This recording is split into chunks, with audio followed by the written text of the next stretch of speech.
Yo, what's good, Shinobi Nation? Welcome back to Just a Shinobi, the home of the craziest Naruto what ifs. Today we're jumping into part 7 of What If Naruto Trained 10x Harder? His true potential revealed? So strap in, because things are about to get explosive.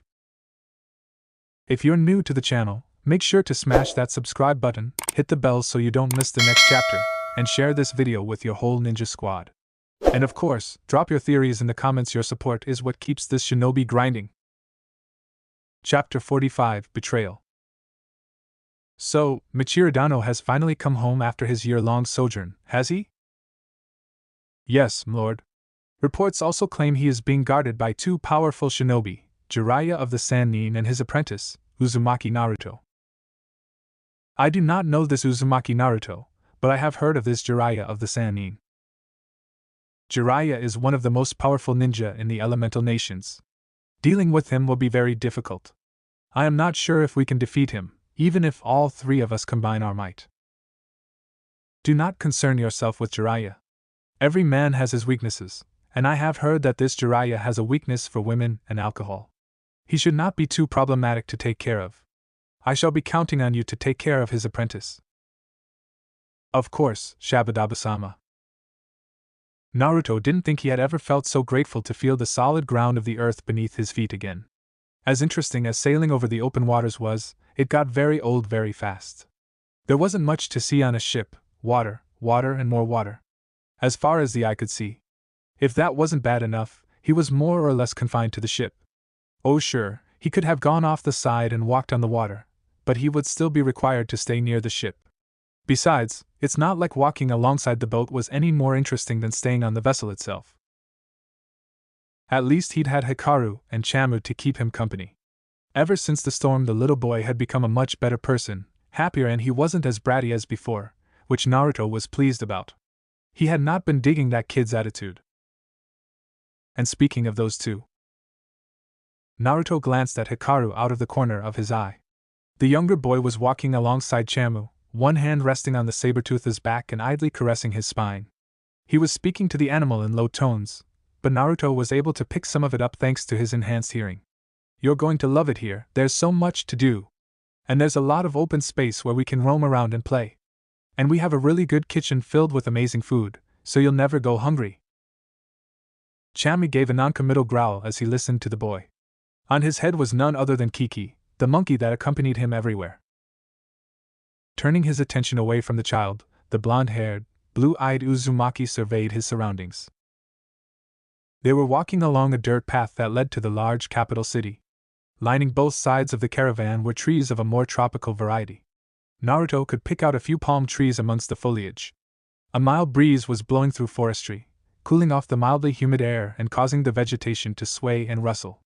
Naruto's enhanced hearing could pick up the sounds of birds and other creatures within the flora, and if he looked hard enough he could see small animals darting about within the trees. And standing tall over the copse of trees was what appeared to be a massive palace of some kind. Its design was different from anything he had ever seen before, with large, bulbous mushroom-like tops attached to giant cylindrical spires that rose into the sky like fingers grasping at the heavens. There was a flamboyancy to it that differed greatly from normal elemental nation architecture. Naruto wondered if the people who built the palace had been foreigners from a faraway land. It wasn't long before they reached the capital. Naruto was the first to know when they had gotten close, his hearing able to pick up the threnody of voices coming from within the largest city of the Crescent Moon Kingdom. The city itself was blocked off by a large wall at least 30 times larger than Naruto was tall.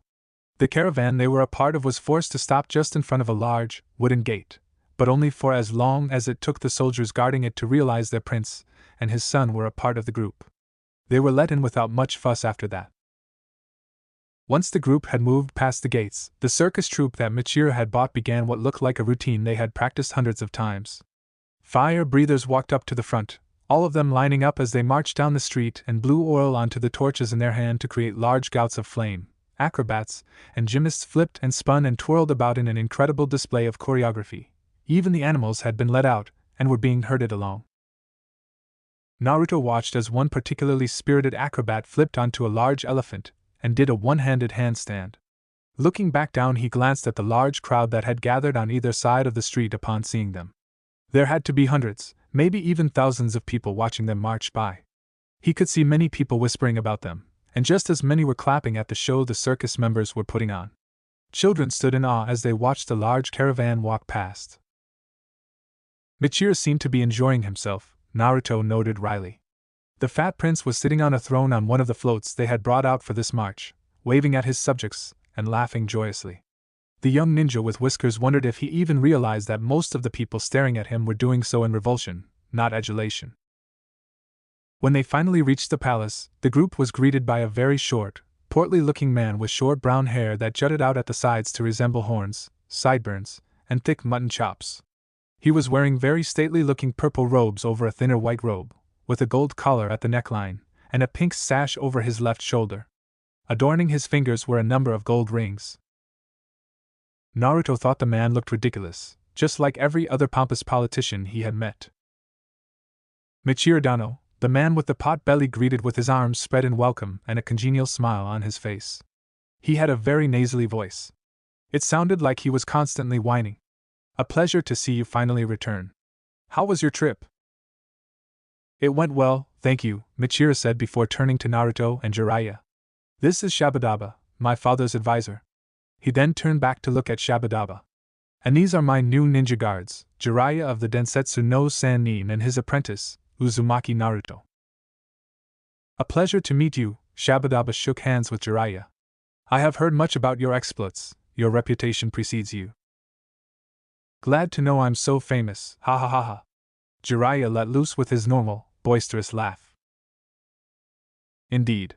With the introductions done, the daimyo's advisor addressed Michiru again. "Since you have returned and it appears you brought some entertainment, why don't we celebrate your return with a party?" "An excellent idea!" Michiru clapped his hands together, a delighted look appearing on his face. Naruto grimaced in disgust. All this man had been doing since he and Jiraiya became his escort was partying, probably even before that. Hadn't he had enough? "Good.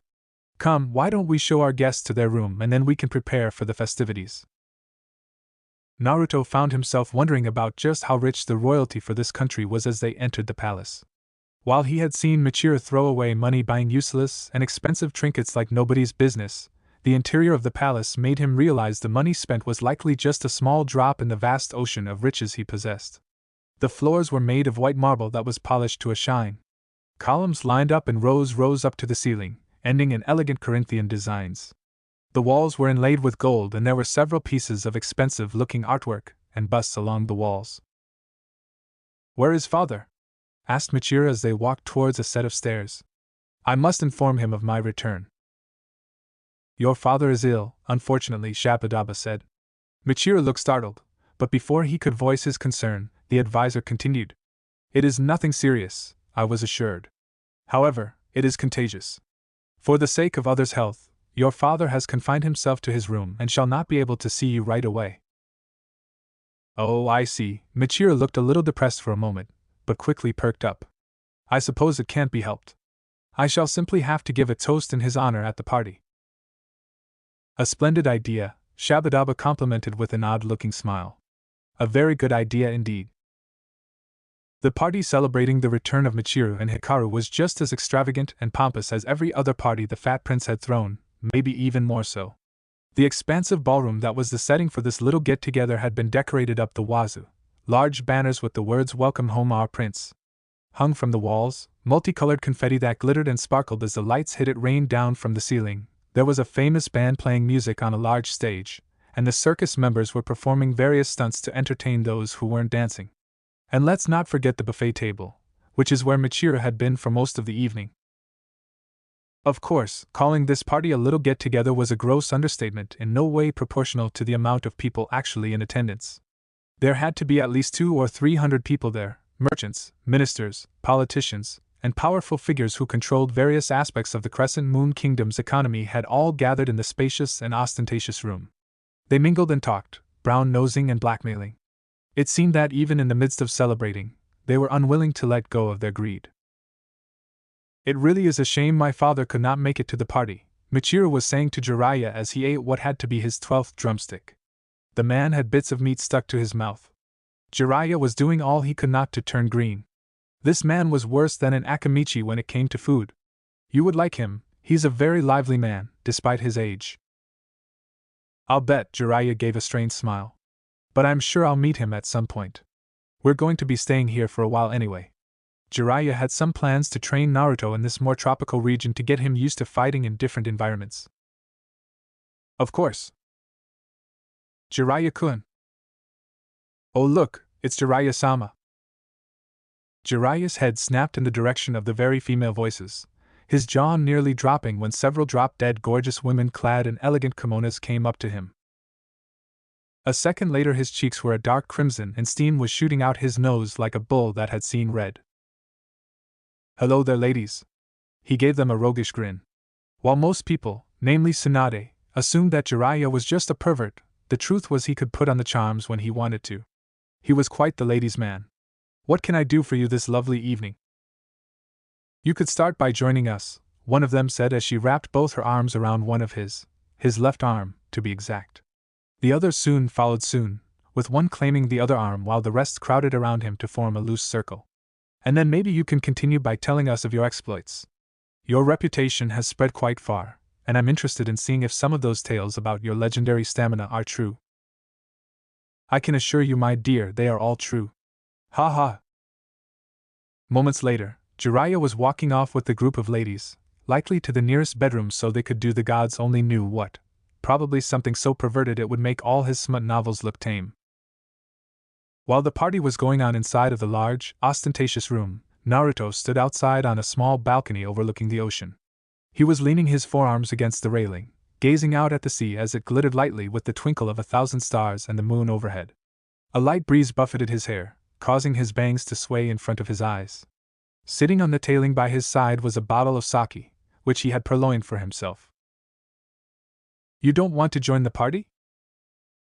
Not really, Naruto answered Kyubi as she spoke to him. Partying isn't really my thing and that party's way too extravagant for my tastes. He had never been one for parties, or to be more precise, he had never been to a party before now and thus was unable to deal with them. It didn't help that this party was full of brown-nosing politicians. I am surprised you know what extravagant means. I'm not stupid, you know. Naruto pouted as the woman teased him about his lack of, well, intelligence. It had been a long time since he had been an idiotic brat who didn't know complex, multisyllable words. I remember back when I used to go to parties like this. Kyubi ignored him. Naruto pouted some more, but was also intrigued by her words. You used to go to these kinds of parties? Of course, it is only fitting that one of my stature enjoys herself. Naruto rolled his eyes. Back then I would find someone of wealth and status and convince them to take me to whichever lord was hosting a party at the time. You mean you manipulated them into taking you? Naruto sighed. He wasn't sure what bothered him more, her words, or the fact that they no longer bothered him anymore. Manipulated is such a harsh word. Her voice was sly and mischievous. I prefer to think of it as a mutually beneficial arrangement. I got to enjoy a lifestyle befitting my status, and they got to take one as magnificent as myself to a party and show me off. It was a win-win situation. And they probably didn't remember a thing that happened the next day, am I right? Well. Naruto snorted, then shook his head. Somehow, he was not surprised by the woman's words or thought process in the matter. She had informed him about her thoughts on humanity's uses plenty of times. Why would this time be any different? Naruto? Turning, Naruto found Hikaru and Chama standing behind him on the balcony. As always, Kiki was sitting on Chama's head. Yo! Naruto raised a hand in greeting. The young boy and the tiger walked up to him. Chama rubbed his head against Naruto's leg, wanting to be petted. Naruto had no problem with this and began to absently scratch behind the saber-tooth's ear, making the large, predatory cat purr. Are you not enjoying the party? Asked Hikaru as he stopped next to the taller blonde. Big parties like this aren't really my thing, Naruto told the younger boy. Me neither. Really?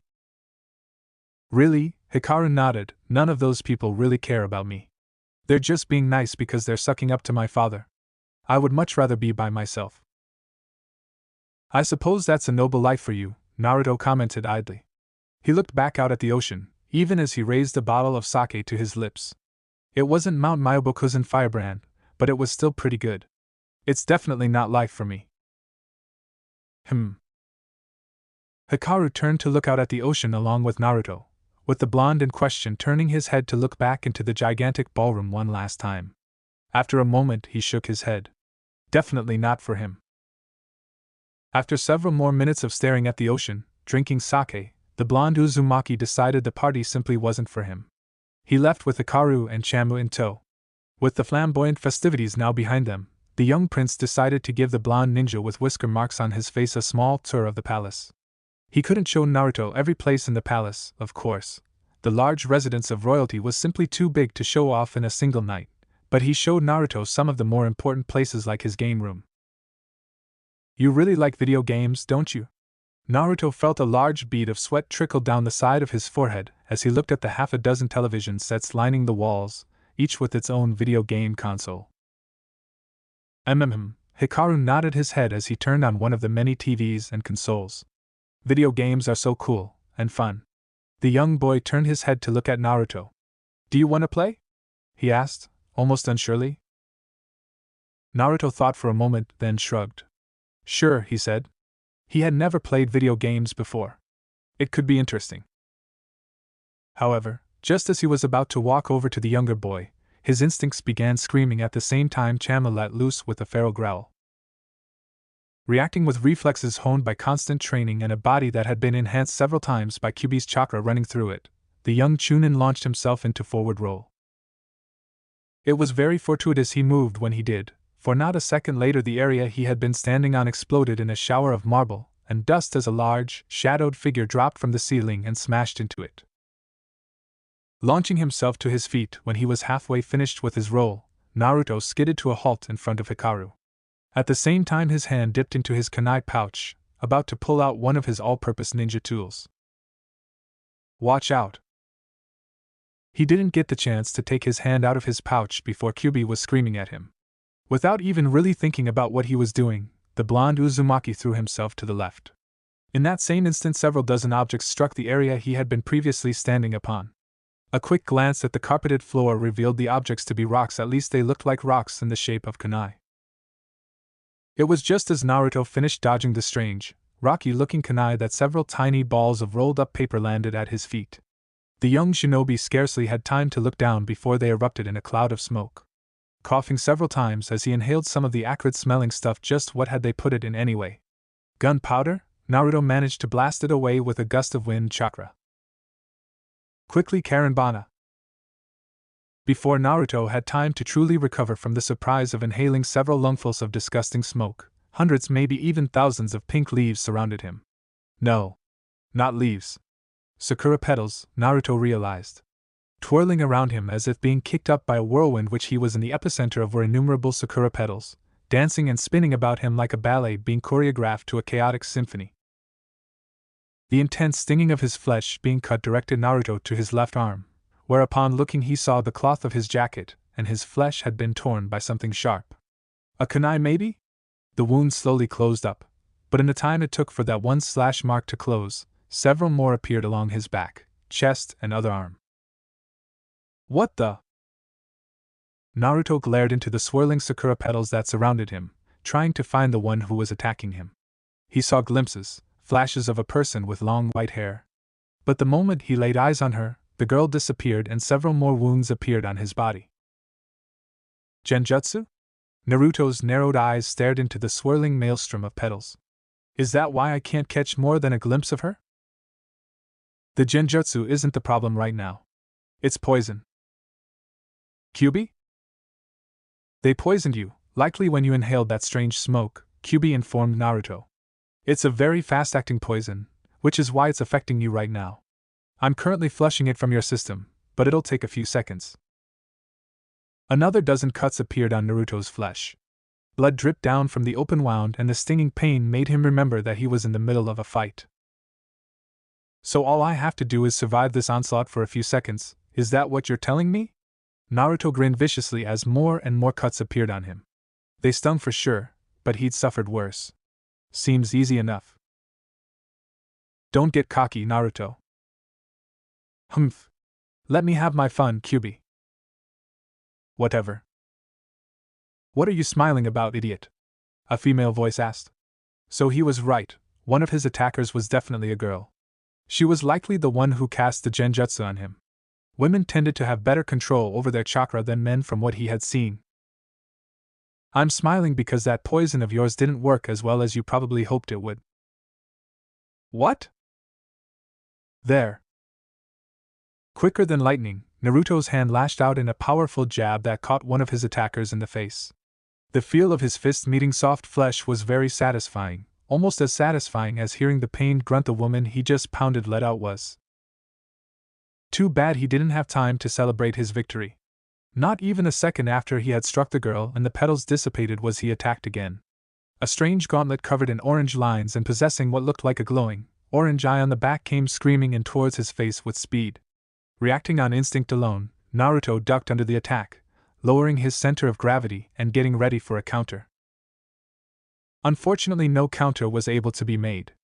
The moment he ducked, a knee smashed into his nose, sending him tumbling backwards to smash into one of the many TVs in the room.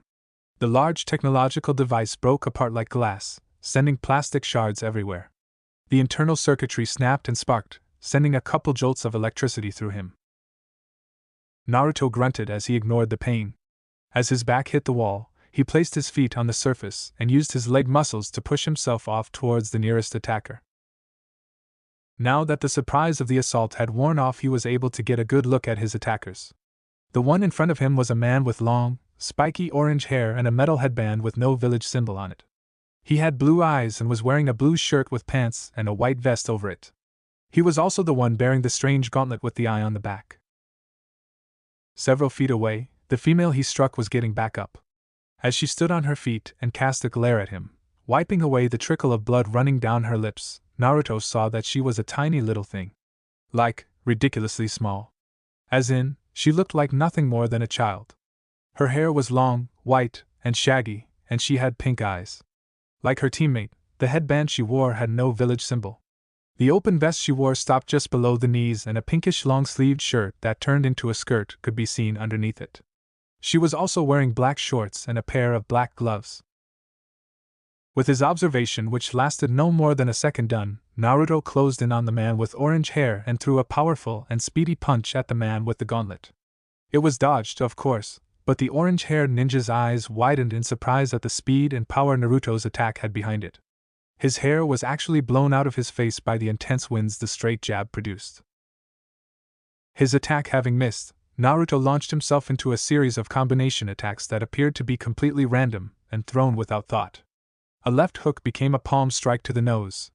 A coordinated 1-2 combo masked Naruto's elbow as it tried coming into contact with the man's face.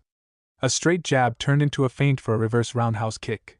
The ninja with orange hair and no symbol on his headband was just barely able to stay ahead of the attacks. A heel kick was quickly retracted when the man raised his arm to block and Naruto switched feet to catch him in the side. It was blocked, but the attack had enough power behind it to make him grunt in pain as he was sent skidding back. "You've got some power to ya," the man's voice came out deep and mocking, even as he shook his arm out, trying to rid of the sting from Naruto's attack. "However, I think there's something you're not realizing here." "Oh? So these guys wanted to do some mid-combat banter, did they? Very well. He could oblige them. And what's that?" "There are 3 of us." Naruto's eyes widened just as a loud yell tore through the room. He recognized that voice. Turning, Naruto grit his teeth and glared in anger at the man who had a firm grip on Hikaru and was pressing a kunai to the boy's neck. He was a very large, very ugly man. His frame was bulky and muscular, and he possessed very thick limbs. The nose attached to his face was very large, bulbous even, and his eyes were small, black, and beady. Combine that with his thick lips and you had one ugly motherfucker. His shaggy brown hair hung about his face, and his clothes seemed to consist of a white vest over a green shirt, a pair of black gloves, and the same symbolist forehead protector as the other 2. "Naruto!" Hikaru screamed in fear. He squeaked when the tip of the kunai was pressed to his neck. "Don't worry, Hikaru," Naruto said, "I'll get you out of there." "Heh, I admire your confidence, but it's seriously misplaced," the orange-haired man said. He must be the leader, Naruto determined. You're strong, but strong enough to beat all three of us? I don't think so. I'll admit, I'm surprised my poison didn't work on you, but you're still outnumbered 3-1. Naruto turned his glare onto the spokesperson of their group. The man smirked, but that smug look quickly left when he saw the glare on the blonde Uzumaki's eyes turned into a mischievous grin. What are you smiling about? You obviously don't know very much about me. If you did, then you would know that I'm never alone. Just as Naruto said this, several puffs of smoke flooded the room. Before the white substance even had time to dissipate, a trio of Narutos burst forth from the thick layer of white and engaged the trio in combat. Caught off guard by the attack, it took a moment for 3 enemy ninja to respond. However, they did, and with extreme prejudice. While the clones might have all the knowledge of the original, they were still just clones, and as such did not last long against the trio of experienced ninja. I don't know what you were hoping to accomplish with that, but the man with orange hair and the strange gauntlet trailed off as he looked at the room now devoid of both the blonde and Hikaru. A second later he grit his teeth in anger as he realized what had happened. A distraction? Karenbana! Kongo! Find those two and kill them before they can escape. Right. You got it, Ishidate. The 3 ninjas soon burst out the door, leaving the room empty save for the now ruined television screens. Having realized how untenable his situation was, Naruto felt it was high time for a tactical retreat. Much as it galled him to leave a battle unfinished, it was more important that he get Hikaru to safety, and he couldn't fight those 3 while protecting the young prince. Yes, retreating right now was the best option. It wasn't running away, though. Uzumaki Naruto never runs from a fight. And Naruto. Don't worry, Hikaru. I've got you. Naruto ran down one of the many halls of the palace. The corridor was dark, with only a few oil lamps interspersed along the wall to cast an eerie light that created strange shadows on the floor. His feet flew across the red carpet, scarcely making a sound as he moved with a silence and swiftness only a ninja could achieve. Hikaru was riding piggyback, his arms wrapped tightly around the whisker-marked blonde's neck as the young Chunin blitzed down the hallway. Where is your father's room, Hikaru? It's in the east wing. I'll tell you where to go. As he followed Hikaru's directions, the pair saw that there was more to the assault on them than they realized. Signs of combat could be seen the closer they got to Michiru's room, scorch marks on the walls, floor, and ceiling, kunai and swords littering the floor, not to mention several bodies, some that were moaning in pain and others that were disturbingly still.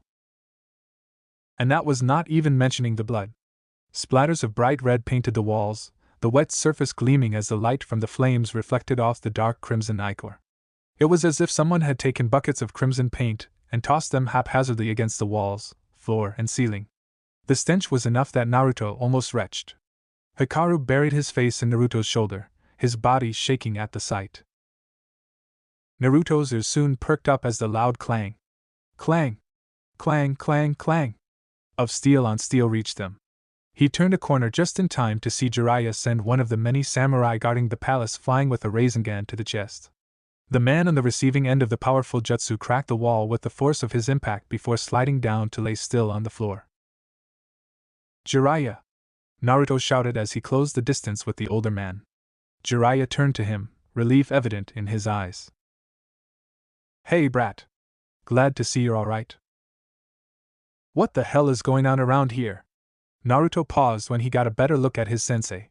And why the hell are you wearing nothing but your underwear? Indeed, Jiraiya was standing in the hallway in nothing but a pair of black boxers with pink hearts on them.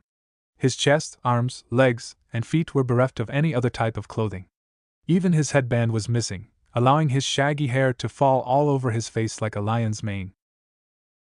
Never you mind, brat, Jiraiya tried to dismiss Naruto's accusing tone, waving a hand in the air as if warding off a fly.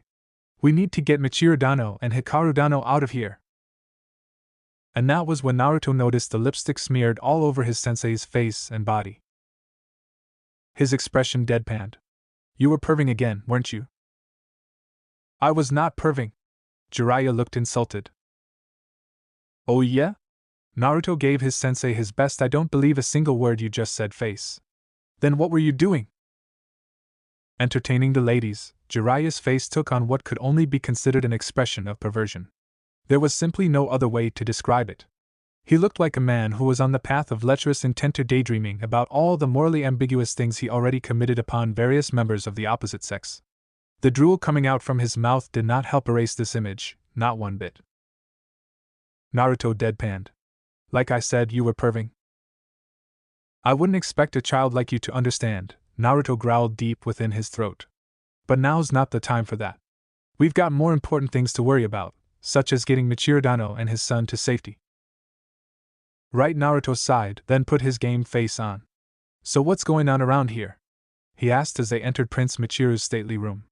The prince was there, huddled up and looking like a fat, petrified pig that had just been passed up for the slaughter and knew it had avoided death by a hair.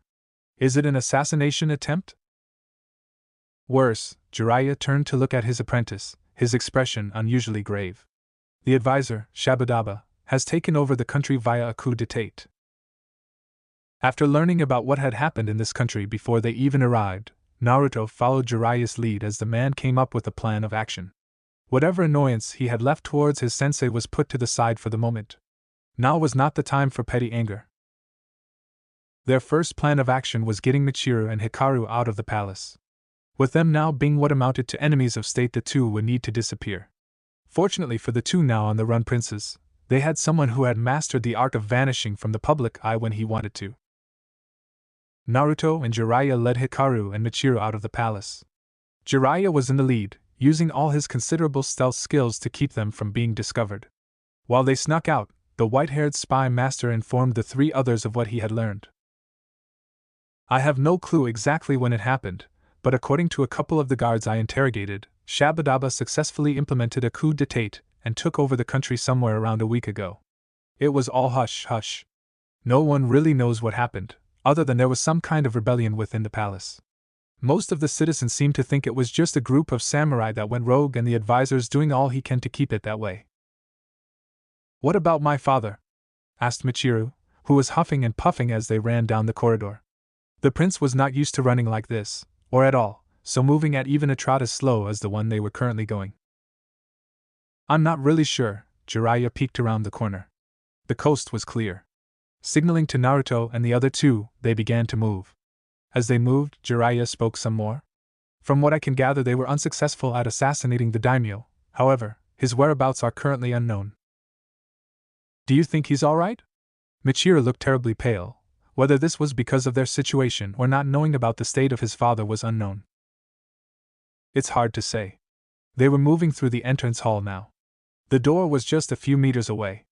According to what intelligence I've gathered, several samurai loyal to the daimyo managed to escort him out of the palace before the killing blow could be dealt, but I have no clue if he's actually all right. This did not seem to sit well with Hikaru or Michiru. Naruto felt for the two. It must be tough, not knowing if your old man was dead or not after an assassination attempt. At least he could be secure in the knowledge that his parents were gone. Not that such knowledge was very comforting. The group burst out of the palace doors and into the courtyard. Several meters ahead of them, a large fountain bubbled. The gates were beyond the fountain. Come on! Jiraiya led the group into the courtyard. They moved as stealthily as they were able to with two people who were not ninja. Too bad it all came to naught. Appearing before them within several shunshin were the three ninja that Naruto had an unfortunate encounter with earlier. You four won't be going anywhere, their leader said. Give up now and accept your fates. Ha ha ha ha ha. Jiraiya's boisterous laugh resounded in the cool night air. He stepped forward, looking at the trio in amusement. You're 100 years too soon to even think of making threats against me. Jiraiya of the Densitas no Sanin, the orange-haired man spoke again. Your reputation precedes you. It is true that you are indeed more than a match for us. Even if all three of us attacked you at the same time, it is unlikely we would win in normal circumstances, however. A cold smile appeared on the man's. Jiraiya's eyes widened as he suddenly stumbled forward. These are not normal circumstances, are they? Ero Sennin!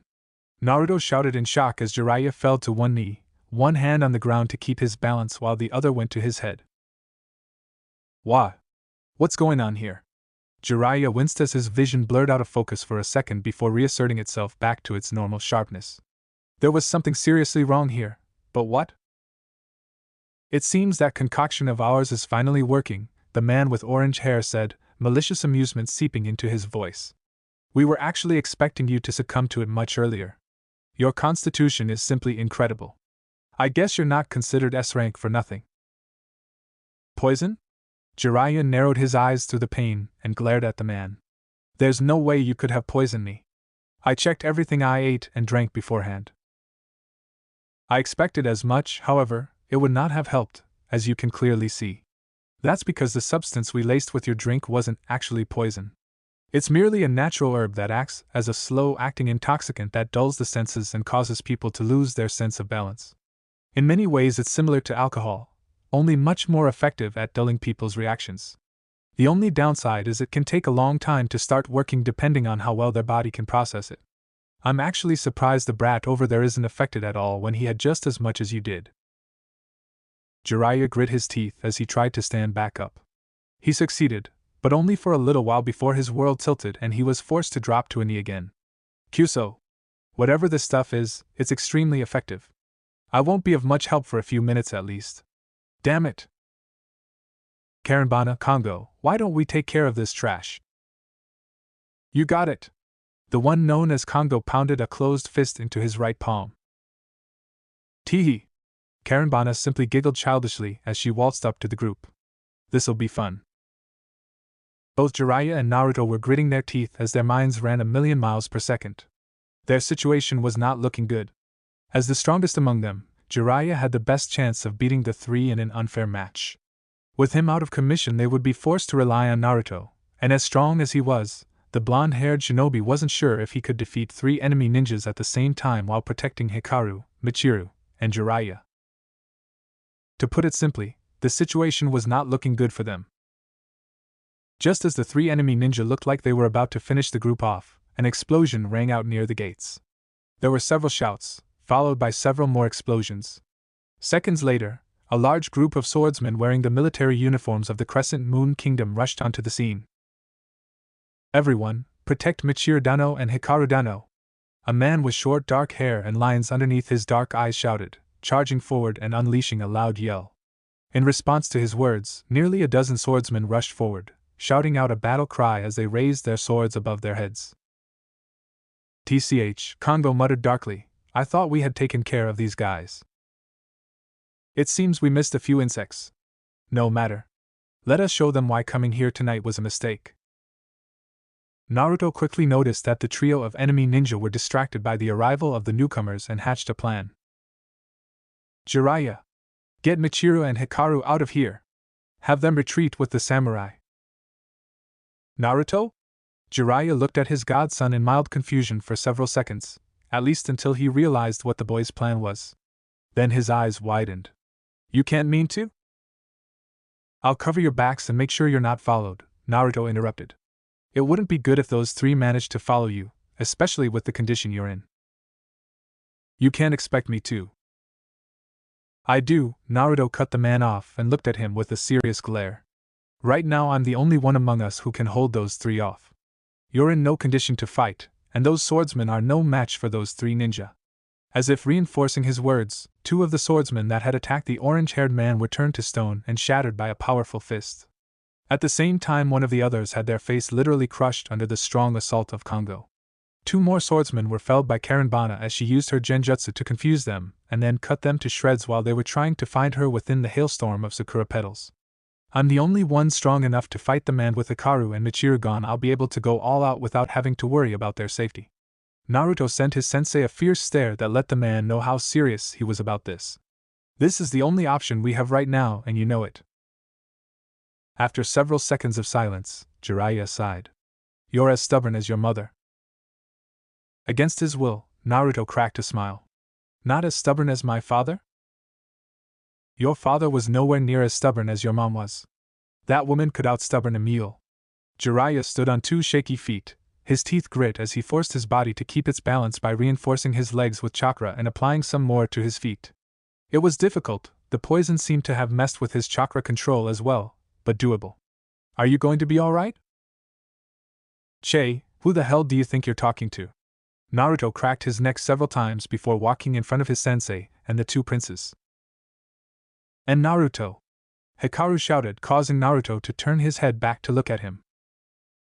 Don't worry about me, kid. Naruto gave the young boy a thumbs up, a large, face-splitting grin plastered on his face. I'll meet up with you later. Hikaru didn't look convinced, but he didn't have time to say anything as Naruto unsealed the Kubikuribocho from its scroll and charged headfirst into the fray. The blonde's target? The man with the orange hair who was currently fighting with the dark-haired swordsman. It was clear to Naruto who among those two was the superior fighter. The ninja with no identifying marks on his headband was toying with the swordsman like a cat toys with a helpless mouse.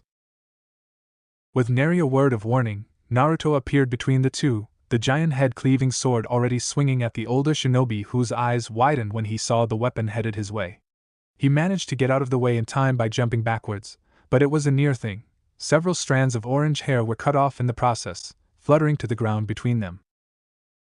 Naruto turned his head slightly to look at the swordsman behind him while keeping an eye on Ishidate. You! Samurai! Michiru and Hikaru have already left. Take what's left of your men and find them. He turned his attention more fully on the enemy ninja, his grip on Kubikuribocho tightening. I'll deal with these guys.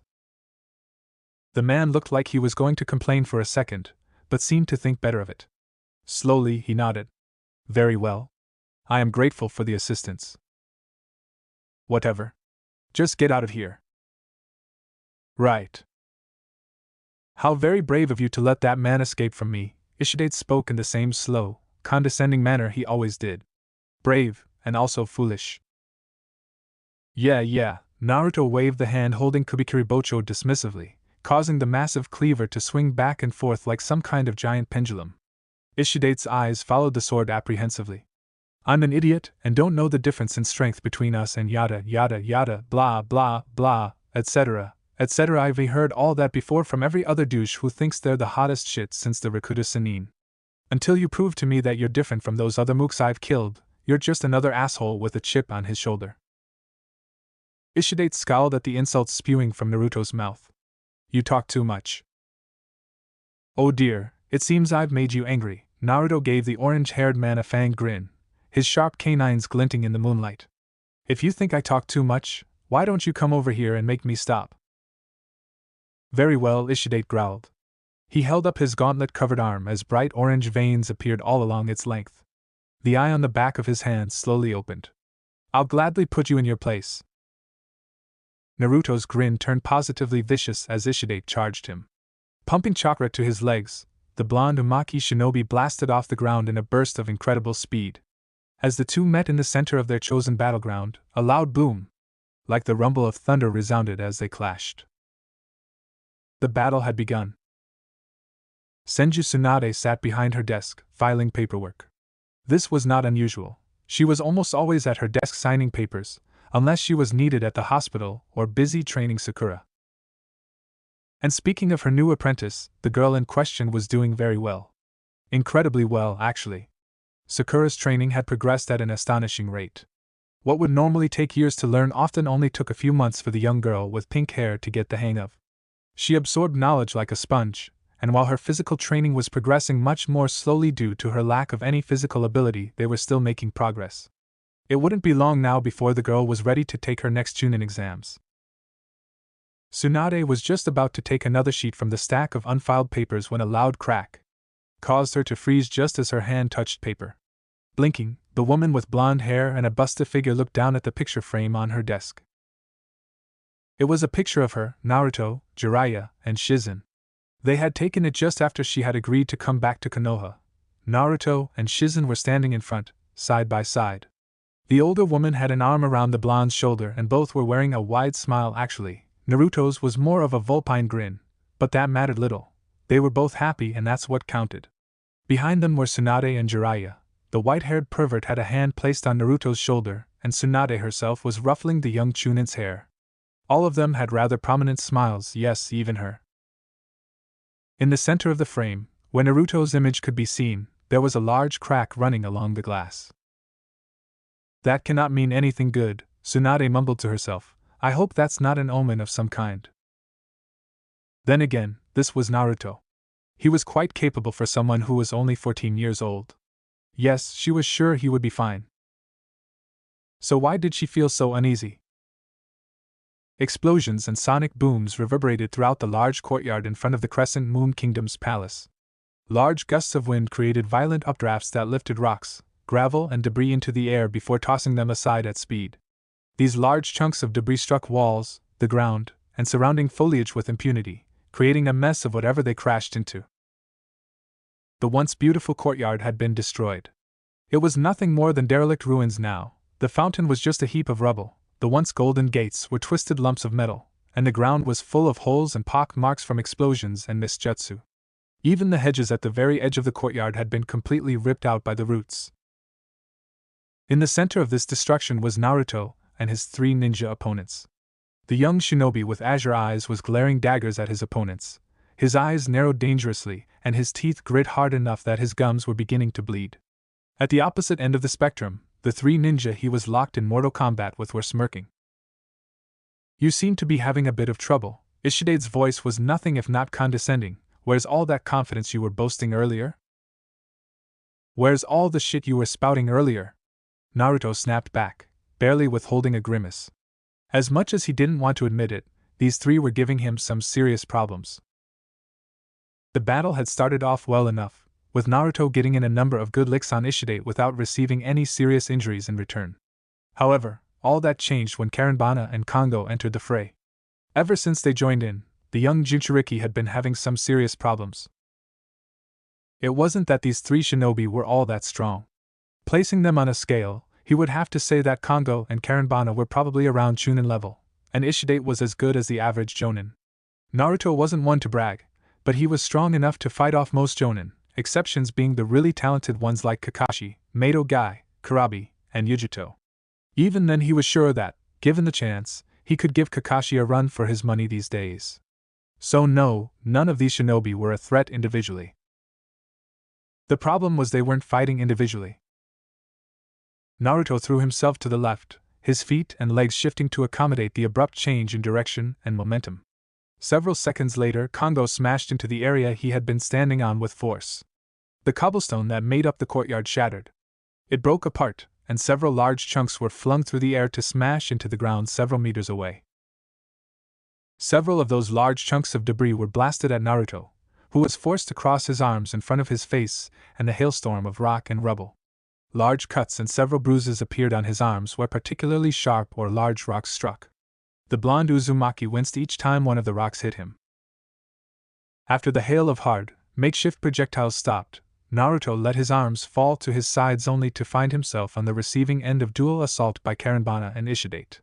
While the orange-haired ninja went in for a frontal assault, commencing a taijutsu match with Naruto in which several shockwaves were generated by the force of their punches, Karenbana struck at the Jinchuriki's blind spot.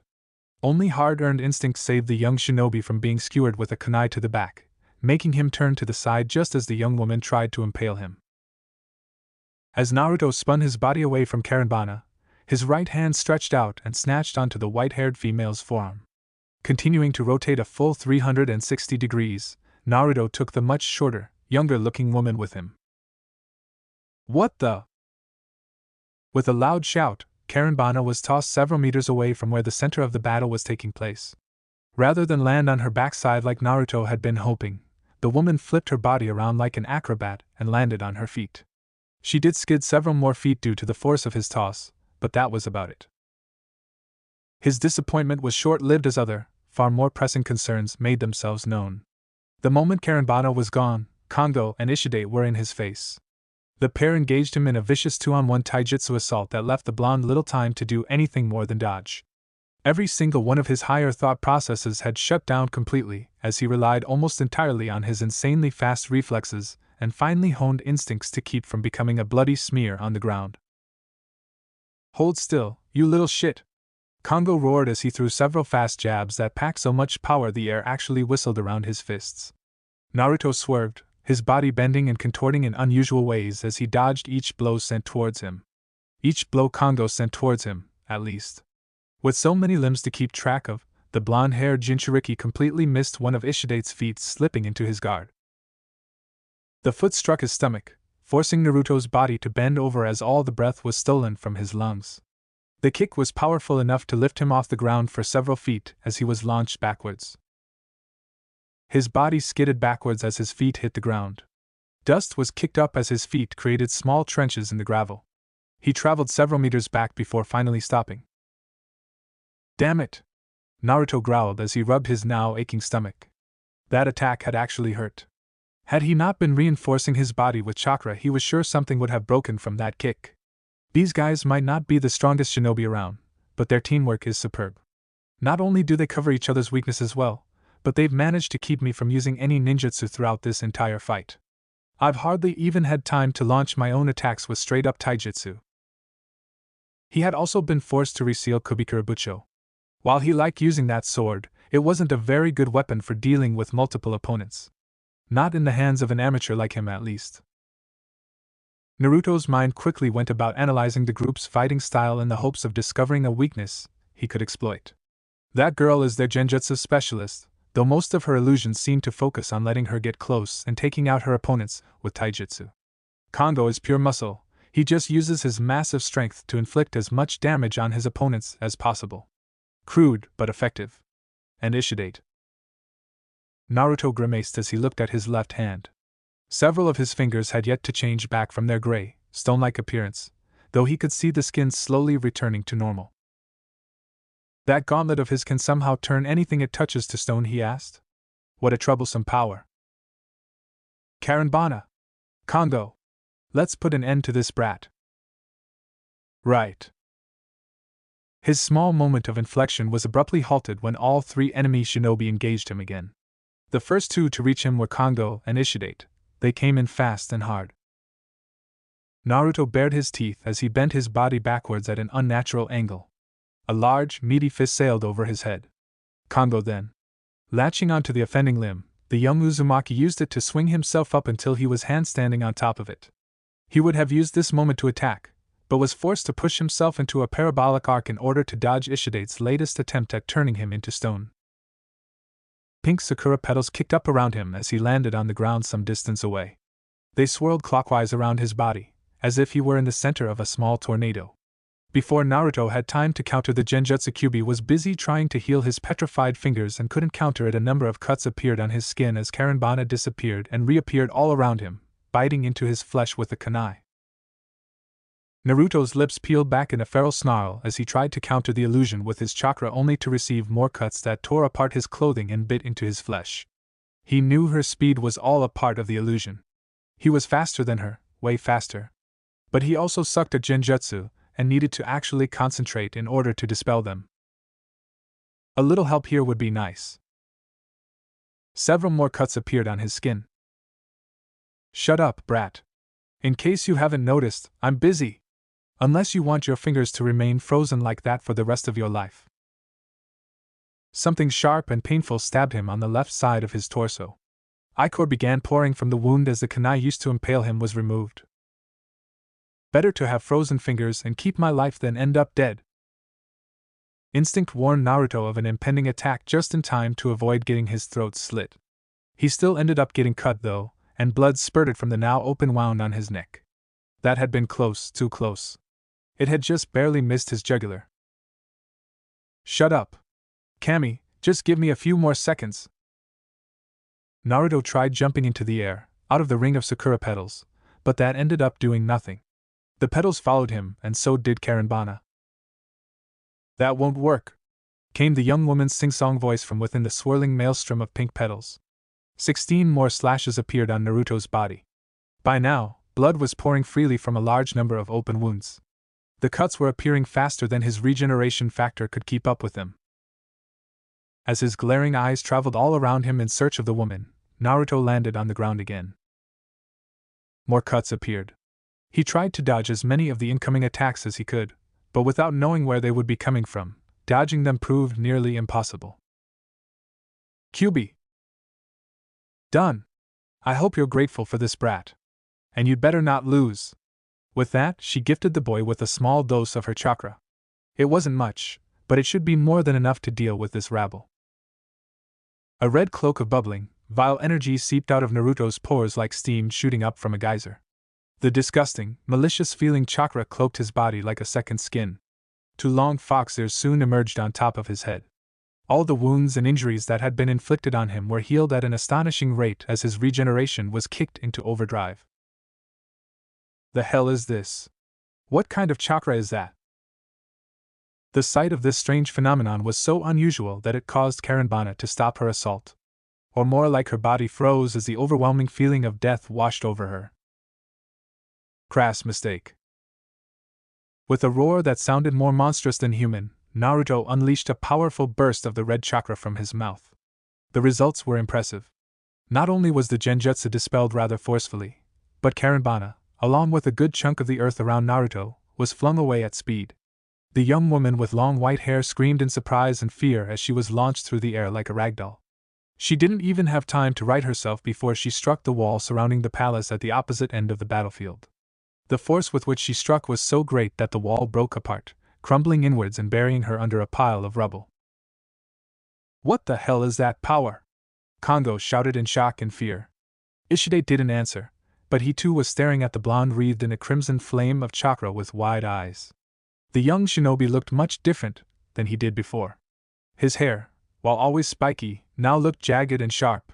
His eyes, once an azure blue as pure as the sky, had morphed into a bloody crimson with slits for pupils. The once thin whisker marks had become thick and jagged, and his already sharp canines had elongated until they were jutting out from his upper lip. In short, the boy no longer looked like a simple boy, but a monster, a demon. The demon turns its eyes towards them, freezing them in place. A malicious smile formed on its face. Let's see how you two handle me now. With a ferocious roar that would have caused most people to run away in fear, Naruto charged towards the two, the ground he was standing on exploding violently as he kicked off. It's time for round 2. Jiraiya stopped walking as a malicious and powerful killing intent washed over him. His mind froze. For a single instant, everything came to a screeching halt. Several feet from the white-haired toad sage, the two princes and the samurai force that had come to their rescue also stopped when they realized their ninja companion was no longer moving. What are you doing? Asked Korega, the samurai in charge of the forces still loyal to the daimyo. We have to keep moving. Jiraiya didn't answer the man. He looked behind him, his eyes distant as if he could see through the thick foliage that surrounded them. Animals and bugs chirped and croaked and cawed all around him, but he ignored that. None of it reached his ears. This chakra. You guys go on ahead, Jiraiya stated, turning around to look at the place he and the others had left just minutes ago, the place where his godson was still fighting against 3 ninja of unknown strength and skill. I'll catch up later. He did not give them time to respond as he dashed off at a trot. The drug was still affecting him, his chakra was still shot to hell, and his balance was not what it should be, but it was better than before. Hopefully it will be enough. It would have to be enough. If Naruto uses this chakra, then those 3 must be giving him trouble, Jiraiya thought, his teeth grit as he pushed his body to move faster. I need to hurry. Before any of the 3 enemy shinobi could even think of moving out of the way, Naruto's body appeared among them. There was no warning whatsoever. 1 second he was standing several meters away, the next he was right in their midst. It would be more accurate to say he had simply teleported there than physically moved. Several seconds later, the ground that Naruto had been standing on exploded, as if it just now realized how much force the demonized blonde had used to kick off with. The young whisker-marked shinobi's first move was to take out Ishidate with a double palm strike to the chest. He attacked quickly and viciously, leaving no time for the older ninja to dodge. The clap of thunder the blow unleashed was deafening, the shockwave that unfurled because of it calamitous. Violent winds were released from where Naruto's palms met Ishidate's chest as the air around that small point was displaced.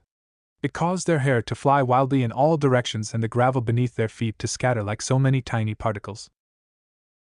Ishidate was sent flying. He crashed half a dozen meters away and began to tumble along the ground like an angry god had picked him up and tossed him. The one who was responsible for Ishidate's impromptu flight smiled in satisfaction before his crimson eyes locked on Kongo, whose own eyes widened in unsuppressed fear. A second later, Kongo's body was rolling violently along the ground like a ragdoll tossed away by a petulant child. His body crashed straight into the already destroyed fountain, plowing straight through it. Large chunks of marble and cement shot into the air and scattered in all directions. Kongo! Karenbana would have been better off keeping her mouth shut. Bloody crimson irises locked onto frightened pink. Naruto moved. In the time it took for the human eye to blink, the shinobi with the childlike body was folded over a fist, blood, bile and saliva spraying out of her mouth as she gasped in agonizing asphyxia. While Naruto's left hand was buried itself in her gut, his right hand grabbed onto Karenbana's shoulder, keeping her from moving. He pulled the fist in the woman's stomach back, and then let it fly. Once. Jaya. Twice. Guh. Thrice. Ga. On the last punch, Naruto's right hand let go of Karenbana, sending her shooting backwards like a rocket. The woman went soaring several meters, her progress only halted when she crashed into a wall. The cement and brick cracked as her back smashed against it. Several meters from where Karenbana had a back-meeting brick encounter, Kongo and Ishidate were coming to their senses. The two stood slowly, warily, to their feet. Where is all this power coming from? Ishidate wondered out loud. He didn't have this kind of power before. Oh, you two are still alive. The two shinobi froze as Naruto's bloody irises landed on them. How disappointing, I am gonna have to correct that. In a blur of speed, Naruto disappeared. His movements were so fast he actually left a trail of destruction in his wake as dust and debris was kicked up from his passing. Ishidate and Kongo both hastily scrambled to prepare some kind of defense against this monstrous shinobi. Naruto was almost upon them, his clawed hands eager to tear their faces apart. GGG. When he was forced to stop as pain unlike any other racked his body. Naruto knew pain. He'd had a whole arm crushed by Gaara's sand and then regrown. That was painful. However, that pain he'd suffered back then was nothing compared to the soul-searing agony that lanced his body right now. It was like a million red-hot needles being speared into his skin, burning him from the inside out. His insides felt like molten lava had been poured into his veins.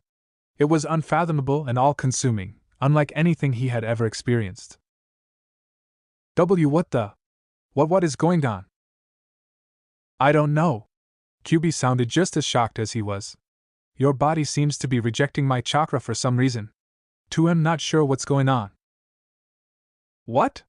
But how could it be rejecting your chakra? And why now? Unfortunately, Kyubi did not have an answer for him. She did not know either. A little ways away, Ishidate, Kongo, and a now recovered Karenbana watched the young blonde who had been defeating them handily fall to his knees and begin coughing up blood. I don't know what's going on, but it seems the young man has reached some kind of limit, Ishidate said, a small smirk appearing on his face. Why don't we use this opportunity to pay him back for all the trouble he's caused us? Couldn't agree with you more. Kongo. Right. Moving incredibly fast for a person of his size, Kongo's form blurred out of focus, only to become visible again when he was right next to Naruto. The whiskered ninja didn't stand a chance as the older shinobi smashed a foot into his gut. The young man with blonde hair and blue eyes coughed up more spittle and blood as he was launched several feet into the air. A hand reached out and grabbed onto his leg, however, preventing him from going too far. G.U.H. He was pulled back with a violent yank and a knee was planted into his stomach. The force of the blow generated a minor shockwave that caused Naruto's hair to blow out of his face. His eyes widened as all the air left his lungs, leaving only asphyxiating agony. Gah! Again the knee plowed into his gun. And again. And again. And again. It was only after Kongo was satisfied that he'd gotten his licks in that he let the blonde go. Of course, he had only let go so that he could kick Naruto's body straight up into the air. The young Konohagakure shinobi was sent sky high, his body spinning and tumbling. As he reached the apex of his flight, a single blue eye cracked open only to see a foot mere centimeters from face. The sound of Naruto's nose breaking was drowned out by the loud boom of the foot crashing against his face. With gravity working against him, and the force of the kick being enough to displace the air and generate a small sonic boom, the blonde Jinchuriki was sent spiraling to the ground. Darkness engulfed his vision for a moment as pain eroded his senses. When he came to, everything around him was blurry, out of focus. There was a ringing in his ears, a static noise like you'd sometimes get when your radio had bad reception. After a few moments, Naruto realized was lying in a crater of some kind. There was gravel all around him, he could see it out of the corner of his eyes. Up above was the night sky. He thought he would be in pain, but for some reason, there wasn't. In fact, he couldn't feel much of anything right now. Naruto! Naruto! Naruto! That voice? He knew that voice, didn't he? Yes, he recognized it. Kyubi? Stay with me, Naruto. The bijou who had taken on the form of a beautiful woman sounded like she was on the verge of panic. Why did she sound so frightened? Don't pass out now. I need you to hang in there. Naruto could not say anything anymore, not even in his mind. His head felt like the gods had decided to play soccer with it. All he could do was nod as darkness crowded around at the edge of his vision. He could hear her screaming, but it sounded so far away, and he was so tired. All he wanted to do right now was sleep. The last thing he saw were 3 figures standing on the lip of the crater he made when his body hit the ground. The last thing he heard was someone yelling his name, mixed in with the sound of explosions. Naruto. Chapter 44, Infiltration and Pawnage. When Naruto regained consciousness, it was to discover that he was lying on his back, with something soft underneath him. There was no pain, no tiredness from combat, no aching muscles. Nothing. Just the soft feel of whatever he was lying on. His face scrunched up. The last thing he remembered was fighting those 3 enemy shinobi, using Kyubi's chakra, then nothing. Where was he? Are you finally awake? That voice, yeah, now he understood. He was within the seal. Pain and other physical ailments from the outside world couldn't reach him. Opening his eyes, Naruto was greeted by another pair of eyes. Holy shit! He screamed in surprise, even as his body instinctively made to scramble backwards, if only so those eyes would not be so close. Well, that was rude, Kyubi huffed as she watched Naruto press his back against the head of the bed. She was sitting in a position that was almost Saiza, except her legs were spread further apart, which was due to the fact that she had been straddling him before he'd freaked out on her. Kyubi? Naruto clutched a hand to his shirt, feeling his heart rate settle down. He was still breathing pretty heavily from the surprise of having the red-haired woman practically touching noses with him. What the heck were you doing so close to me? I wanted to see how you'd react. Naruto's right eye twitched. So you were screwing with me? Pretty much. Lifting a hand, Naruto used said appendage to rub his face. Whatever, he sighed, running the hand all the way down the length of his face. He then looked at Kyubi with a frown. I think we need to talk. What happened back there? How come I couldn't use your yuki? That, Kyubi coughed into her hand a couple of times. Yes, well, it seems your body is no longer capable of using my yuki. No longer capable of using your yuki? Naruto parroted. Why? How come? Because your own yuki has now fully integrated with your body, Kyubi answered. Knowing Naruto would not understand what she meant, the red-haired female continued. When your body first took half of my yuki, it began an integration process, turning my potent energy into something a little more malleable and usable for a human. Except for the instances in which you did that strange transformation when you were fighting the snake man, the yuki in your body remained mostly unused. It was a separate power from your chakra. Kyubi paused and looked at Naruto to make sure he was following along. When she saw him sitting there, staring at her intently, she continued. However, now that power, your chakra and your yuki have fully combined to form a single power composed of about 1/4 chakra and 3/4 yuki. And because your power is composed of 1/4 of yuki, my own yuki is no longer compatible. I'm not sure I understand, Naruto scratched the back of his head. His confusion was rather evident to Kyubi. Wasn't that yuki originally yours? How can it not be compatible with your power? Because it no longer is my power, Kyubi explained, it's yours. The thing you have to understand is that 2 such potent powers cannot be used at the same time. She paused, her head tilting. Think of our powers as magnets. Back when your chakra was entirely human, your polarity was negative while mine was positive. However, now that your chakra has fully integrated the yuki the seal took from me, the polarity of your energy is now also positive. 2 powers that equal positive cannot combine. They reject each other, pushing each other away. In your case, That rejection was violent and painful because the two separate energies inside your body were pushing against each other, causing the two powers to run rampant through your body. After taking in everything Kyubi was telling him, Naruto only had one question. So what are you saying? I'm saying that you can no longer rely on my yu to get you out of tough situations. Even using it passively to heal your wounds out of the question, as it could very easily lead to your body being torn apart. I see, Naruto sighed as he leaned his head back to stare at the ceiling. Well, that sucks. Kyubi's Yuki had been one of his aces for when he found himself running out of options. It had also been instrumental in keeping his body in top shape whenever it had been injured. The healing factor she provided was invaluable. He would never have been able to beat the likes of Gaara during the prelims had it not been for her Yuki. It's not all bad, Kyubi informed him. Naruto perked up. Now that your Yuki has become fully integrated with your chakra, you should have increased control over it. Your Yuki should also provide you with a healing factor similar to what you had when you used my Yuki. She shrugged. I doubt you'll be growing arms back anytime soon, but things like poison and minor wounds will heal quickly. You can probably even regenerate from losing fingers and toes, maybe even a hand or a foot. But not an arm or a leg? Not until you learn to master your Yuki, Kyubi said. Your control over it might improve, but Yuki is very different from chakra. It's much more potent, as you well know. Naruto blew out a long, slow breath and closed his eyes. It seemed the problems were just adding up today. So how would I go about learning to control my Yuki? I imagine you would do so by entering that transformed state of yours, but I can't say for sure. When Naruto opened his eyes to stare at her, Kyubi frowned. What? It's not like this has ever happened before. We're in completely new territory. I'm just as much in the dark about all this as you are. So I guess I'll be figuring out how to control my Yuki on my own. Naruto had never been one to turn away from hard work, but he really wasn't looking forward to the prospect of trying to do something as dangerous as learning to control a power no other human had before now. I'll help where I can, Kyubi informed him. I'm just not sure how much help I can be. What are you staring at me like that for?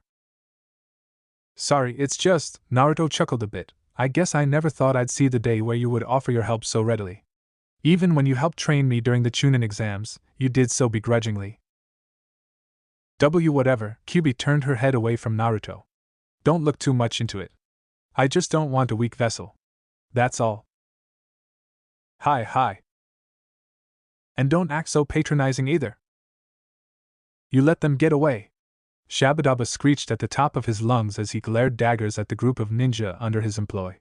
He couldn't believe it. These three ninjas he had paid for with his own money, had let not only Princes Michiru and Hikaru escape, but hadn't been able to kill either one of those two ninjas that had come with them. If you can't even kill a single one of my enemies, then what the hell am I paying you for? If they were going to be this incompetent, he might as well not pay them at all. Failures like this didn't deserve even a cent of his hard-earned coin. The brat was more competent than we thought, Ishidate said through slightly clenched teeth. He was doing his best to keep his composure, but it was difficult when his employer was acting like an ignorant and spoiled prick. Not only was he immune to our poison, he was easily at the same level I am. He also has a strange power that I've never seen before. I don't want to hear any of your excuses, Shabadaba shouted, pointing a quivering, fat finger at Ishidate. It took everything the villageless ninja had not to cave the man's face in. Standing on either side of him, Karenbana and Kongo looked like they were also having trouble trying to keep themselves restrained.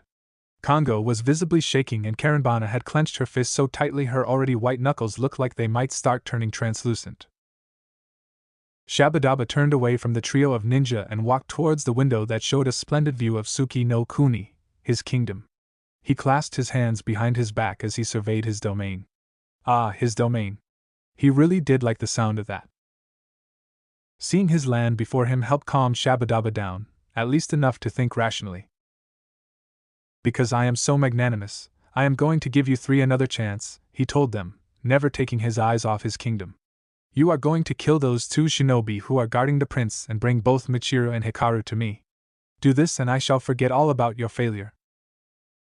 Ishidate glared at his employer's back.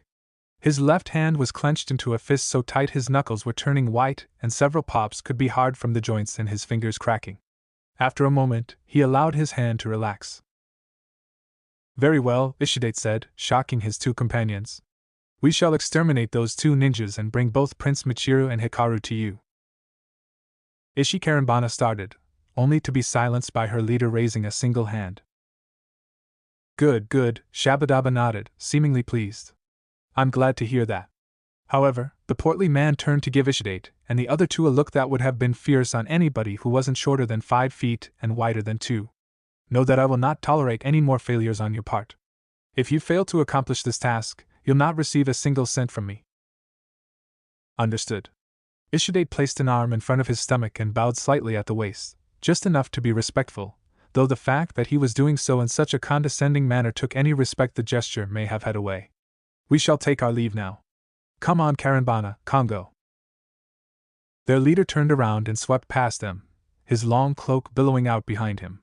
After several seconds of staring, they also rushed out of the room, leaving Shabadaba alone.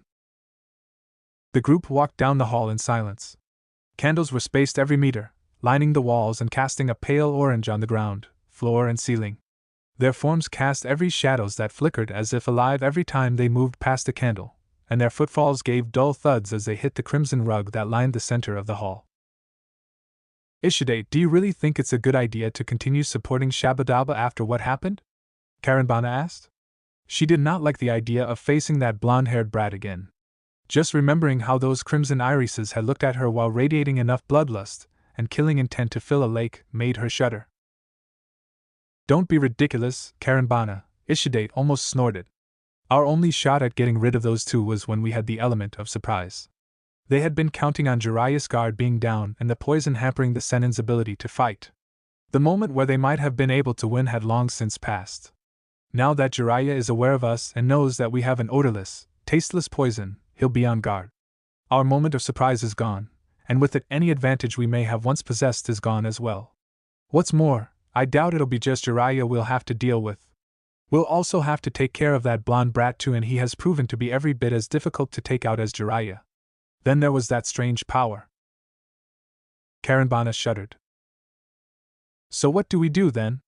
Asked Kongo.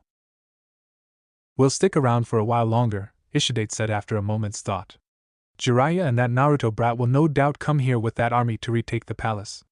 We'll use the chaos caused by those two to make our escape, but not before helping ourselves to some of Shabadaba's riches. After the way they had stuck their necks out and nearly been killed for it, it was only fair. Jiraiya sighed as he sat in Saiza beside the futon he had placed Naruto in. The cave the two of them were currently located in was dank and dark, moisture coalesced on stalactites lowering from the ceiling. The drip, drip, drip, drip of water hitting the ground sounded several decibels louder than it should and was working on Jiraiya's already frayed nerves and patience. As the Sannin looked at his apprentice, a growl tore itself from his lips. He smashed a fist onto his knee, cursing himself for his stupidity. To think someone of his caliber would be so off guard that he allowed himself to be poisoned. It was disgraceful. He was one of the Densetsu no Sannin and spy masters to boot. This type of thing shouldn't happen to him. A grimace crossed his face. He only had himself to blame for getting poisoned. He had been so preoccupied by the current estrangement with his apprentice that he'd been caught completely off guard and allowed himself one of those girls he had no clue which to slip him a Mickey. It just went to show even the most experienced of ninja could still be taken by surprise. This is all my fault, Jiraiya muttered to himself as he closed his eyes and clenched his fists. His apprentice was lying there, dead to the world, completely comatose. If I hadn't been so stupid. A groan made Jiraiya halt mid-sentence. He opened his eyes and looked at Naruto. The blonde teen was finally beginning to stir. His eyes fluttered open. He blinked a few times, then tilted his head until his eyes landed on Jiraiya. Erosenin, he muttered slowly. Jiraiya's sweat dropped. He wasn't sure if he was pleased his apprentice was calling him Erosenin again, but figured it could only be a good thing. Where am I? You're in a hideout that the rebels? Jiraiya paused and thought before nodding slowly. Yeah, I guess that'll work. We're in the hideout the rebels are using to hide Michiru Dano and Hikaru. I see. Listen, Naruto. Erosenin. Jiraiya furrowed his brow. There was something strange about the way Naruto said that, an unusual inflection in his voice the Sannin had never heard from the young man before. I'm sorry. Sorry? Jiraiya blinked. Sorry for what? For the way I've been treating you, Naruto sighed. Jiraiya stared at the boy in surprise. I've been thinking about it a lot. I know how much my old man meant to you. You always talked about how he was like the son you never had, and I imagine it must have really hurt when he died. It probably hurt so much that you had to get away from Konoha because it reminded you of him, sort of like how Bachan left because the village reminded her of her lost lover and little brother. Naruto. Look, I guess what I'm trying to say is that I understand why you never came to see me and I can accept that. So, Naruto turned his head away from the Gamma Sennin. I'm sorry for being a jerk to you. Throughout Naruto's little speech, Jiraiya could only stare at the young man in shock. Naruto was apologizing. Naruto, the loudest, most obnoxious person he had ever known, someone who was more stubborn than anyone he'd met in his entire life, was apologizing. Jiraiya wasn't sure what he should do. This must be a dream. He pinched himself. Nope, not a dream. It's okay. Jiraiya rubbed the back of his head, an uncomfortable expression on his face. He had never been good with this kind of stuff. I should have come to visit you, at least once in a while. I knew life in Konoha wasn't easy for you. I got the occasional report from Sarutobi telling me as much, but I was so consumed by my own sorrow that I never thought about coming back.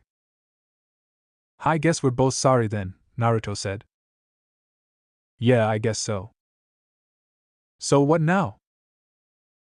Now? Jiraiya's expression hardened. Now there are a few things I need to tell you. It took a bit of searching. The person he was looking for had not been in the cave the rebel faction still loyal to the king was hiding out in, but Naruto eventually found Hikaru. The young prince had climbed on top of the small cliff that was situated by the cave. He was sitting with his back against the cliff face, his legs curled into his chest and his arms wrapped around his legs. There was a despondent expression on his face, and still wet tear tracks on his cheeks.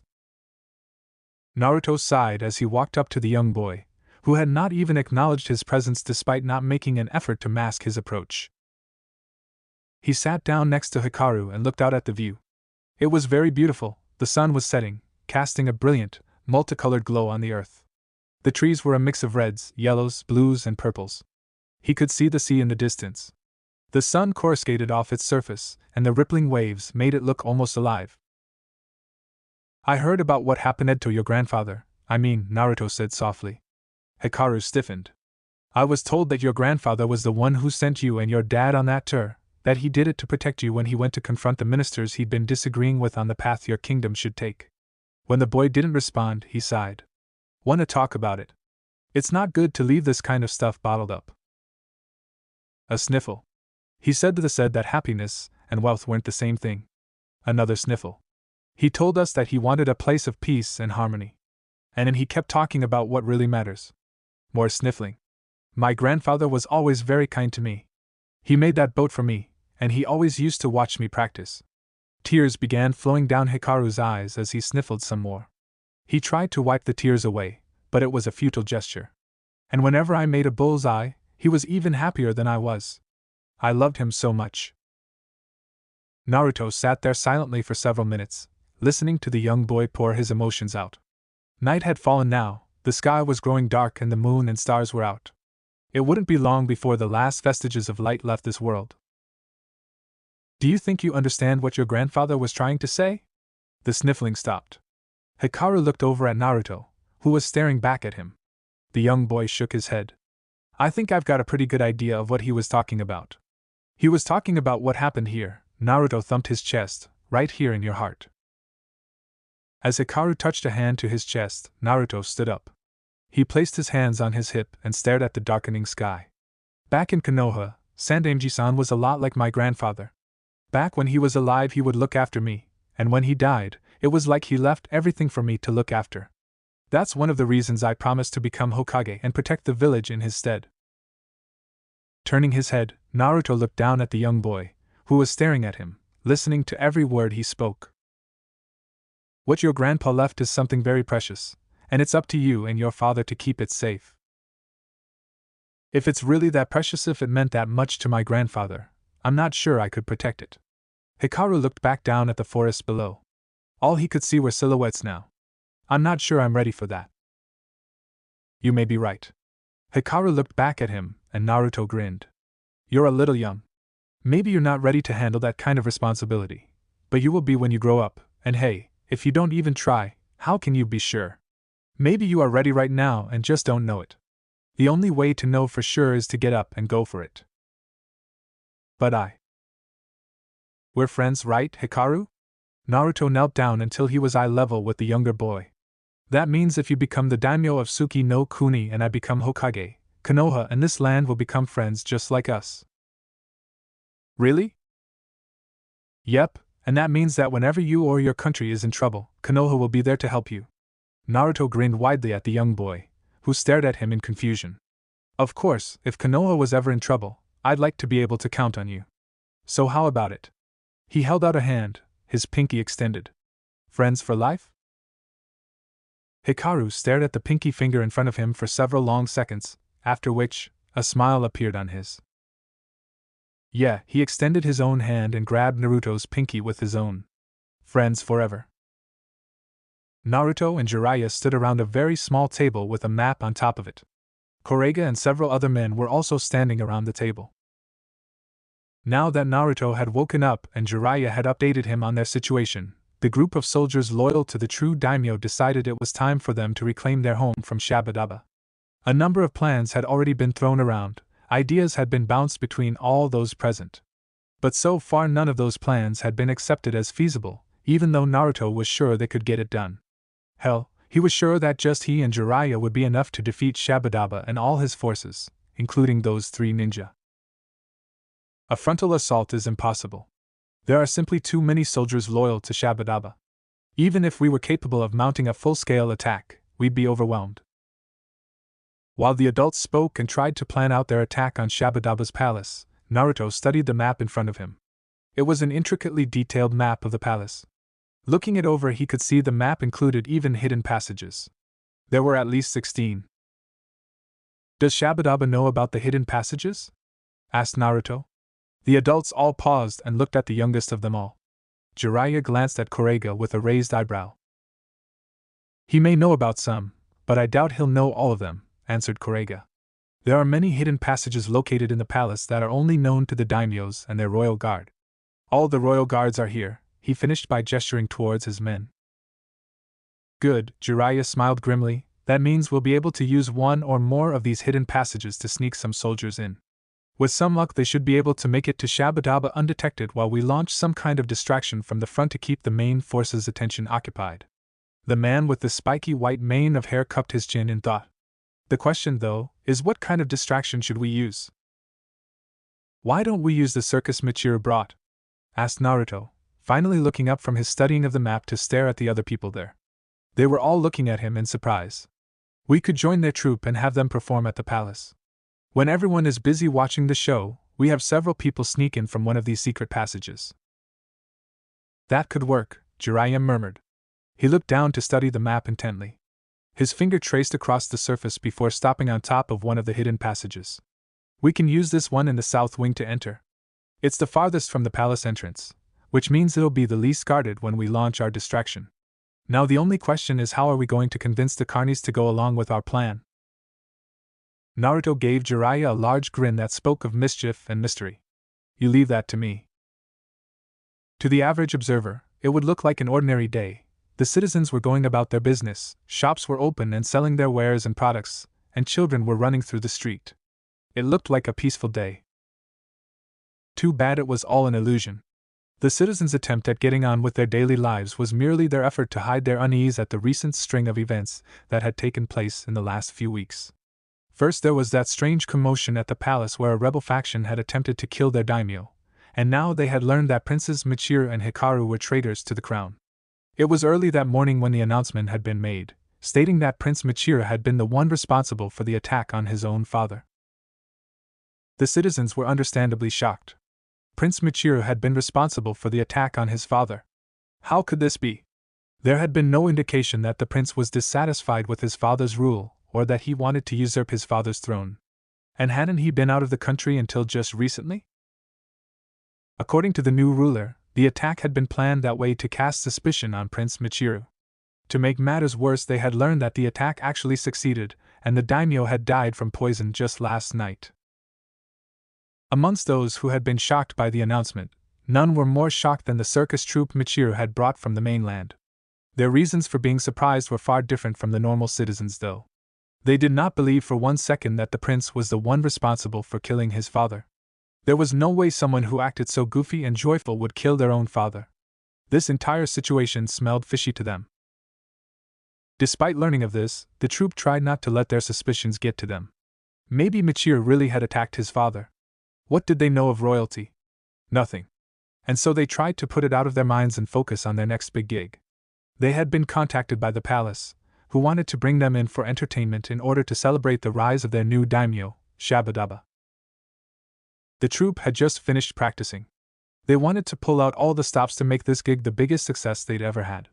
If it was successful and the new daimyo enjoyed their routine, it could really put them on the map. All of the animals were currently being put back in their cages. The gig wasn't until later tonight, so there was no need for them to be outside when they weren't practicing. The only animal not in his cage was Chamu, and that was simply because the big saber-tooth had taken to lounging on top of the cage. Even now, the taskmaster could see his most popular attraction soaking up the sun like some kind of big, lazy house cat. "Let's move it, people," the taskmaster said as his troops swiftly and efficiently moved around the small space allotted to them. It was outside of the city grounds. There simply wasn't enough space for them in the city. That was okay though, they were at least located next to the gates. "I want us to be rested and ready to move at a moment's notice." It was while the taskmaster was directing his troop that Chamu raised his head and began sniffing the air. Without warning, the saber-tooth leapt from his perch and began running off. "See, Chamu!" the taskmaster shouted in surprise. "Where are you going? Come back!" Grumbling in complaint, the taskmaster followed Chamu as best he could. Several others had also seen Chamu run off and followed after him. The troop chased after the giant tiger as he dove into the copse of trees, doing their best not to stumble over roots as they moved as fast as they could. Eventually, the group managed to catch up with the star of their show, but that was only because Chamu had stopped running. "See, Chamu, that tickles." As one, the troop dropped their jaws as Chamu smothered Naruto in affection, licking the blonde teen's face and leaving a wet, slobbering trail. "Alright, you big lug." Naruto pushed the tiger off him, grinning as he scratched behind the saber-tooth's left ear. "I think that's quite enough." "And Naruto," the taskmaster shouted in surprise. "What are you doing here?" Petting Chamu one last time, Naruto stood up and addressed the taskmaster, his expression more serious than any of them had ever seen it. Considering he had been brooding almost the entire time they met, that was saying something. "We need your help." Shabadaba was sitting on his throne, enjoying the day, or at least trying to. While he loved his new throne, it was a very comfy throne with a lot of amenities and a really soft cushion. It was indisputably difficult to enjoy when there were so many loose ends that needed to be tied up. Despite making the announcement about Prince Michiru being a traitor who had killed his own father when the man refused to hand over control of the kingdom, there were many people who were still skeptical. He had done what he could to silence dissenters, but this was a precarious time for him right now, and he couldn't just silently deal with the people who did not believe him. Even worse was that Michiru and his brat were still out there somewhere, being guarded by samurai forces loyal to the king and those Konoha shinobi. They were not going to stay quiet for very long. No doubt they would try something, which could disrupt all of his planning and plotting. Shabadaba slammed his left fist against the armrest. Damn those Konoha ninja! They were always sticking their noses in where it didn't belong. First they had killed Gato, thereby ending several lucrative business deals he had with the man. Now they were protecting that fat, useless fool of a prince and his spawn. Those three had better hurry up and dispose of Michiru and his spoiled son, he muttered to himself. He had paid damn good money for those three to do his dirty work. Shabadaba did not like giving away money to begin with. He hated it even more when he gave away money with the expectation of the people he was paying getting the job done and not having those expectations met. If something didn't change soon, those three were going to find themselves out on the street with not even a ryu to their name. The loud clanging of the door opening brought an abrupt end to Shabadaba's thoughts. The portly politician turned daimyo looked up to see several of his guards entering the throne room. While most of them stopped a meter or so away, one of them, dressed in the uniform of a guard captain, continued walking up to the throne. A second later he was kneeling in front of the daimyo, one knee on the floor, the other thrust into the air and being used to support his right arm that lay across it.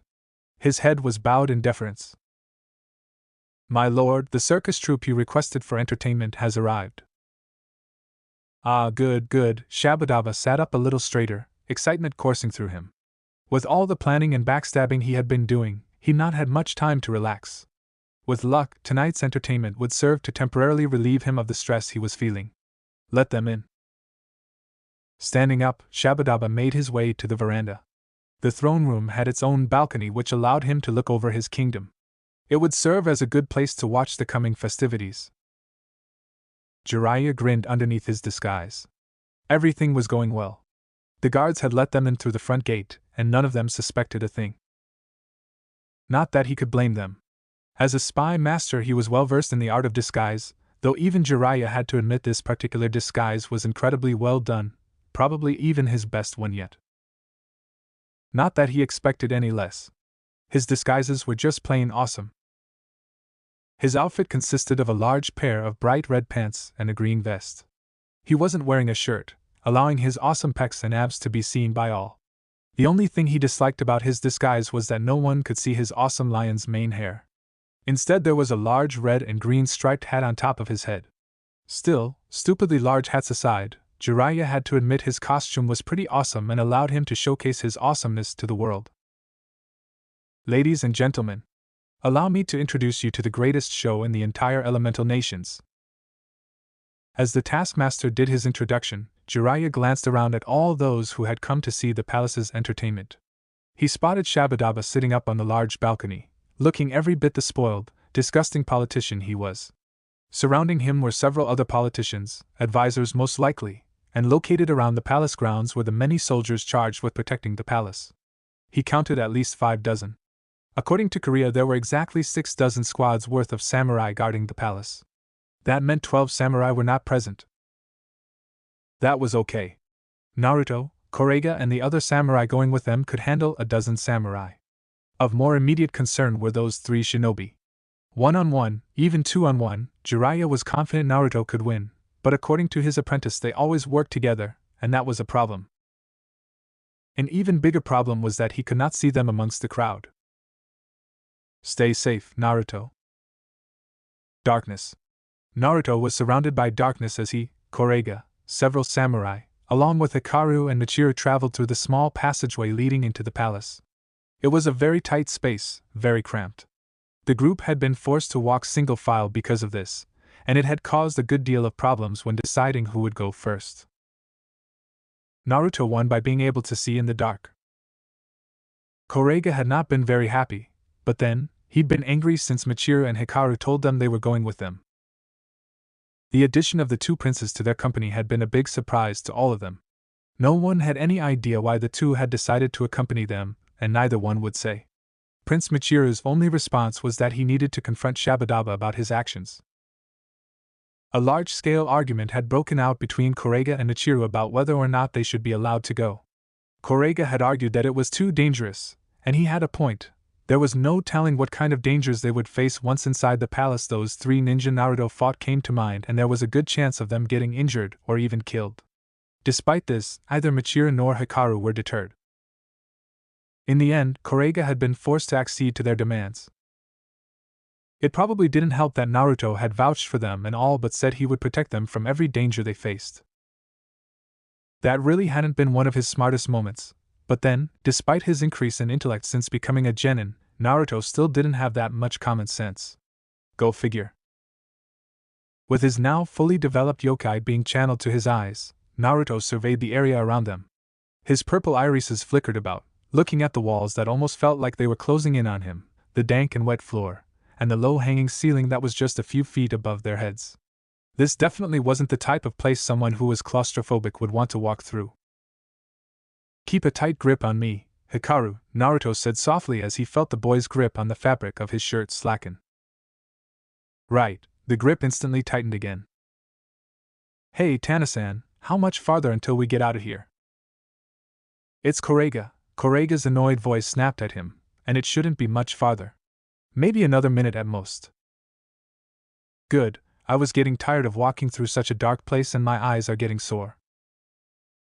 That's because your body is not used to your yokai yet, Kyubi told him. Even though your chakra and yokai have fully mixed, your body does not recognize it as yours. Thus, it's rejecting your own energy. Is that bad? I doubt it. Your body should adjust eventually. Just give it time. Until then, you'll have to deal with some mild discomfort. Good to know. How can you even see this place, Naruto? Asked Hikaru. I can't see a thing. The only reason he hadn't smacked into a wall or tripped on something was because of Naruto. In fact, Naruto was the one leading the entire group because he could somehow see in the dark while they could not. It's my eyes, Naruto told him. I'm channeling Yo chakra to my eyes in order to enhance my vision. He turned his head to look back at the young prince and the rest of the group following behind them. His irises were no longer blue, but a purple that glowed brighter than most oil lamps. Whoa! Naruto grinned at Hikaru's awestruck expression. Awesome, right? Yeah. Quit talking to you too. Korega once again spoke out of annoyance. We're almost there. Indeed they were. Just a few seconds after Korega finished speaking, they reached a black space of wall with no discernible opening. It was a dead end. Well, it looked like a dead end, but it was actually the entrance/exit that allowed people to move in and out of the palace without being seen. Move it, Korega grunted as he pushed Naruto out of the way. The younger of the two stumbled a bit. Straightening, the spiky-haired blonde glared at the older man who was even now holding a torch up to the wall, searching for something. What the hell was that for? Asked Naruto. Don't tell me you're still angry at not getting to lead. Your shitty torch can't beat the awesomeness that are my eyes, and wait, is it just me or did I sound like an Uchiha just then? You did. Please don't do that again. Damn, Naruto shuddered. I don't even have monkey eyes and I sounded like an arrogant SOB. Better be a bit more careful. He shook his head and focused on his newest target, someone who never failed to amuse him. So, Tana-san, why are you upset at me again? He was ignored. You're not still upset over the nickname, are you? Korega continued ignoring him. Oh, come on. Tana-san is a great nickname.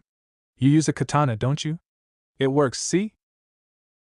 Several ticks formed on Korega's head. Though I suppose I could call you Katana-san, Naruto admitted thoughtfully, but katana is just way too long to say every time I want to talk to you. A loud grinding sound emerged from Korega's mouth. It reminded everyone of those machines that are used to grind up minerals. That's why I think Tana-san works best, Naruto nodded sagely to himself. He completely ignored the strange grinding noises that came from Korea. Yes, it is definitely the best name for you. Wouldn't you agree? Korega still didn't answer. I'm talking to. Would you shut up? Korega shouted, whirling on Naruto and casting him a fierce glare. Can't you see I'm trying to find the catch that will let us enter the palace? Oh, is that what you were doing? Naruto scratched the back of his head. Sorry, you were just taking so long I got bored. TCH. Grumbling to himself, Korega turned back to the secret entrance, and once again began searching for the catch. It took a bit longer than it should have. His frustration at Naruto's annoying blathering may have contributed to this, but he eventually found it. After pressing on it, he and the others watched as the door slid open and light spilled into the tunnel. Naruto grinned as he walked out of the secret passage and into the hallway. Ah! Finally!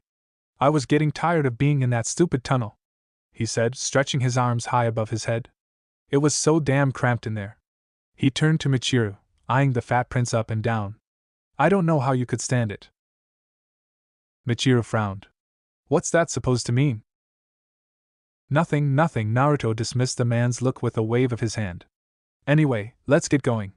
Ero-sennin's probably started the party by now.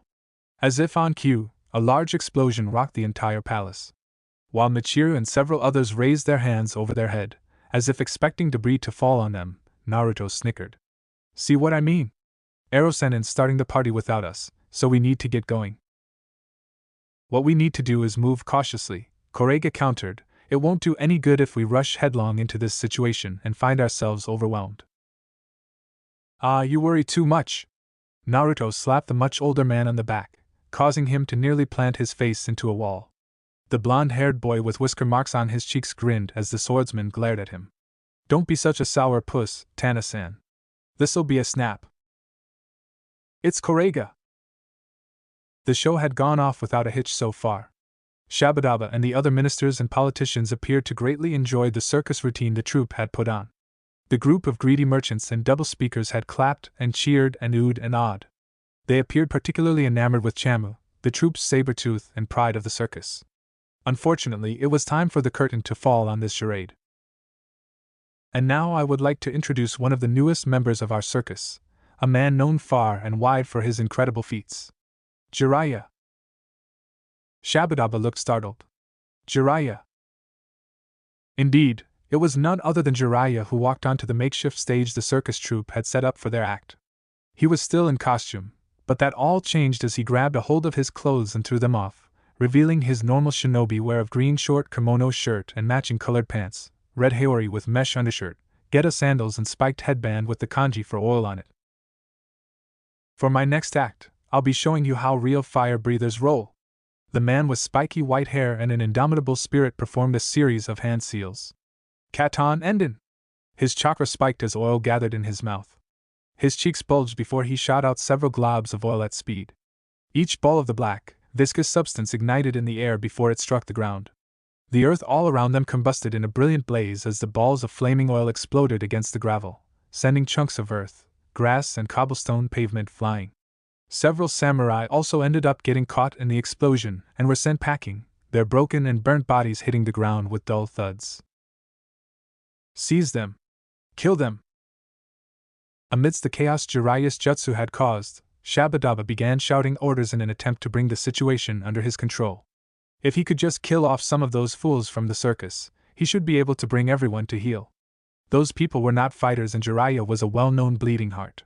His chivalrous nature wouldn't allow him to let people die if he could help it. Unfortunately, what the traitorous former politician didn't count on was the circus troupe fighting back. From his position on the balcony, Shabadaba could only gape as his soldiers were smacked around by a pair of kangaroos, or getting trampled by the herd of elephants. Running across the courtyard like a bolt of white lightning, Chamu was also carving soldiers up with his claws and teeth. On his head was Kiki, the monkey, who was currently throwing rocks at the heads of soldiers. What are you idiots doing? Shabadaba's screech went ignored, not that this deterred him from shrieking some more. They're just a bunch of circus freaks. Kill them! Kill them all! I don't think so. What the? Dynamic entry! Shabadaba turned his head just in time to receive a powerful kick to the face. The fat and greedy politician was sent flying, his body smacking the stone floor harshly before rolling across it like a ragdoll for several more feet. All of the senators and soldiers gaped at the young shinobi who just popped their leader a good one. Yada! Naruto clenched his fists together in excitement, the grin on his face so large it split his face in half and forced his eyes to squint shut. I've always wanted to do that at least once. It was so cool whenever Bushy Brows and Bushier Brows Sensei did that. You're taking way too much joy from accomplishing something so simple. Kyubi, when will you learn? I am just a simple man who enjoys the simple things in life. A snort echoed within his mind. I don't believe that for 1 second. Really? Yeah, me either. Shabadaba.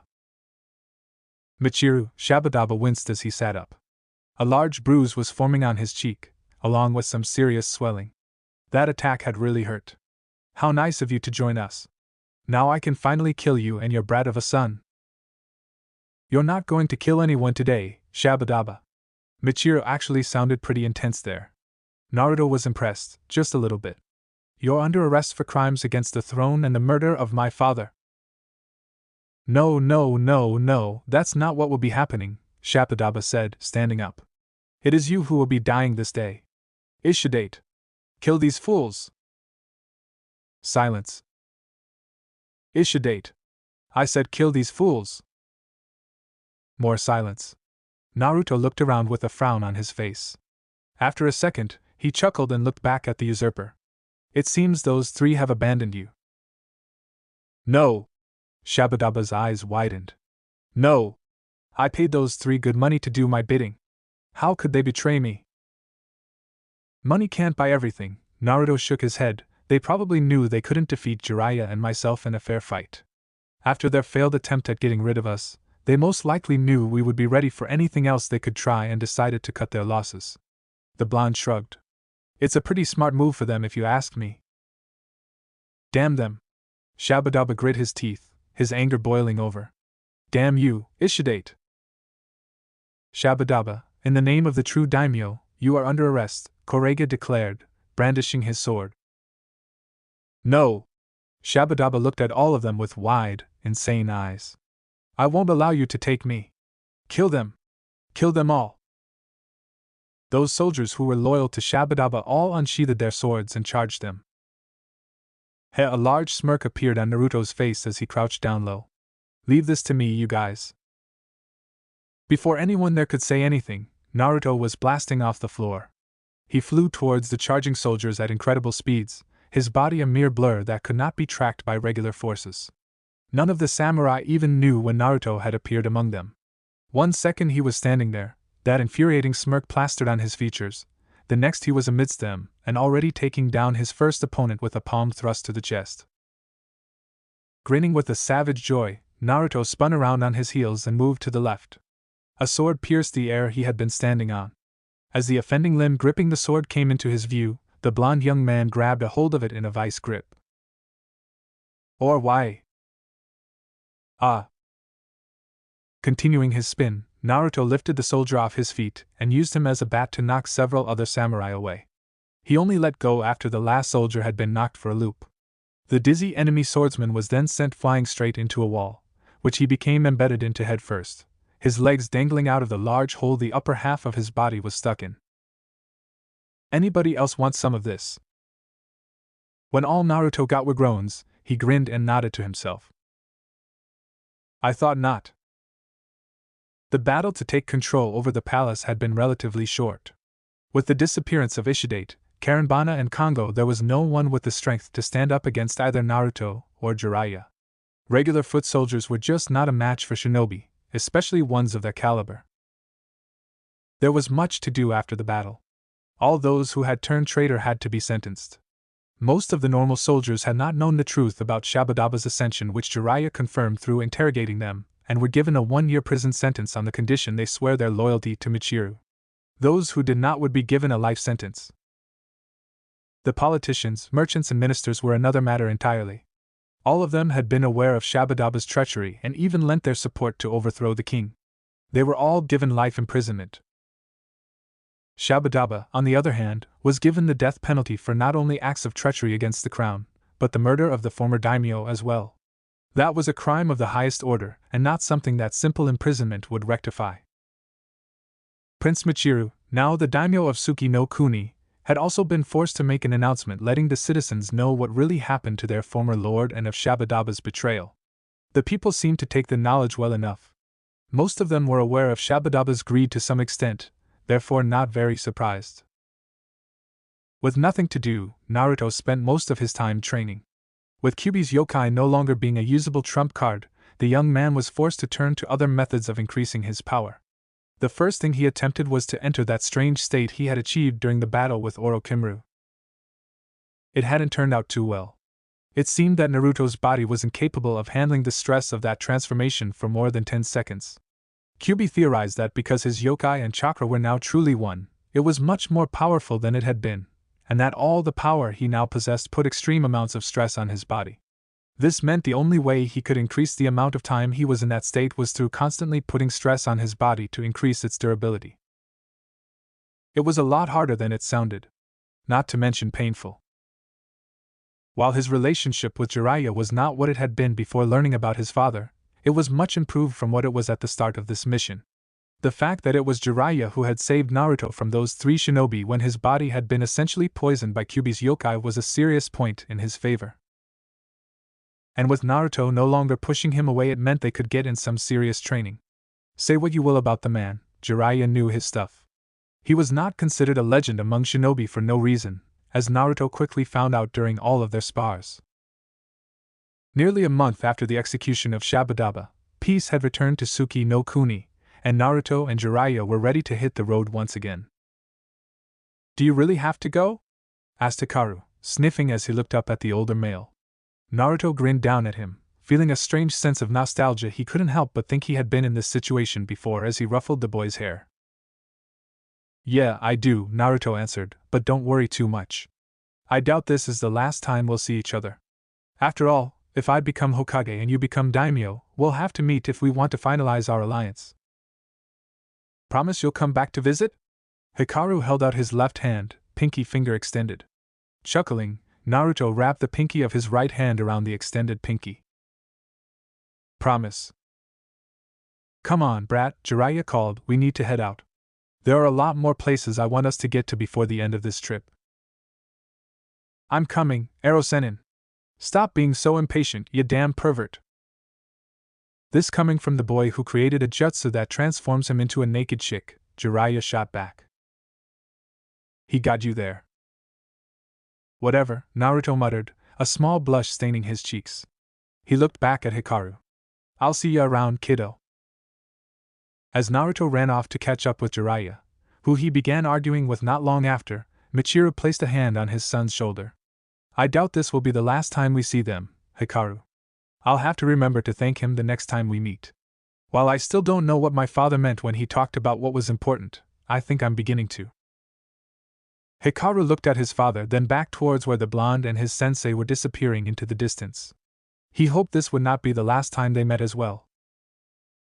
Several miles from Suki no Kuni's capital city, Ishidate, Kondo and Karenbana sat around their small campsite.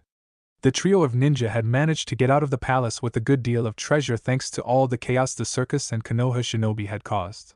While it wasn't enough for them to retire for life, it would hold them over until they found their next job. "Looks like you were right to leave them, Ishidate," Karenbana said. The fire she was sitting near crackled and popped, the light from the flames cast an orange glow upon her pale face and created stark, contrasting shadows that danced across her pale skin. "Of course I was," Ishidate said, "going up against one of the Sannin and his apprentice after our first failed attempt would have been foolish." He was confident in his own skills, but he also knew his limits. He would have stood no chance against the fabled Gamma Sannin. Better to retreat and fight another day than die under the services of some pompous fool. "Whatever," Kongo grumbled angrily as he slammed his fist into the ground, "I still want to smash that damn brat for making us look like a bunch of fools. Do you know?" At the sound of the unknown voice, all of their eyes widened. How has someone gotten that close? They hadn't even sensed anyone approaching their camp. Despite their surprise, the three were still experienced ninja and responded accordingly. Each one leapt to their feet and prepared to destroy whoever had dared to intrude upon their camp. "Coo, there is no need for violence," a figure stepped out of the shadows, one that caused all three to quake. The smile on his face did not help ease their fears. "I have no intention of fighting you three. Rather, I have a proposition I think you would find very beneficial." Chapter 45. To the Land of Snow We Go. Naruto never thought he'd find himself back in Hai no Kuni so soon into his training period. Well, maybe not soon. It had been 6 months since he started training, after all, but with nearly 2.5 years still left, he'd not anticipated returning to his home country at this juncture in his life. Not until the end of his training. According to Ero-sennin, his perverted teacher, they had been contracted for some kind of mission. Much like the one they'd been sent on to Suki no Kuni, this mission was to be a bodyguard mission. Naruto was actually more excited for this mission than he was the last one. Their last mission had them guarding a fat man and a brat, and while the brat turned out to be alright, the person they were guarding this time would be 1,000 times better, because this time they were guarding a celebrity. Yes, a celebrity. To be exact, they were guarding Yuki Fujikaze, the famous actress who played the titular character for Naruto's favorite guilty pleasure movie series, Princess Gale. They were currently on their way to meet with Yuki's manager, some old guy named Sandeya something or other. Naruto didn't care much for the details. He was just excited to be meeting his favorite actress. "Look at you, brat, bouncing around like a kid on a sugar high." Jiraiya laughed at Naruto as walked down the street of what appeared to be an average village. "Excited about meeting a world-famous actress, are we?" "Hell yes!" Naruto cheered, doing a fist pump for good measure. How can I not be excited? We're meeting Yuki Fujikaze. Why, Yuki Fujikaze was well known as a child actress. Despite only being 17 years of age, she had already played a number of different roles.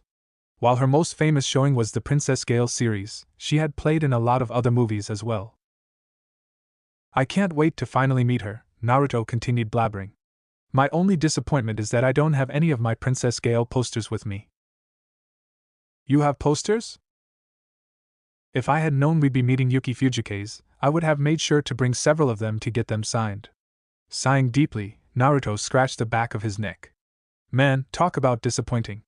He perked up a second later, unable to actually stay depressed in the face of their next mission. Ah well. At least I'm getting to meet Yuki. And I can still probably get an autograph. Jiraiya chuckled at his apprentice's enthusiasm. It was good to see his godson's anger at him had dissipated. That had not been a pleasant experience. Certainly not something he would ever want to experience again. Can you be any more giddy? You're like a child in a candy shop. Naruto rolled his eyes. Well, excuse me, Ms. I woke up on the wrong side of the bed today. I can't help it. How many people can say they've had a chance to meet the best actress in the entire world? How many of those people can say they were her bodyguard? Not many. Calling someone the best of anything is very subjective, Naruto. Just because you like this Yuki woman's acting skills doesn't mean she's the best in the business. I don't know how you can say that. You don't even watch TV. Did you forget, Naruto? I can see everything you see. I've been able to for as long as I've been inside of you, which means I've also seen all the movies you have. Granted, you haven't seen many movies, but I have to say, out of all the actresses you know, I think Yuki definitely ranks number 5. Naruto narrowed his eyes. I only know 5 actresses. Within his mind, Kyuubi snickered. Exactly. Great. So his inner demoness was teasing him again. She'd been doing that quite a bit lately, more than she used to. Part of him wondered why, but the rest just didn't care. Naruto grumbled some as he cut off his connection with the sexy fox lady. While he didn't mind a little banter with the vixen, he didn't want to get caught up in a conversation where all she did was tease him right now. Deciding to get a few more details about their mission, he turned to Jiraiya, who walked alongside him as they moved through the crowded city off the coast of Hai no Kuni. Ni Erosenin. Kami, damn it, Naruto. When are you gonna stop calling me that? Where exactly are we supposed to meet up with Yuki at? Also, what are the specifics for this mission, exactly? Asked Naruto, blatantly ignoring Jiraiya's angry exclamation. If the perv didn't want to be called Erosenin, then he should stop being so damn perverted. Jiraiya sighed. First of all, we're not meeting Yuki-san anywhere. We're meeting her manager, Sandeya-san. Second of all, this mission isn't your standard bodyguard mission. What do you mean by that? I mean we're not guarding just 1 or 2 people. While Michiru had that caravan of his, we weren't responsible for its protection and our only concern was the prince and his son. Everything else was merely collateral. For this mission we're being required to guard the entire crew responsible for the production of the Princess Gale movies. I see. Naruto cupped his chin with his right hand, eyes scrunching in thought and making his features appear even more vulpine. Sounds like this is going to be a lot bigger than a lot of our other assignments. Maybe, maybe not, Jiraiya said. We've certainly got our work cut out for us, but I doubt we'll have to deal with anything as dangerous as what happened on our last mission. Ugh, you just had to say it didn't know, Naruto said. What? Jiraiya looked at his apprentice with clear confusion on his face. What did I say now? You just completely jinxed our mission. Honestly, didn't this perverted old coot know anything? You should never say shit like I doubt our next mission will be that tough or it'll all be smoothing sailing from here. That's just asking for trouble. Jiraiya rolled his eyes. You're being pessimistic. Am I? Naruto fired back. This dude seriously hadn't learned yet. Take a look at my track record. My first C rank out of the village I ended up fighting against a frickin' A rank ninja and Naruto hesitated for a moment, someone who could use ice ninjutsu. Afterward, we had the Chunin exam where I fought Orochi fucking Maru in the second stage, had my arm ripped off by a psycho in the prelims. During the final stage I fought against Niji the Prick Hyuga, Bushy Brows Lee, Yugi-chan, and then I had to go on and defeat Gaara again after he went all tanuki on the village. And all that happened within my first few months of being a ninja. I have a whole list of shit that I could bring up to back my theory. Seriously, it's like the whole world just loves fucking me over, and now you've gone and completely jinxed our next assignment. I'm gonna have a fucking aneurysm from all the stress these missions put me under. Drama Queen. Oh, shut up, Naruto grumbled to the vixen in his mind. He was not a drama queen. Not one bit. Everything he just said was completely true. You'd feel the same way if you went through half the shit that I have. I've gone through far more than you ever will. Naruto could practically hear the scoff in her voice. Did you forget how long I've been around?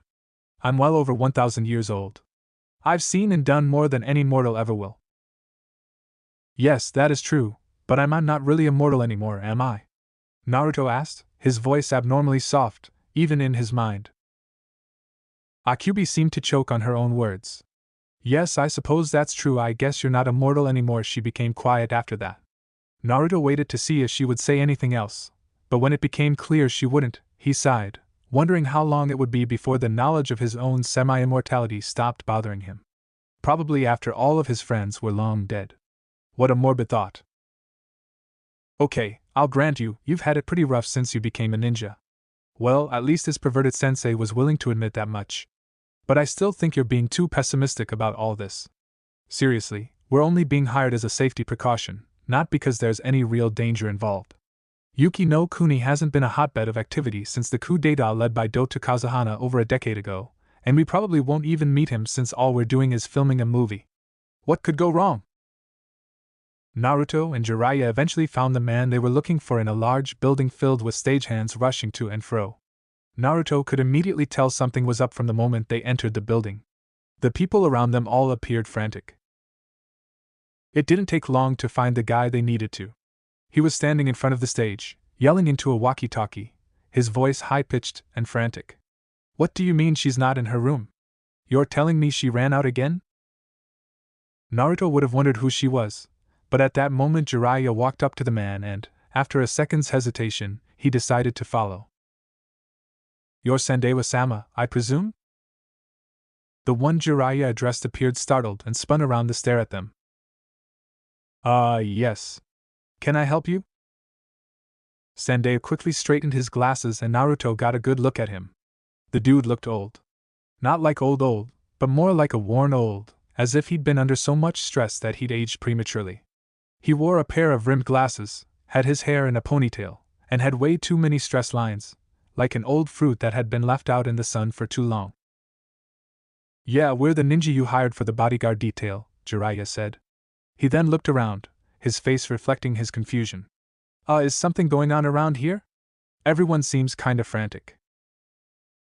Oh, it's horrible, Sandewa moaned piteously. Our star actress, Yuki Fujikaze, is missing. Whatever Jiraiya had been expecting, it most certainly wasn't that, a fact which became more than evident by the old Sanin's dropped jaw and wide eyes. I told you something could go wrong, Naruto smirked at his sensei. Jiraiya leveled him with a glare. Shut up, brat, he grumbled, not at all pleased with having the first few seconds of their mission already looking so troublesome. Maybe he should have kept his big mouth shut. Jiraiya turned his attention back to Sandewa, trying to glean what he could from the man as to the possible whereabouts of their missing actress. Naruto didn't pay a whole lot of attention, doubting they would be able to glean any clues from this man, who seemed just as lost as to the whereabouts of Yuki Fujikaze as they were. Instead of listening as the old man expressed his woes to the even older man, the Uzumaki made the familiar cross seal for his most used jutsu, and created several clones. Alright, men! Naruto barked like a drill sergeant giving orders. The clones snapped to attention. You all know what to do! Spread out and search the area. When you find Yuki, dispel yourselves. OSSU! His clones saluted before shooting off. Some took to the buildings, others ran along the streets. One of them even decided to get cheeky and started jumping on the heads of people passing by. Most people would have shaken their heads at that one. Naruto was just depressed. He didn't think of doing something that awesome at first. Weren't he and his clones supposed to be the same? Now there's an interesting ability, a voice said from somewhere behind him. I haven't seen something like that before. Turning around, Naruto ended up face to face with another old man. For a second, Naruto wondered if everyone around him was going to be some kind of geezer on this trip. Wasn't he supposed to be protecting Yuki Fujikaze, the hottest actress in showbiz? This man had shock white hair, wore shades indoors, a hat, and had a pipe in his mouth. He grinned at Naruto. "Who are you, old man?" asked Naruto. "Heh, I'm the director of the Princess Gale movies." The old man smirked. "I'm not surprised you don't recognize me, since I'm the one in the background shouting orders while all the magic is happening on the big screen. Anyway, what was that power you just used?" "You mean my Kage Bunshin?" Yeah, that." The director nodded his head. "I've never seen anyone do something like that before, however, it's definitely an interesting ability. It would be pretty useful, too, and I could just imagine how cool it would be seeing something like that on the big screen." "Wouldn't it?" Naruto said, grinning. He had no trouble tooting his own horn when someone recognized how awesome his jutsu was. It would totally look amazing on the big screen. I could just picture the looks on people's faces as they watch a movie and see 1,000 people suddenly appearing on screen. It would be totally awesome. Indeed it would. The director nodded his head. "I might even have a use for that ability in Princess Gale. That's something I'll have to think about doing, actually. It looks like I may need to rewrite some of my script." Naruto grinned. "You know something? You're alright for an old guy." Said old guy laughed. "And you're alright for a brat." The two grinned at each other, already bonding over their shared disregard for protocol, and the awesomeness that was the Kage Bunshin no Jutsu. For some reason, Jiraiya, while listening to Sandai complain and fret over his missing charge, shivered in some unknown fear. "So does this happen often?" Naruto asked, arms crossing over his chest. "I mean this whole Yuki is missing thing. It almost feels like you guys have done this song and dance before." "Not usually," the director said, sighing and scratching the back of his head. "I mean, sometimes she'll occasionally disappear, but she usually shows up again an hour or two later. Yuki is actually a very admirable actress. She's never run off like this before, and she certainly never vanished during the middle of shooting. This is the first time I've ever seen her pull a complete vanishing act like this." One of Naruto's clones eventually found Yuki Fujikaze on the other side of town. The woman in question sat upon the edge of a stream just inside the borders of the small city. Dressed in stately robes fit for a princess or at least one acting as a princess, the young woman silently gazed at the stream, knees pulled up to her chest, arms wrapped around her knees, and her eyes staring into the tranquil waters that flowed across her vision. This was how Naruto found her. He stood several feet away, not yet approaching, but instead just taking a moment to admire the woman. She really was pretty. She was even prettier in real life than she was in the movies, and Naruto needed a moment to calm himself down before greeting her. It would be really bad form if he went all fanboy on her. What kind of bodyguard acted like an overly enthusiastic fanboy anyway? "You really are obsessed, aren't you? Jealous?" "Humph. Not in the least." Taking a deep, calming breath, Naruto walked up to the woman without bothering to mask his presence. She seemed to notice him, for her head turned and lifted to gaze at him from her seated position. He stopped just a few feet from her, and did his best to put on a friendly grin. "You're Yuki Fujikaze, right?" Naruto asked for clarification before pointing at himself with a thumb. "I'm Uzumaki Naruto, a chunin from Konohagakure. I'm here with Ero Jiraiya-san as a part of the security detail hired by Sandewa-sama to watch over you and the others during your photo shoot and ensure your safe passage through Yuki no Kuni." The grin seemed to gain several more levels of brightness as he looked down at her. "I'm looking forward to working with you." Naruto had many expectations about working with an actress of Yuki Fujikaze's level. He expected her to act with poise and grace, just like the person she played in the Princess Gale movies. He expected her to understand decorum and how the coming days would work. He expected her to be understanding and compassionate. And most of all, he expected them to have a cordial, if professional, relationship. What he did not expect was for the woman to spray him with a can of mace. "Ga." Rubbing his eyes furiously, Naruto tried to somehow alleviate the pain of having mace shot into his eyes. But damn it if it wasn't hard. Who the hell does that anyway? Just spray mace into people's eyes? That wasn't graceful or compassionate at all. Finally managed to rid himself of the worst sting, Naruto opened his eyes to glare at the woman. Damn it! What the hell was that for a? It was only after a couple of seconds that he realized Yuki no longer stood in front of him. It took a moment, but he soon found her leaping onto the saddle of a horse. He stared at the woman in shock for several long silent seconds, watching as the horse she rode disappeared around a corner. Then he balked. WHW, what the hell? She just ran away from me. Growling, Naruto decided that he simply couldn't let this go. If this woman wanted to take him on a merry little chase, then by the Rikudo Sennin he would show that woman why you can't outrun a ninja. No one got away from Uzumaki Naruto. No one. Upon hopping onto the nearest roof with a chakra-enhanced leap, Naruto took off in the direction he last saw Yuki traveling. It didn't take long to find her. She was the only person in the entire city riding a horse down the street. That made things considerably easier. With the grin of one about to pull a successful prank, Naruto leapt down from the building he'd been running along and onto the horse's hind quarter. Neither steed nor rider noticed him yet, such was the softness and silence with which he moved. Damn, he was awesome. You really know how to ride a horse, lady, Naruto said, amusement seeping into his voice, especially when Yuki nearly jumped out of her harness. She turned her head to see him standing there, gaping, and Naruto gave her a close-eyed grin. However, the fun ends here. I think it's about time you and I gack. It was most unfortunate for Naruto that he was standing instead of crouching. If he had, maybe he would have been able to avoid the branch that smacked him right in the throat.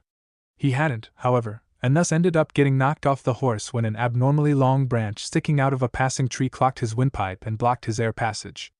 Naruto lay on his back for several seconds, staring up at the sky, gasping in asphyxiated agony, catching his second wind. Then he groaned and sat up. Ugh, that was embarrassing, he muttered. I'll say. Beaten by a tree branch. Some ninja you are. Put a muzzle on it, Naruto growled. He then directed his gaze to the tree branch that knocked him off Yuki's horse, glaring at it. What he wouldn't give for the ability to light things on fire with his vision right now. He sighed. I guess I'll have to go and find Yuki again. You mean your clones will find her again, right? You don't do anything. Shut up. Dark lighting greeted Naruto as he walked into the rundown dive that called itself a bar. He blinked several times, letting his eyes adjust to the shifts in the light spectrum. Several round tables situated into booths greeted his vision, grimy and rusted, with stains and dirt covering their surface. And the patrons weren't much better. Most of the people there were definitely the shady sort, sitting in their alcoves, huddling together and whispering. This certainly was not the kind of place he'd want to have a drink in. The sooner he got out of here, the better. Now if he could just find. Bartender, get me another drink. Speak of the devil. Naruto found Yuki Fujikaze, drunk as a skunk, swaying in her seat, and demanding more alcohol. As he walked further in, one of the other patrons, a man covered in a long trench coat and a hat hiding his face, stood up and began drunkenly swaying toward the equally wasted Yuki. The man's hand stretched out, reaching toward the young woman, whether to cop a feel or for purposes more nefarious would never be known. I don't know who the hell you think you are, Naruto hissed, glaring at the suddenly frightened drunk. But if you think for 1 second that I am going to let you grope some woman in my presence without her consent, you've got another thing coming. A pause. Even if that woman is so drunk she probably won't even notice. The wrist clenched in the blonde's grasp began to creak as he increased the strength of his grip, causing the man to cry out. A second later, Naruto spun on the balls of his feet, the drunk in his grip getting jerked off his feet and sent flying right into the door when Naruto let go. Clapping his hands as he saw the man crumble to the floor in a heap, clearly unconscious, a certain grinning blonde clapped his hands, and then turned his attention to the woman he'd come to this dump for. Why, Yuki Fujikaze was, most assuredly, drunker than anyone had any right to be. Her bloodshot eyes gazed at him, half-lidded and blinking, as if she recognized him but couldn't place where. Cheeks stained red from alcohol consumption also showed how far gone she was. Naruto was surprised. Wasn't Yuki only 17 years old? Why was the bartender allowing her to drink? Or did she have some kind of fake ID or something? Maybe she tossed around a lot of money. I don't really appreciate you running off on me, lady. Naruto crossed his arms over his chest and glared at the woman. I don't care if you are an awesome actress. I don't put up with crap from Erosenin, and I'm not putting up with that crap from you. And who the hell sprays mace in a person's eyes? Yuki stared at him in her drunken stupor for all of 10 seconds. Then she turned around, clicking her tongue and going back to her drink. TCHU again. Why don't you go bother someone else, kid? You're ruining the mood. Oh, ruining the mood, am I? Naruto's voice was so laden with sarcasm it could fill the bar. I'm so sorry for ruining the mood, but then, you know all about that, wouldn't you? I'm pretty sure the mood was ruined the moment you decided to run out on the set while you were mid-shoot. Whatever, Yuki dismissed his words. Naruto grit his teeth. He was seriously beginning to regret this assignment. After having such high hopes about meeting one of his favorite actresses of all time, Naruto had been expecting someone a little okay, a lot more personable. This woman was completely destroying all of his childhood fantasies. I also wouldn't try running out on me like that again, Naruto said. That shit you pulled back there with the mace? Uzumaki Naruto never falls for the same trick twice.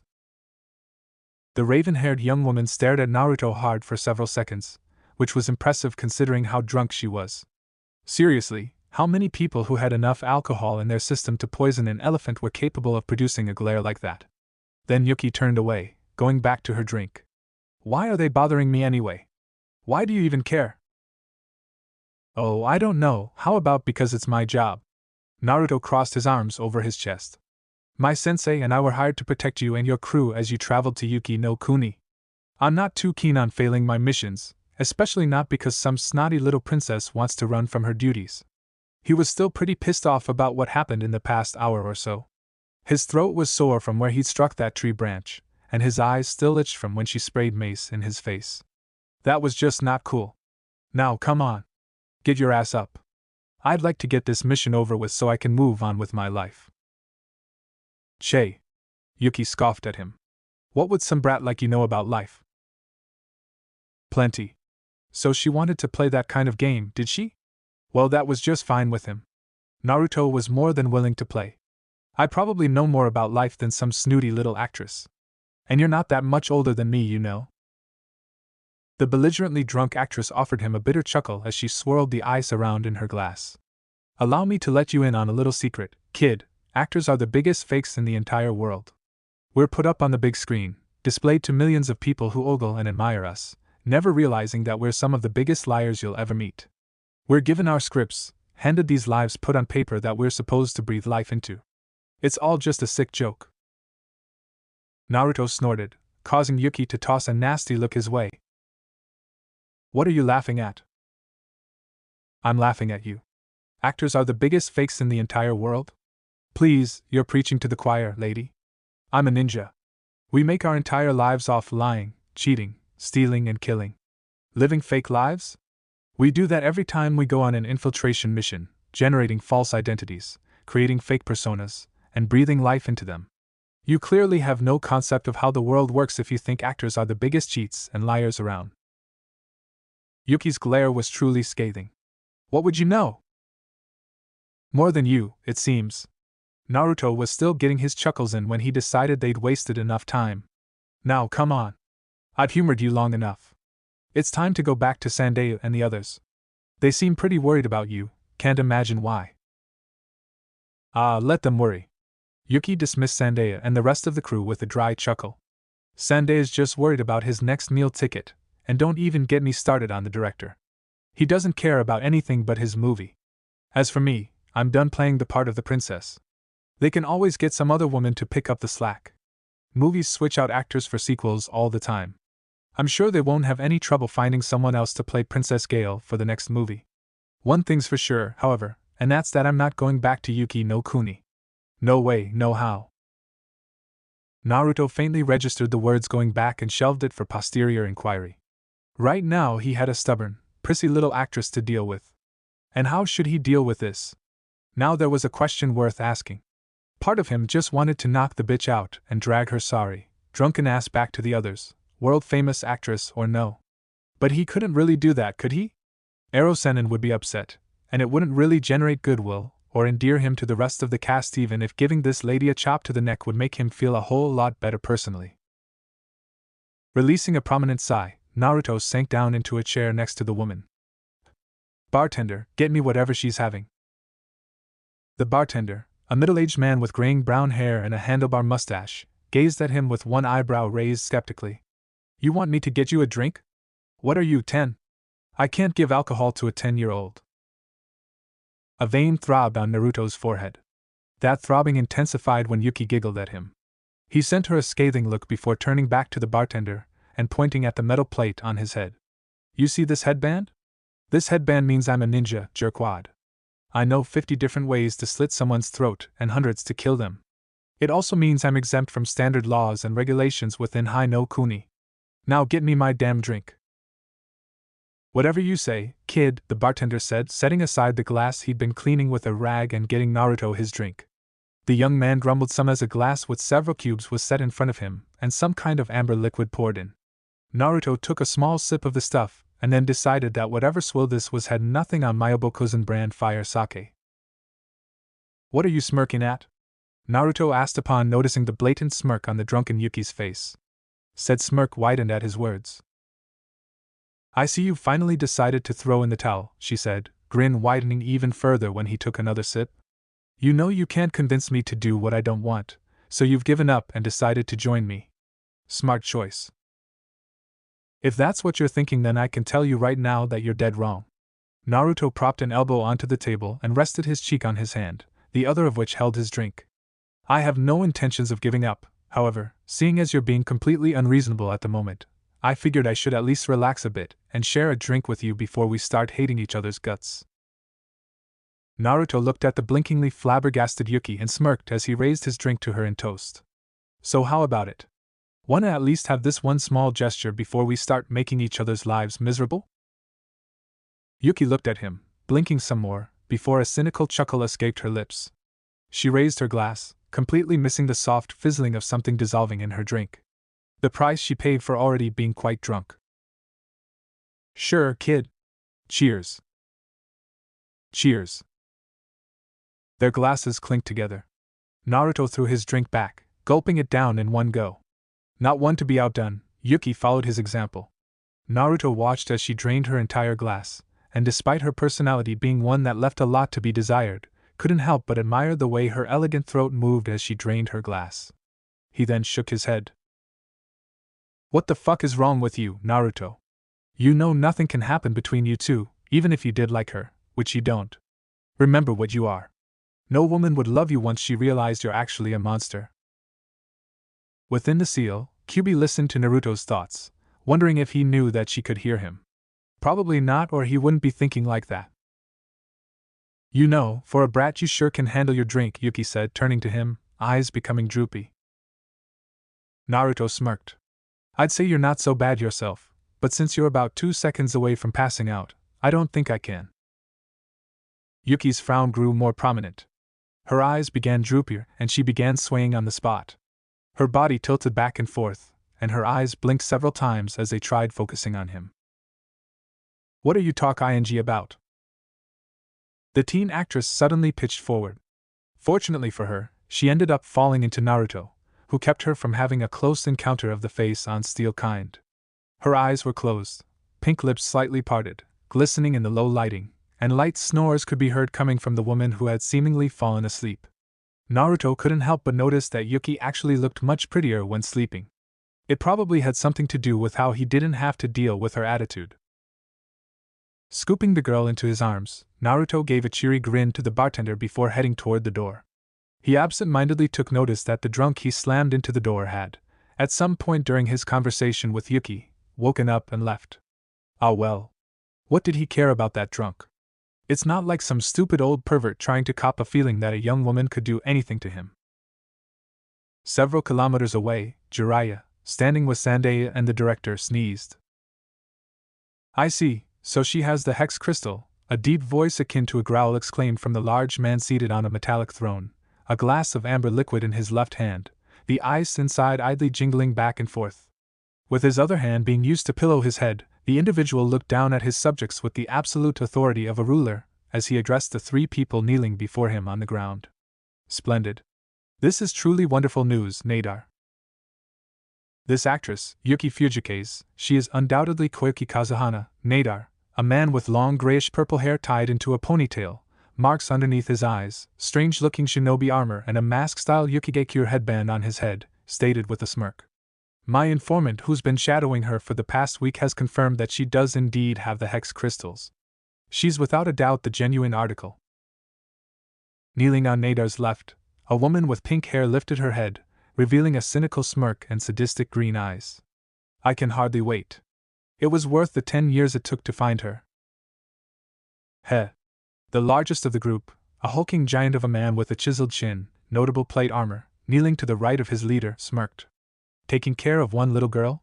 This'll be a piece of cake. Don't be too sure about that, Nadar said, frowning, his face growing serious. She's not alone. My informant has managed to find out that she has 2 powerful shinobi guarding her. Who are they? Asked the man on the throne. Uzumaki Naruto and Jiraiya of the Densetsu no Sennin. The man leaned against his throne. Jiraiya of the legendary 3 and his apprentice, Uzumaki Naruto. Yes, these 2 could definitely cause trouble for us. Indeed, Nadar said. While I am confident any one of us could handle the boy, I am not so arrogant as to believe that we could take on a Sennin, especially not Jiraiya. He is not hailed as one of the most powerful shinobi in the elemental nations for nothing. The man leaned against his throne, his face turning toward an area of the large room covered in darkness. It seems I was right to hire you too. 2 people stepped out of the shadows several feet from the 3 Yuki ninja. Both were easily distinguished-looking individuals. The one on the left had medium-length, slicked-back white hair and purple eyes, and around his neck was a headband with the Yugikure, Hidden Hot Springs Village, symbol with a slash running through it. The other had tan skin and stood much taller than his counterpart. The white hood and black mask around his head hid everything about his face except for his eyes, which peered out at the world around him with an almost apathetic gaze. They were unusual-looking organs with green irises, no pupils and red sclerae. Talk about freaky. Both wore strangely vibrant clothing, black cloaks with red clouds imprinted on them. The one with the freaky eyes wore his in an oddly normal fashion. Meanwhile, the other wore his cloak open to reveal that he didn't believe in wearing shirts, his muscular torso exposed to the world despite how cold it must have been. Where the tall man with the eyes appeared unarmed, the one with white hair carried a large, triple-bladed scythe with red blades over his shoulder. Indeed it was, the one with the eyes spoke up, his voice raspy and grating, as if he hardly ever used it. Jiraiya of the Sennin is no ordinary shinobi, and we've been keeping tabs on his apprentice, who was already powerful enough to go toe-to-toe with Orochimaru's strongest henchman during the Chunin exams that happened in Konoha recently. Mere level shinobi would be no match for either of them. Nadar and the other 3 ninja growled, but the man on the throne chuckled. Indeed, I'll be counting on you too. Che, the man with white hair, spat on the floor. Nadar and the others stared at such disrespect being shown, but he didn't seem to care. As long as I get to fucking kill something, I don't really care. And this greedy bastard will do anything for money, the man finished, hiking a thumb at his partner in crime. Money makes the world go round, Haiden, the man said. And if you don't stop pointing at me, I'll kill you. Haiden smirked at his partner. Hell, like you could. If you were able to kill me, I'd let you. TCH. I'd like you to wait in the wings at first, the man on the throne said. While I will definitely be utilizing your services for this, I would like to see how well my chakra armor works against skilled opponents. A fight with a Sennin and his apprentice will be a great test. That's fine, the dark-skinned one replied. So long as I get my money, I don't care either way. Che, heathen. Religious fanatic. Nadar watched the 2 shinobi as they began arguing over, of all things, religion and money, with a look of disgust. Dotemu might approve of these 2 Akatsuki members, but he sure didn't. You couldn't trust a group of ninja mercenaries for hire, and he wouldn't be trusting these 2 as far as he could throw them. Silently, Nadar made a promise that he would kill at least one of the ninja guarding the former daimyo's bratty little princess. If not Jiraiya, then at least Naruto. Surely it couldn't be that hard to deal with a 14-year-old brat, right? Chapter 47. Battle, Akatsuki in a snow-covered land. Naruto grinned as he felt the salty breeze hitting his face. He stood on the bow of the ship, staring out into the vast ocean. He'd seen it plenty of times before in recent months, but he'd never really had a chance to enjoy it. Not like this. The last time he'd been on a ship, he'd been dealing with personal issues. The whole getting caught in the middle of a storm thing also put a hamper on his enjoyment of being on a boat. You're such a child. Well, excuse me for being 14, Ms. I'm well over several centuries old. We can't all be ancient creatures of mass destruction. Just for calling me old, I'm going to be giving you indigestion for the rest of this mission. Ha! Like you could. We both know you can't do that. The seal won't let you. Oh my. It seems the hairless monkey is getting smarter. Naruto didn't rise to her bait and instead decided to switch topics. Something on your mind? Not really. I'm just bored. You've been getting bored an awful lot lately, Naruto commented. This wasn't the first time Kyubi had spoken up from within the seal with no real purpose in mind. Lately, she'd been talking to him a lot more. Their conversations varied widely, from stories of ancient battles long since past, to trading banter like they were doing just now. Naruto didn't really know why she talked to him so much, but he was grateful to her nonetheless. He was never alone so long as she was around. I hope you're not implying something. What would I be implying? Within her cage, Kyubi sighed. Never mind. Oi, brat! The voice of his master shouted behind him. What do you want, perv? Jiraiya frowned as he stopped in front of Naruto. Is that any way to speak to your master? It is when he's a lecher, Naruto quipped, turning around and leaning against the boat. So, what's up? The director is getting ready to do the photo shoot. Jiraiya hitched a thumb behind him, indicating a point further up the ship. Figured you'd want to see it. Naruto grinned. You bet your perverted ass I want to see it. Come on, Ero-sennin. Let's go. Damn it. It's Jiraiya-sensei to you, disrespectful Gaki. Naruto laughed as he rushed across the deck, leaping onto the mast and wall, running up it until he reached a rope that ran lengthwise across the second half of the ship. Grinning some more, he sprouted a single chain from his sleeves and used it as a pulley to shoot down to the other side. Everybody else was already there, the director and his assistant, the cast and crew, Sandayu, and of course, Yuki was standing in the center of it all, having the final touches to her makeup done. Asa! What's up, old man? Naruto greeted the director, who gave a hearty laugh and tossed him a grin. Heard from Jiraiya that we're filming the next scene, didn't you? You're just in time. Of course. I wouldn't miss this moment for the world. Glad to hear it. The filming soon got underway and Naruto found himself a place to sit and watch. The idea of actually seeing a movie being filmed was so completely awesome, and he didn't want to miss a single second of it. It was an almost surreal experience to watch these professionals while they worked. Everybody completed their assigned tasks with efficiency, and the actors were all phenomenal. They worked incredibly well together, acting in seamless synchronicity. Even Yuki, who he didn't have the best opinion of, worked in complete harmony with everyone else. Yuki. Stuck up. Obnoxious. Self-entitled. Prissy. Naruto didn't like her, not one bit, but at the same time, he would admit that she was an incredible actress. She might have been a bitch in real life, but on the stage she was a goddess. Her skills at acting were beyond believable, and the emotion she put into each line and every scene made him wonder which Yuki was the real one. The one acting on stage, or the annoying drunk who complained about her lot in life and ran away from her responsibilities as an actress. Yashimara. Yuki, or rather, Princess Gale, held one of her beloved companions close. Yashimara had just taken a fatal blow for his princess. Blood gushed from an open wound on his side, and his breathing had grown ragged. The ashen pallor of Princess Gale's skin and the horrified look in her eyes seemed so genuine that Naruto wondered if the emotion might not be feigned. Princess, Yashimara choked out, blood gurgling from his throat. I am sorry. It looks like I won't be able to. Yashimara! Yashimara! The horrified look in Princess Gale's eyes grew wider still when Yashimara's body went limp and still. Yashimara! Hold on! Cut! Cut! The entire filming process came to a screeching halt. What? The director practically shouted. What's wrong now?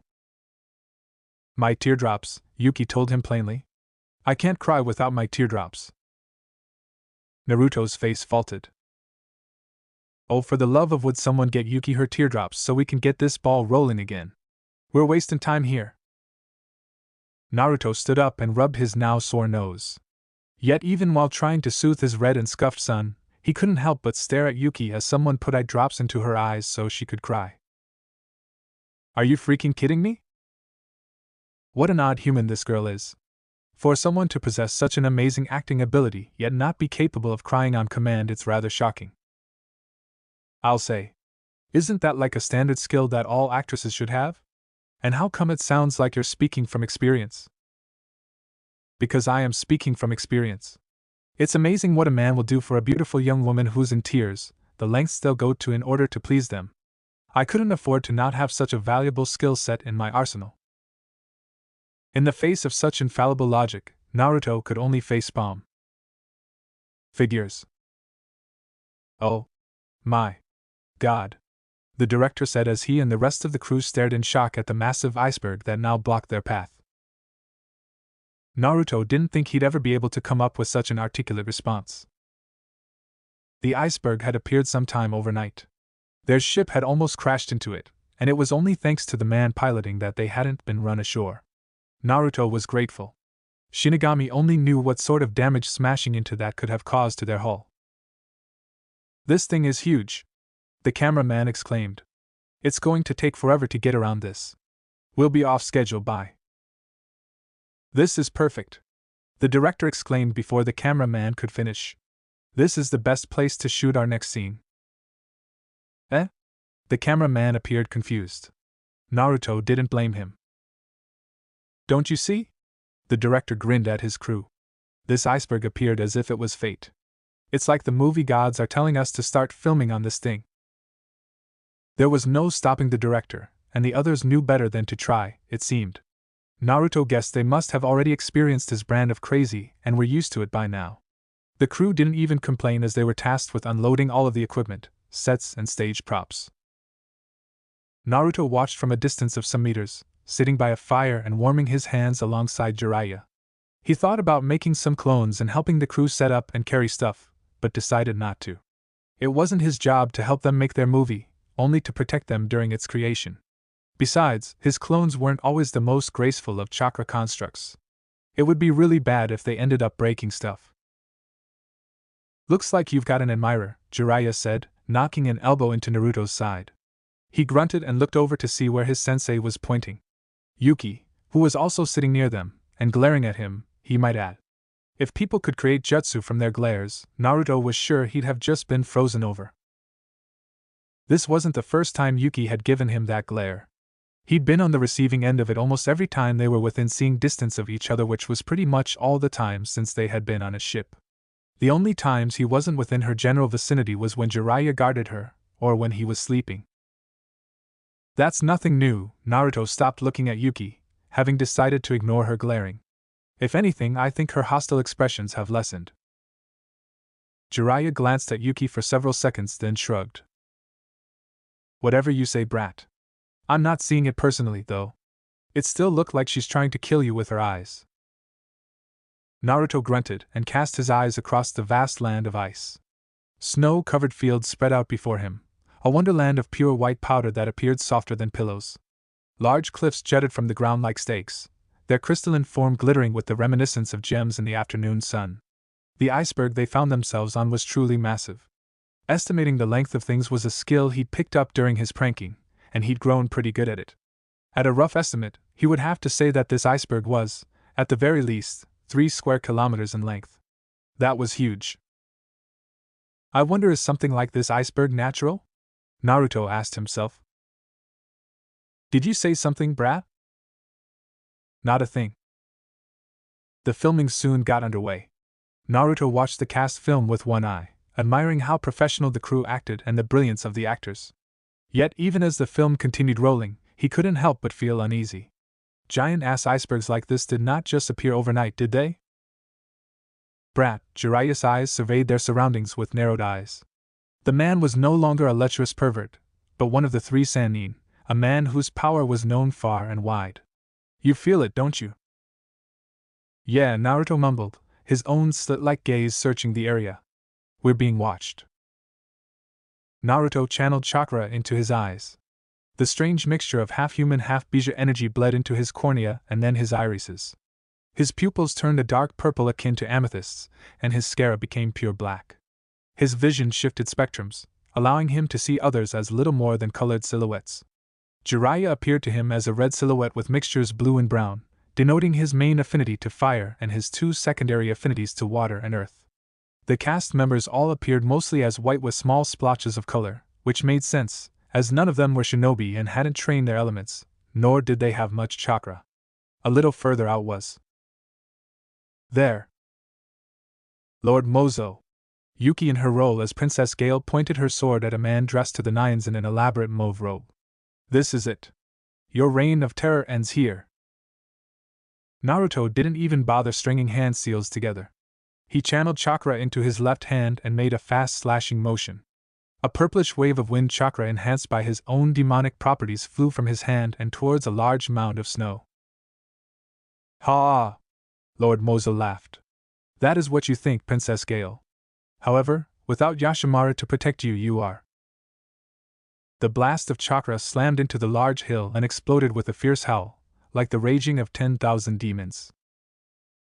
What the heck was that? Quicker than any of the people present could fathom, Naruto appeared in front of Yuki while Jiraiya moved to intercept the shadow that had leapt from the mound. It was a man with dull purple hair tied into a ponytail, who was wearing a strange bluish-gray bodysuit with pieces of armor on it. The man pulled out a kunai just in time to intercept Jiraiya's attack. Sparks flew during their quick clash before the two leapt away from each other. Ho ho ho! Jiraiya laughed as he landed several meters from his new foe. It looks like we've got some snow ninja in our midst. Jiraiya of the Sannin, Nadaroga said. I've heard a lot about you. Course you have, my boy. Despite the situation, Jiraiya laughed gaily, as if he wasn't about to battle an enemy ninja. Everybody has heard of the great Jiraiya-sama. Humph. I've always wanted to see how I'd fare against the Sannin. Well, now's your chance. Jiraiya spread his arms wide. Show me what you can do. As the two began to clash again, Naruto turned to look at the cast members who were staring at the scene in shock and indecision. Everybody get back to the ship, he ordered as he created a dozen clones. We'll cover your retreat. What is hey? Yuki squeaked in shock when one of the clones picked up Yuki and ran towards the ship. Oh, no you don't, a voice echoed across the iceberg. Hayaro no Jutsu. With his chakra-sensitive vision, Naruto was more than capable of tracking the chakra as it raced along the ground, traveling straight for Yuki and his clone. Clicking his tongue, he swiftly used the replacement technique to switch himself out with Yuki. He and his clone then became engulfed in a pillar of ice. Ha! A woman landed on the ground several meters away from where Naruto had been frozen. That was easier than I thought. Are we sure this brat's really the apprentice of Jiraiya? As if responding to her words, the snow to her left rumbled and shifted as a man emerged. The two ninja appeared to be complete contradictions of each other. The woman was short, petite, with pink hair and green eyes. Meanwhile, the man was massive, a hulking monstrosity whose short black hair and beady eyes lent him a mean look. Just about the only thing similar between these two were their almost matching outfits, and the arrogant smirks plastered on their faces. Humph. It wouldn't matter if he was Jiraiya's apprentice, the man said. A brat is still a brat. I suppose you're right, the woman mused before turning her attention to Yuki, who shook in place. So, it's true then. I didn't think it was, but there's no doubt about it. It's been a long time, Princess Koiki. Yuki's eyes widened in fear. What are you? Now, the woman interrupted, can we just skip the I don't know what you're talking about spiel? We already know that you are actually Koiki Kazuhana, daughter to the former daimyo of Yuki no Kuni. And we also know that you have the hex crystal. There is no use denying it. Now I want you to be a good girl and give that crystal to me. Yuki's body shook, not from the cold, but from the terror overwhelming her heart. She shook her head back and forth, as if doing so would allow her to wake from this horrible nightmare. Except this was no nightmare, and she wouldn't be waking up from it any time soon. This was real. So, your real name is Korki Kazahana, a voice spoke up behind the pink-haired woman. How interesting. What the? The woman turned around just in time to receive a fist to her face. She was sent flying backwards, plowing into the snow-covered ground and kicking up waves of white powder. Fubuki! The big man shouted only to double over and spit out a mixture of bile and blood as Naruto rammed a knee into his gut.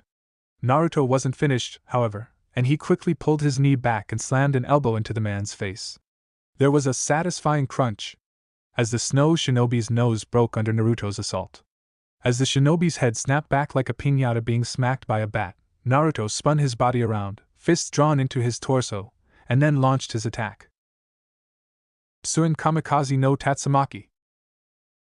Naruto launched both fists into the big man's torso. Twin blasts of tornado-like wind slammed into the snow shinobi, whose armor cracked as he was lifted off his feet and sent flying. Naruto didn't bother watching the snow ninjas in elegant flight. He turned around, created a clone, and ordered it to grab Yuki, who appeared to have fallen unconscious, and run.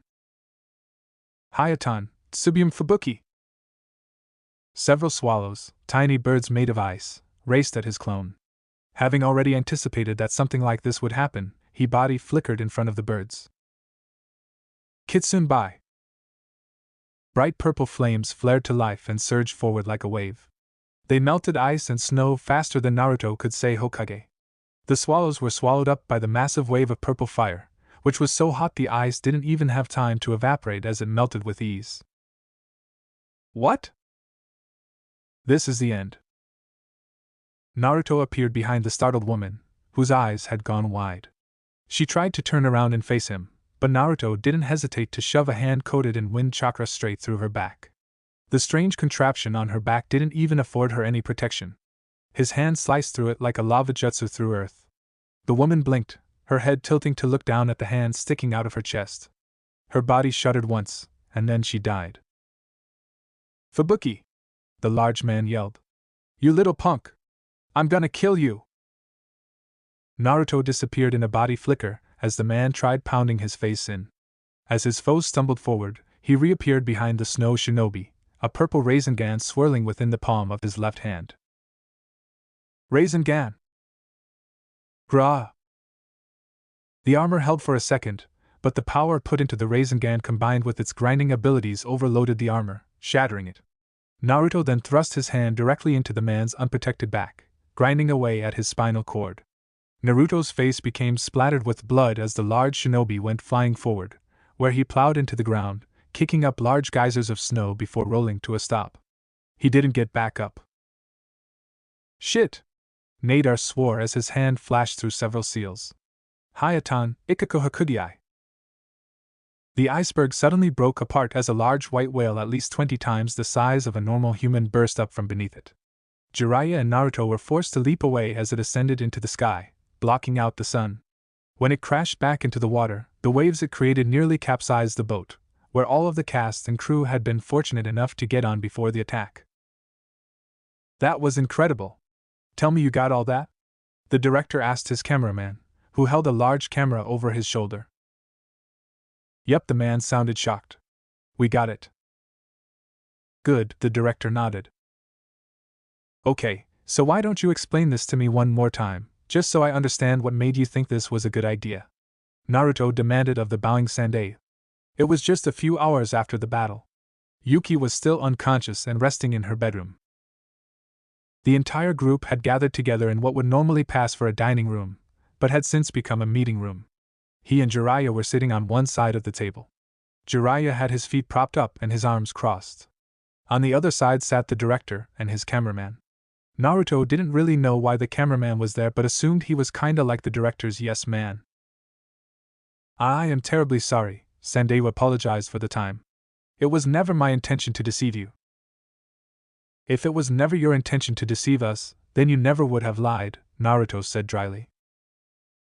Don't be so hard on him, brat, Jiraiya said.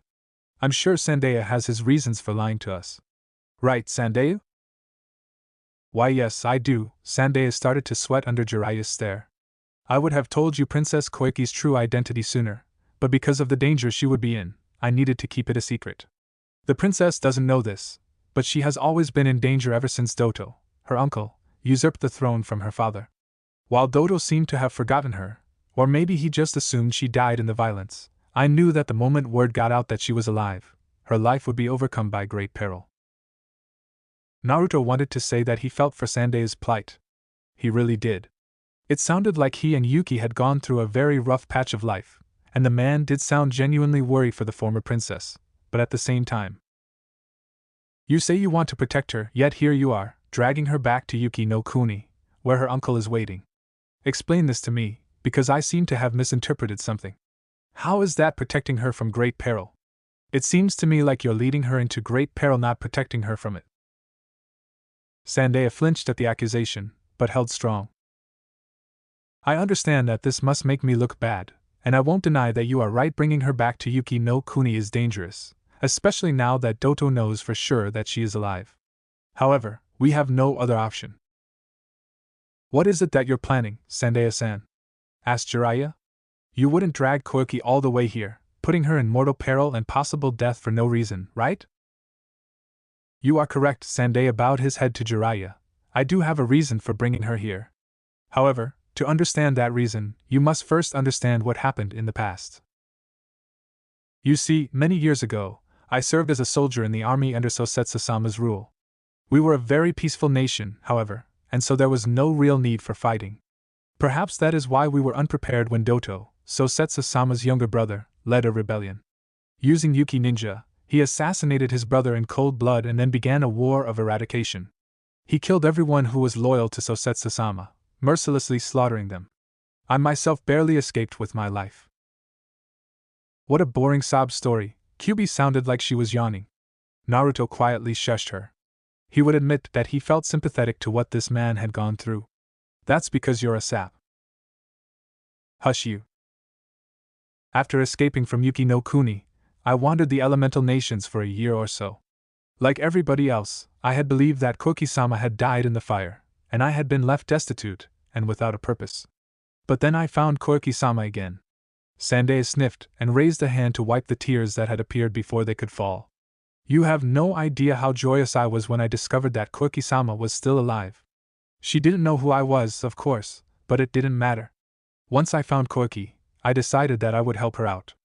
I became her manager and helped her get into show business. We traveled around for a while, did a few gigs, and then we got contracted to do the first Princess Gale movie.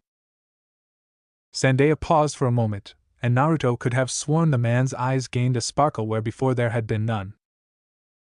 Koyuki-sama has always been an amazing actress, but when she started playing as Princess Gale, it was something else entirely. Every time I saw her act, I couldn't help but be amazed. She wore the face of a princess so well that I kept thinking to myself, this is what Koiki-sama was born to do. She wasn't born to be an actress, but to be a leader for her people. It lit hope within me again. Sometimes, that hope was the only thing that kept me going. That's why when I heard from the director that the next movie was going to take place in Yuki no Kuni, I knew that we had to go back. It was like a sign telling us to go back and reclaim what rightfully belongs to Kokiheim, to take back what Dodo stole from her. Sandaya got down on his hands and knees, bowing before them, his head pressed against the ground. That's why I'm begging you, please help me take back the land that Dodo stole from us. Help me reclaim Kokiheim's throne, so that she might rule Yuki no Kuni as she was meant to. Silence reigned. The director and cameraman looked at Sandaya with tears in their eyes, clearly moved by his passionate speech. Even Jiraiya looked like he was contemplating helping him. Naruto wasn't as moved. That's nice and everything, Naruto started, but have you ever asked Koiki how she feels about this? Excuse me? Sandaya looked up. Yuki. Koiki. The person you're dragging back to Yuki no Kuni in order to overthrow her uncle. Have you thought about how she feels about all this? Have you even asked her how she feels? Well, I did mention that we were going to Yuki no Kuni. So, you told her that she was going back to the place where she was nearly killed but didn't say why you were really going. WL. And I'm guessing that you didn't even factor her feelings into account. You probably assumed that everything would work out once you got there, didn't you? I bet you thought that all you had to do was have her show up and Dodo would just automatically lose, huh? That's not it. You know, I think it's really great that you want to help save your country. I really do. But what you did, what you're doing, it isn't the right way to go about it. You can't just force someone into a role they don't want to take. You might want to save Yuki no Kuni, but does Cookie? Considering she's run off on you several times ever since you told her that she'd be going to Yuki no Kuni, I can't imagine she feels the same way. Sandayu remained silent. By this point, everyone was staring at Naruto, open-mouthed and gawking. Even Jiraiya looked like someone had just shoved a toad down his throat. Naruto didn't really know what came over him, but he felt angry for some reason. Heat surged through his veins, making him almost see red. The next time you want someone to do something for you, you need to ask them first. You can't force them into doing what you want them to. With nothing more to say, Naruto spun on his heel and stormed out of the room, passing by a startled Koiki on his way out. Well, Jiraiya said into the now silent room, while I don't necessarily agree with my apprentice on all points, I will say that you messed up big by not telling us about the real reason we were hired as bodyguards. I'm sorry. I'm sorry. I'm sorry. I'm sorry. As Sandayu began apologizing over and over again, Jiraiya looked at the door that Naruto had left through. And then he began giggling. Smooth, brat. Real smooth. Naruto sat outside on the deck, his legs hanging over the railing. The chilly night air ruffled his hair and cooled his body, which had grown abnormally hot for some reason. The coolness also served to calm him down. What was all that about back there? Why did I get so angry? Mating season. You excuse me? It's a natural phenomenon that we demons go through. Once a year, our bodies become abnormally fertile and we seek partners to reproduce with. The anger you felt was likely caused by the old fart threatening someone you saw as a potential mate. WW what? Are you serious? Of course I'm not serious. I'm a chakra construct, Naruto. I don't have a mating season. Oh. Kyubi giggled within his mind. Naruto could practically see the way she demurely held a hand to her mouth. Did you actually believe me? W1O. Naruto blushed. Of course not. Kyubi giggled some more. If you say so. I do say so, Naruto huffed, then calmed down. But still, I wonder why I reacted like that. I mean, that didn't seem like me at all back there. What are you talking about? Of course that was you. You're always about defending others and getting upset on their behalf. No, not that part. I meant how angry I got. I was practically ready to throw Sandayu through a wall. I've never felt that angry before. And within her abode, Kyubi crossed her legs and idly stroked her tails. Well, I'm not an expert on this, considering we're in uncharted territory here, but it might just be another side effect of your chakra mixing with mine. Humans weren't meant to wield the Bijuu's chakra. Even Jinchuriki have a seal that keeps our chakras separated. However, your chakra has completely mixed with my own, which means there's no seal filtering out my chakra. Naruto bit his lip as he tried to understand where this was going. So you're saying that because your raw, undiluted chakra is running through my coils, it's making me angry? In a sense. My chakra reacts powerfully to emotions, mostly notably negative emotions like anger and rage. Your chakra is mixed with mine, so it makes sense that it would work the same way. I see. Naruto sighed. Great. Just one more thing to worry about. So it seems. By the way, you have a guest. I know. Naruto didn't bother turning his head as he spoke up. Are you gonna keep hiding behind that pole? When the person didn't say anything, Naruto patted the spot beside him. Come on. It's easier for us to talk if I'm not shouting at you. Nothing happened for several seconds, but then someone stepped out from behind the mast. They shuffled forward, stepping into the light from overhead lamps. It was Koiki. She strolled over to where Naruto was sitting and leaned against the railing. Shouldn't you still be in bed? Naruto asked curiously. You've had a pretty hectic day. It might be better if you rested a bit more. Yuki didn't say anything at first, and when she did speak, it was about something completely different. I heard what you said back there. To Sandayu, I mean. You did, huh? Naruto sighed. Why did you defend me like that? Naruto thought about what to tell her. He supposed there wasn't any harm in being honest. I guess it's because I just don't like the idea of someone being forced to do something against their will. I see. Koiki looked thoughtful. Does that mean you're not gonna force me to go to Yuki no Kuni? No, I am, Naruto admitted, making Koiki stare at him with a flabbergasted expression. But I'm not doing it so you can lead a rebellion and overthrow your uncle or anything like that. Then why? Because it's my job, Naruto answered seriously. I'm a shinobi. I was paid to do a job, to protect you while the Princess Gale movie is being filmed, nothing more. If you decide that you don't want to become the daimyo of Yuki no Kuni, then I won't force you. If you decide to lead a rebellion and take your rightful place as ruler, then you can be damn sure that I'll help you. However, I won't make your choices for you, and I won't force my opinions on you. That's not why I'm here. Yuki stared at him like he'd sprouted a tail from his ass for several seconds, and then looked away. You're really weird. Has anyone ever told you that? Plenty of times, Naruto said as he took out a scroll and unrolled it. Now then.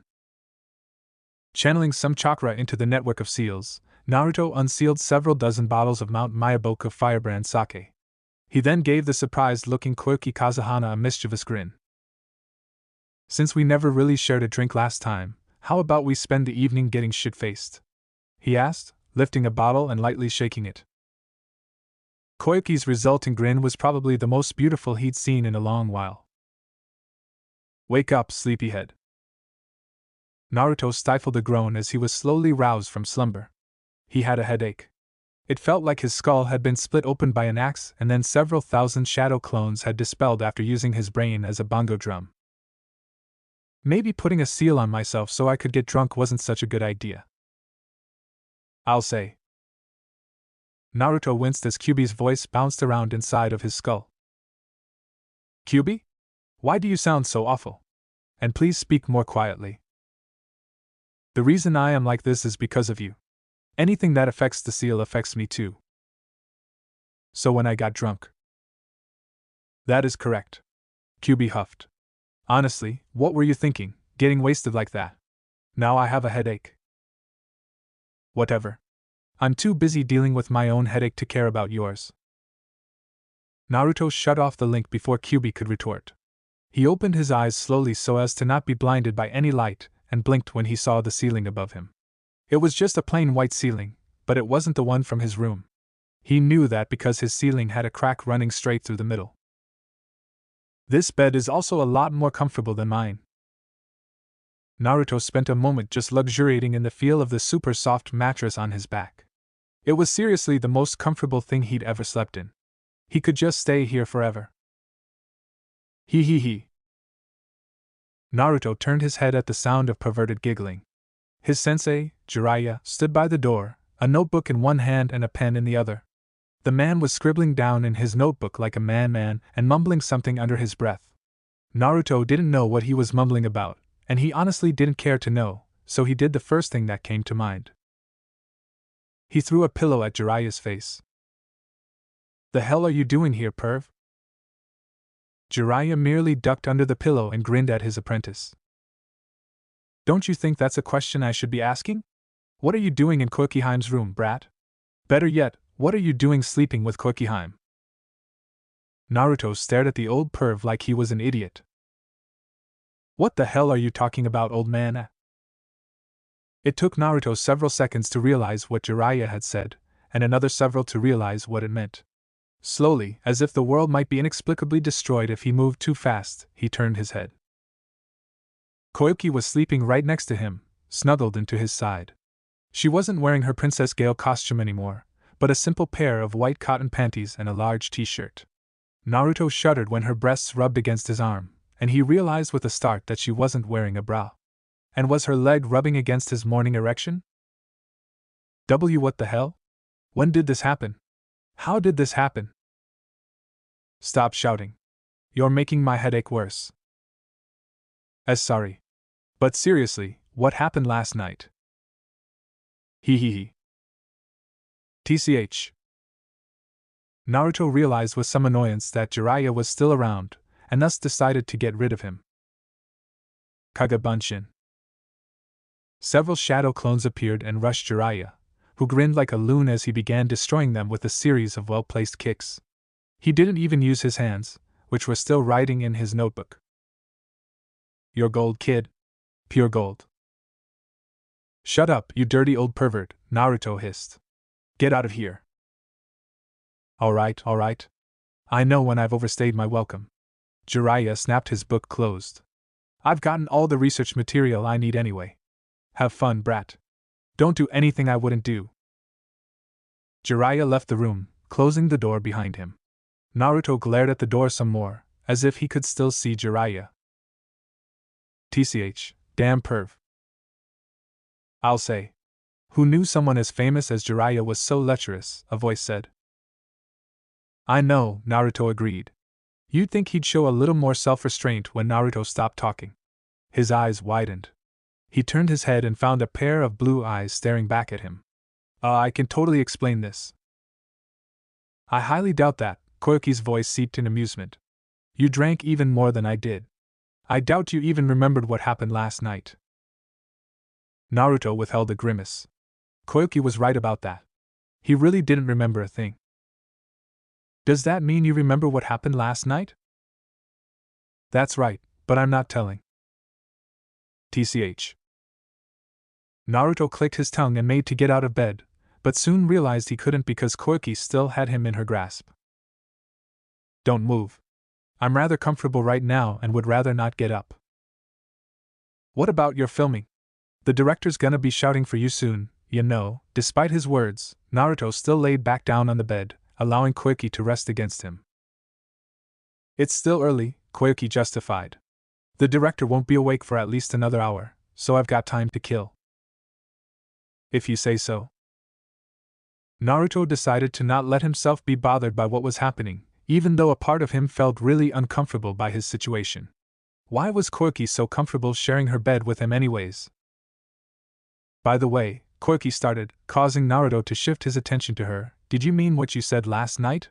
That you weren't gonna try and convince me to become the princess of Yuki no Kuni again?" "Of course I did."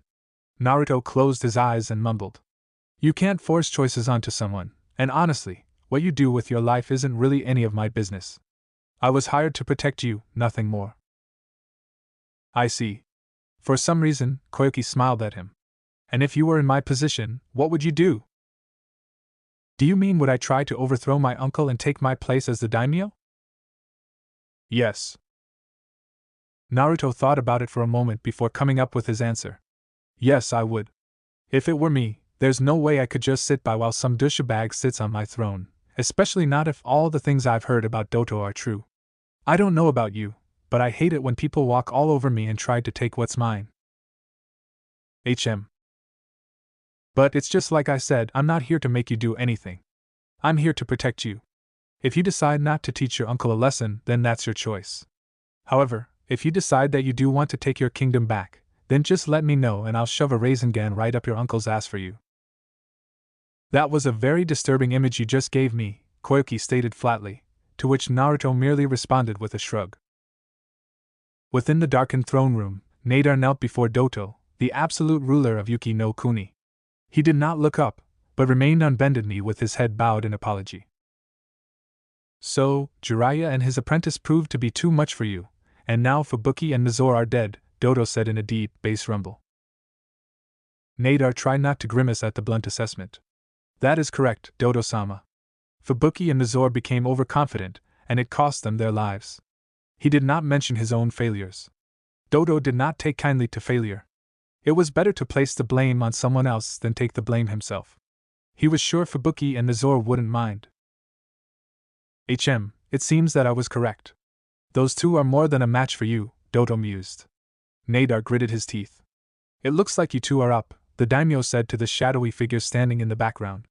"I do not care if Koyuki is dead or alive, but I want you to bring me that hex crystal."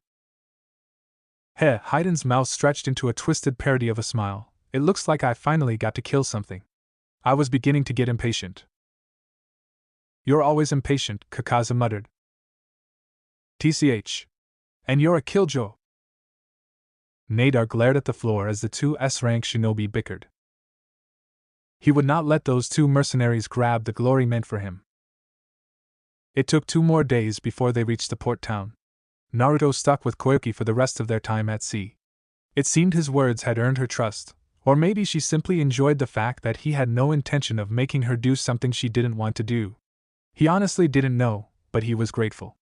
The fact that she no longer glared at him, or did her best to avoid him, meant protecting her was a lot easier than before. The groups disembarked one by one. The crew members charged with the props did all the heavy lifting, using machines to unload the larger props. Several people controlled trolleys and pushed them down the ramp and onto the docks. The director and his cameraman, who was always by the director's side, stood near Jiraiya, who had his arms crossed as he watched everyone unload at least until he caught sight of Naruto and Koyuki disembarking together. Then he gave his apprentice a lecherous grin and a thumbs up. Honestly, Naruto wrinkled his nose in disgust. You wake up in a girl's bed once and your sensei acts like you've been sleeping around. Well, you were caught in an awfully compromising position, Koyuki said. The woman's got a point. Naruto stumbled as he walked down the ramp. Ugh, I don't want to hear that from you, he said, though just who he was talking to, Kyubi or Koyuki, even though he didn't know. After all of the crew members, props and equipment had been unloaded, the group loaded them up into several four-wheeled contraptions made of wood and metal. The director called them four-wheelers, and said they'd been created by Yuki no Kuni to transport officials and famous individuals around. Naruto ended up in the vehicle with Koyuki, while Jiraiya went with Sandeya and the director.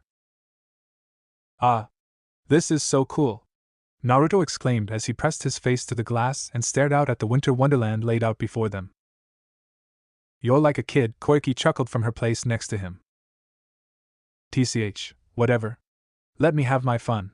Naruto pressed his face further against the glass, fogging it up with his breath. This is the first time I've ever seen so much snow before. It's everywhere. Do you really find snow that fascinating? Well, maybe not fascinating, but it is different from what I'm used to. Konoha's weather is mild all year round. It never really changes. That's why I like traveling so much.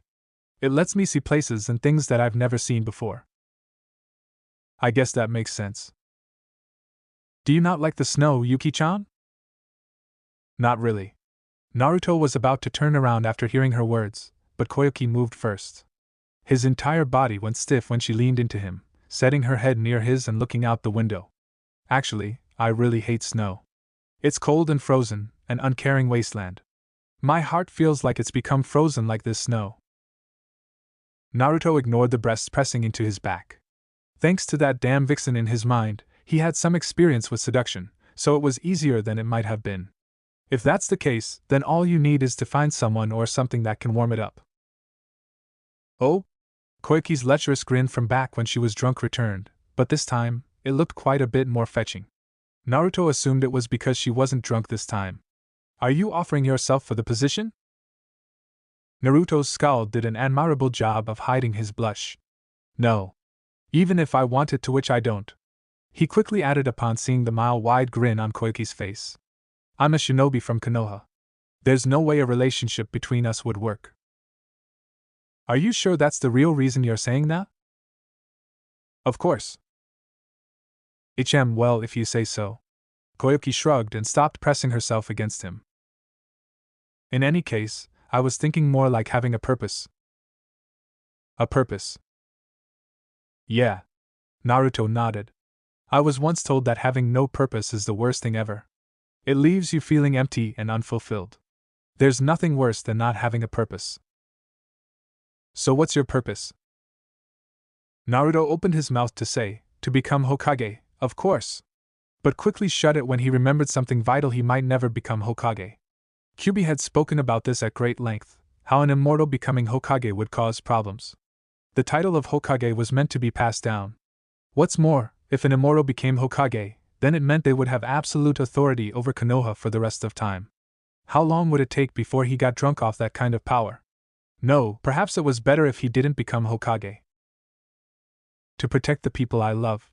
Naruto turned to give Koyuki a grin. That's all I could ever ask for. Whether it was because his answer stunned her, or for reasons he couldn't fathom, Koyuki said nothing. She offered him a soft, thank you, and then leaned back in her seat, a contemplative expression on her face. Naruto returned to looking out the window. But he could no longer see the snow.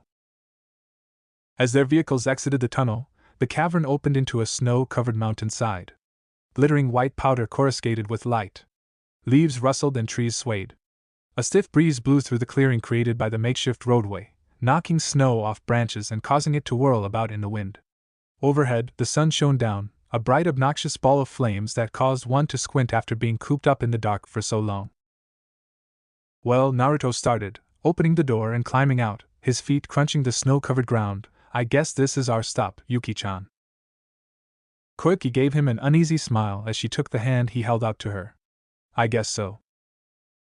She climbed daintily down, and Naruto let go of her hand. He turned from Koyuki and looked around.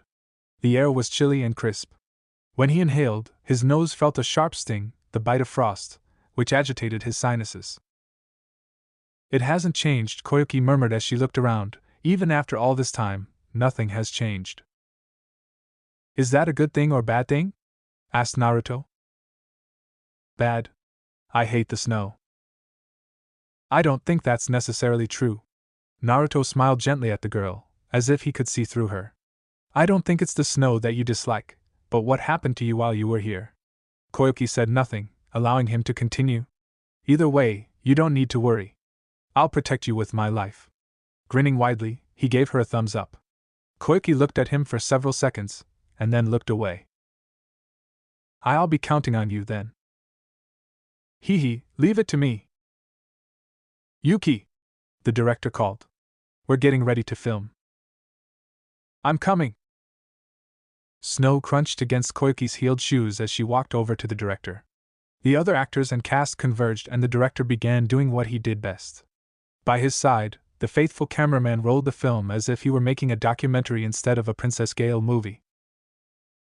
You and Koikiheim seem to be getting along, a voice said from behind him. Naruto turned to see Jiraiya standing on his left, arms crossed and a lecherous grin plastered all over his face. Don't look too into it, Naruto said, turning away from Jiraiya to look back at the cast.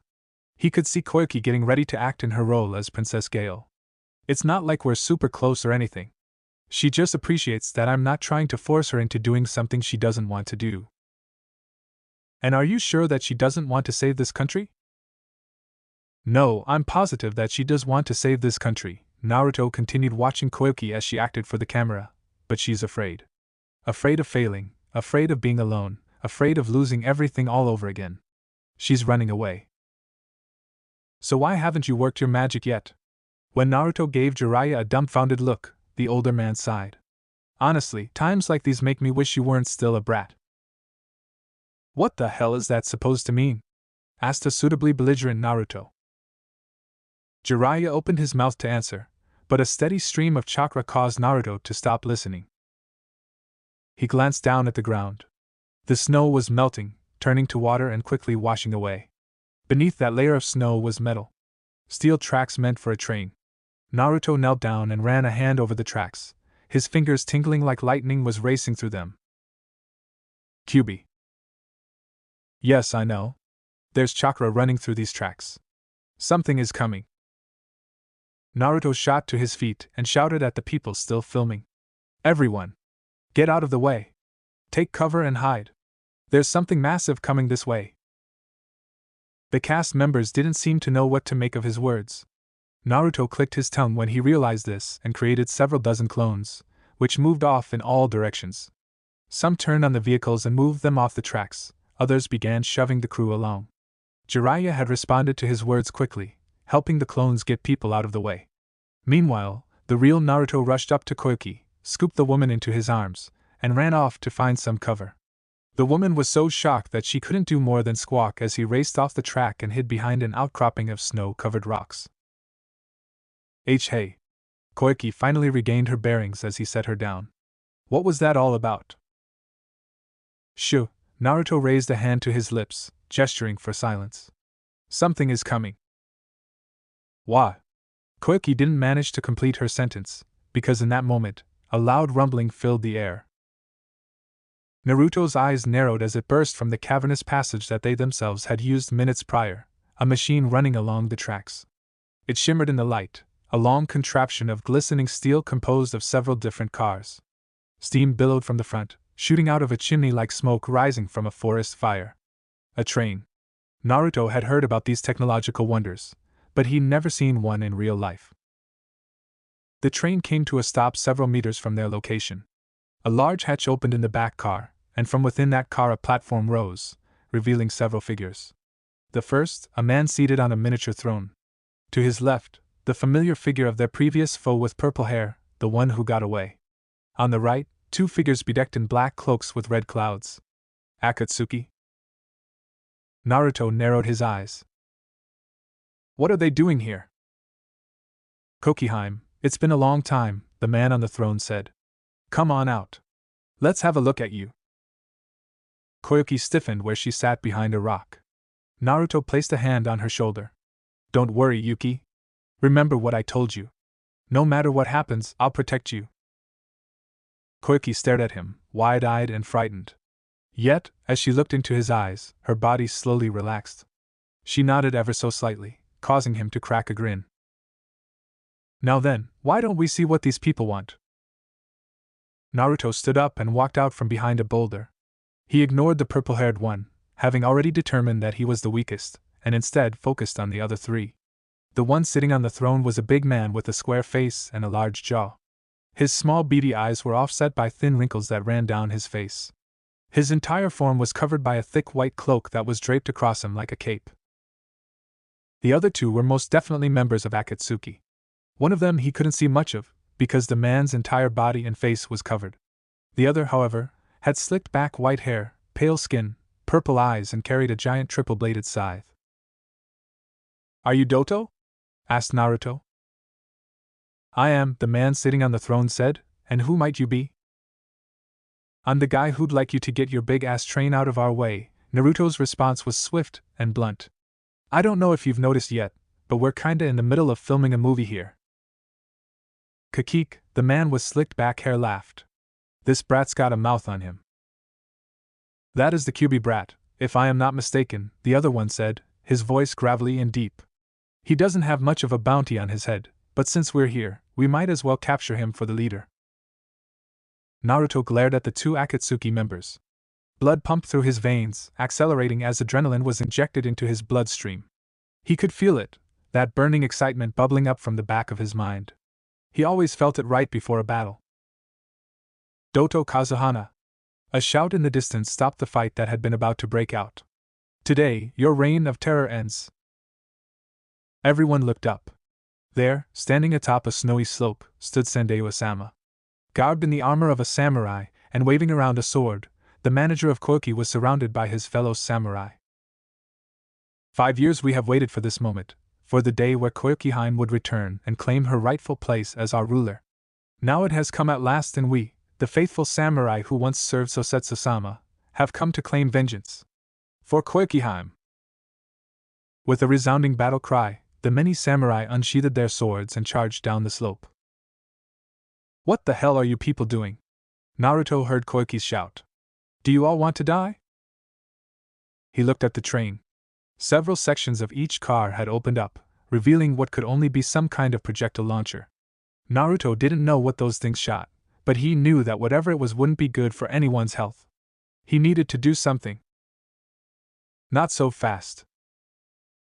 Eyes widening, Naruto threw himself backwards just in time to miss being sliced apart by a scythe. It struck the ground instead, becoming embedded deeply into the snow, and probably the ground too. The man gripping it lifted the weapon back up and placed it on his shoulder. I can't have you interfering, the man said, especially since I'm getting bored. His lips stretched into a grin.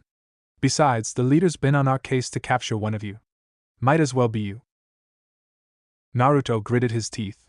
He looked over at the samurai and was just in time to see several hundred kunai get launched from within the train. Doton, Dorihiki! A wall made of earth jutted up from the ground. It spanned nearly 25 meters in diameter, and was more than thick enough to protect the samurai from impalement. Standing atop the massive wall, Jiraiya hopped from one foot to the other. Did you think the great Jiraiya-sama would let you kill the people he's supposed to protect under his watch? Think again. The great Jiraiya-sama is a protector to all the innocent, especially the ladies, and he won't let you have your way. Naruto would have rolled his eyes at his sensei's grandiose speech, but the scythe trying to impale him through the head kept his attention on his opponent. He wove around the weapon, which cut through the air with a loud whistle. Fortunately, the guy didn't know how to wield it. He just swung the weapon around in a haphazard manner. Dodging this guy's reckless swings was easy. With a kunai in each hand, Naruto avoided swing after swing. The scythe cut through the air above him as he ducked.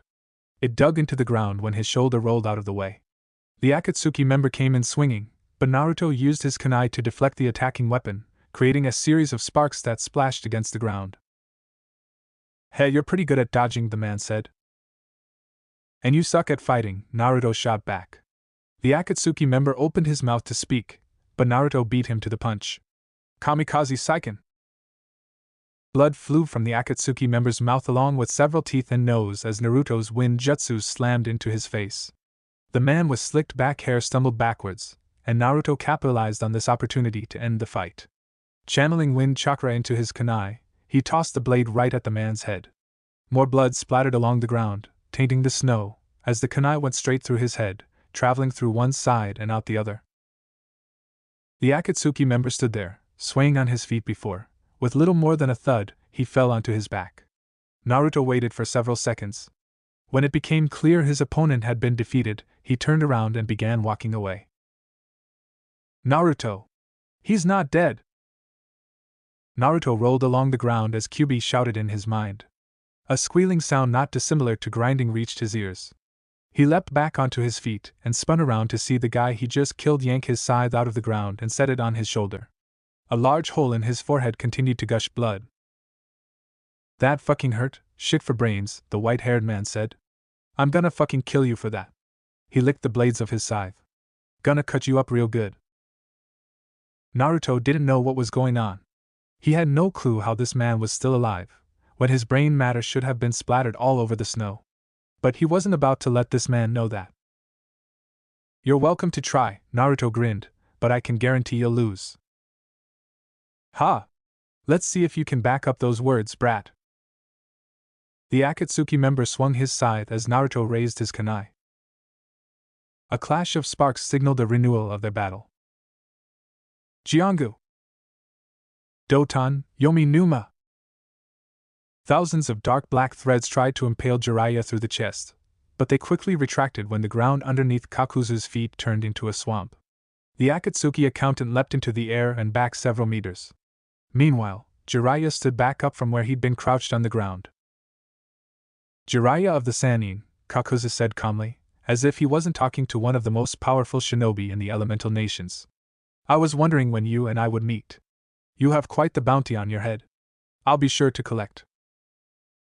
"You must be Kakuzu, the infamous bounty hunter formerly from Takigakure, an S-rank nuke nin who was said to have fought against the Shodai Hashirama himself." Jiraiya grinned as he raised his hand and gave a come-on gesture. "You can try and collect the bounty on my head, but it won't do much good.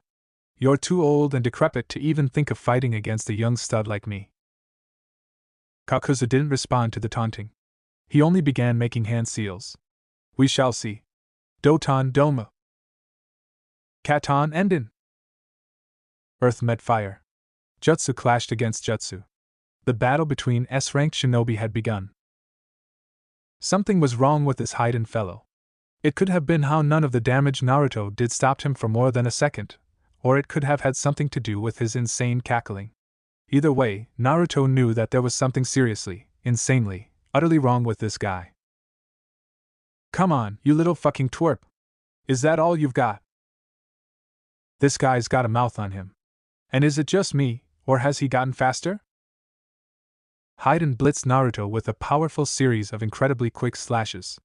Naruto was forced to backpedal when he realized that he could no longer match Haiden's speed. The white-haired man continued chasing after Naruto, laughing like a madman as he swung his scythe around like it weighed less than a bowl of ramen. "I need to do something. Maybe if I created some kind of opening." Naruto tossed a kunai at Haiden and went through a series of hand seals. Kunai Kage Bunshin no Jutsu. What had once been a single kunai became 20. All of them were heading for Haiden, who didn't even bother covering his vital organs as he rushed forward. Blood spurted from fresh wounds, pouring down his body like streams. Several kunai had even pierced vital organs, but Haiden didn't stop moving forward. He was relentless. Ha! You think that will work on me? You can't kill me. His plan to make Haiden halt in his tracks failed. Naruto decided to try something else. He didn't have many jutsu in his arsenal, but what jutsu he did have were pretty powerful. One jutsu in particular might work wonders on someone like this. Kitsune Bai. Fire lit up within his hands. A burst of ethereal flames engulfed his palms, coalescing into a tiny ball. Naruto tossed the balls at Haiden, who didn't have the good sense to dodge, and took them head on. One slammed into his chest and the other detonated in his face. The first explosion knocked Haiden back, while the second sent him crashing into the ground. Knowing better than to give his opponent a chance to recover, Naruto leapt into the air, his body twisting in a corkscrew until he was perpendicular to the ground. Wind gathered around his fists. Just as he passed over Haiden, he unleashed a swift double punch. Tsuin Kamikaze no Tatsumaki. Two powerful tornadoes flew from his hands and slammed into Haiden. Snow shot from the ground like geysers, clouding his vision. Naruto finished his flip and landed several meters away. He turned around and looked at where Haiden had been. The snow cloud had cleared, allowing him to see the massive crater that his attack had created. Did that kill him? Naruto. He's underground. What? The ground underneath his feet was split apart by a triple-bladed scythe. Naruto jumped back and avoided being gruesomely impaled. A hand came out of the ground next, followed by the rest of Haiden's body. He leapt out of the ground, landing on his feet and grinning. Almost had ya there. Damn it! What will it take to kill this guy? Ready or not, here I come! Shit! Haiden attacked Naruto with a powerful swipe. Naruto raised his kunai to block the attack, but then doubled over when Haiden surprised him with a powerful kick. Naruto could practically feel his ribcage snapping as he was sent sailing through the air. He hit the ground hard. The world spun around, tumbling in and out of focus until his back crashed against something solid, and then everything went black. When Naruto regained his vision, it was to see a scythe swinging at him. Naruto was given no time to react as the scythe cut into him with ease. Poof! And then Naruto went up in a puff of smoke. What the? Haiden was given no time to finish his sentence as something impossibly strong slammed into the back of his head. He plowed face first into the rock formation that Naruto had previously been laid out on. The rocks cracked and dented, abrasions spreading like spider webs from the point of impact. Naruto, who appeared directly behind Haiden, went through a series of hand seals. Futon, Shinkajoku. Naruto exhaled deeply, shooting several bullets of wind chakra from his mouth. The spheres of wind were launched in a widespread pattern, making it impossible to dodge all of them without aid from Haiden had no chance. The wind spheres tore into him like his body was made of soggy paper. Blood splattered across the ground as holes appeared on his skin, revealing the red muscles, fleshy organs, and white bone within. Fuck! Haiden swore. That fucking hurts. He turned around and glared at Naruto. You're gonna fucking get it now, you fucking little turd. Did you just call me a turd? So what if I did? Shouted a now red-faced Haiden. It's okay to call you a turd since that's exactly what you are. With that, Haiden rushed at Naruto once again. Koyuki sat on the sidelines, hiding behind a rocky outcropping, watching the battle take place. While some part of her scoffed at the pointlessness of these battles, another admired Naruto's strength as he fought against the ninja her uncle had hired. While the other ninja had yet to be defeated, it was clear to her that Naruto's enemy was the one taking the beating. If he's this powerful, then maybe he can.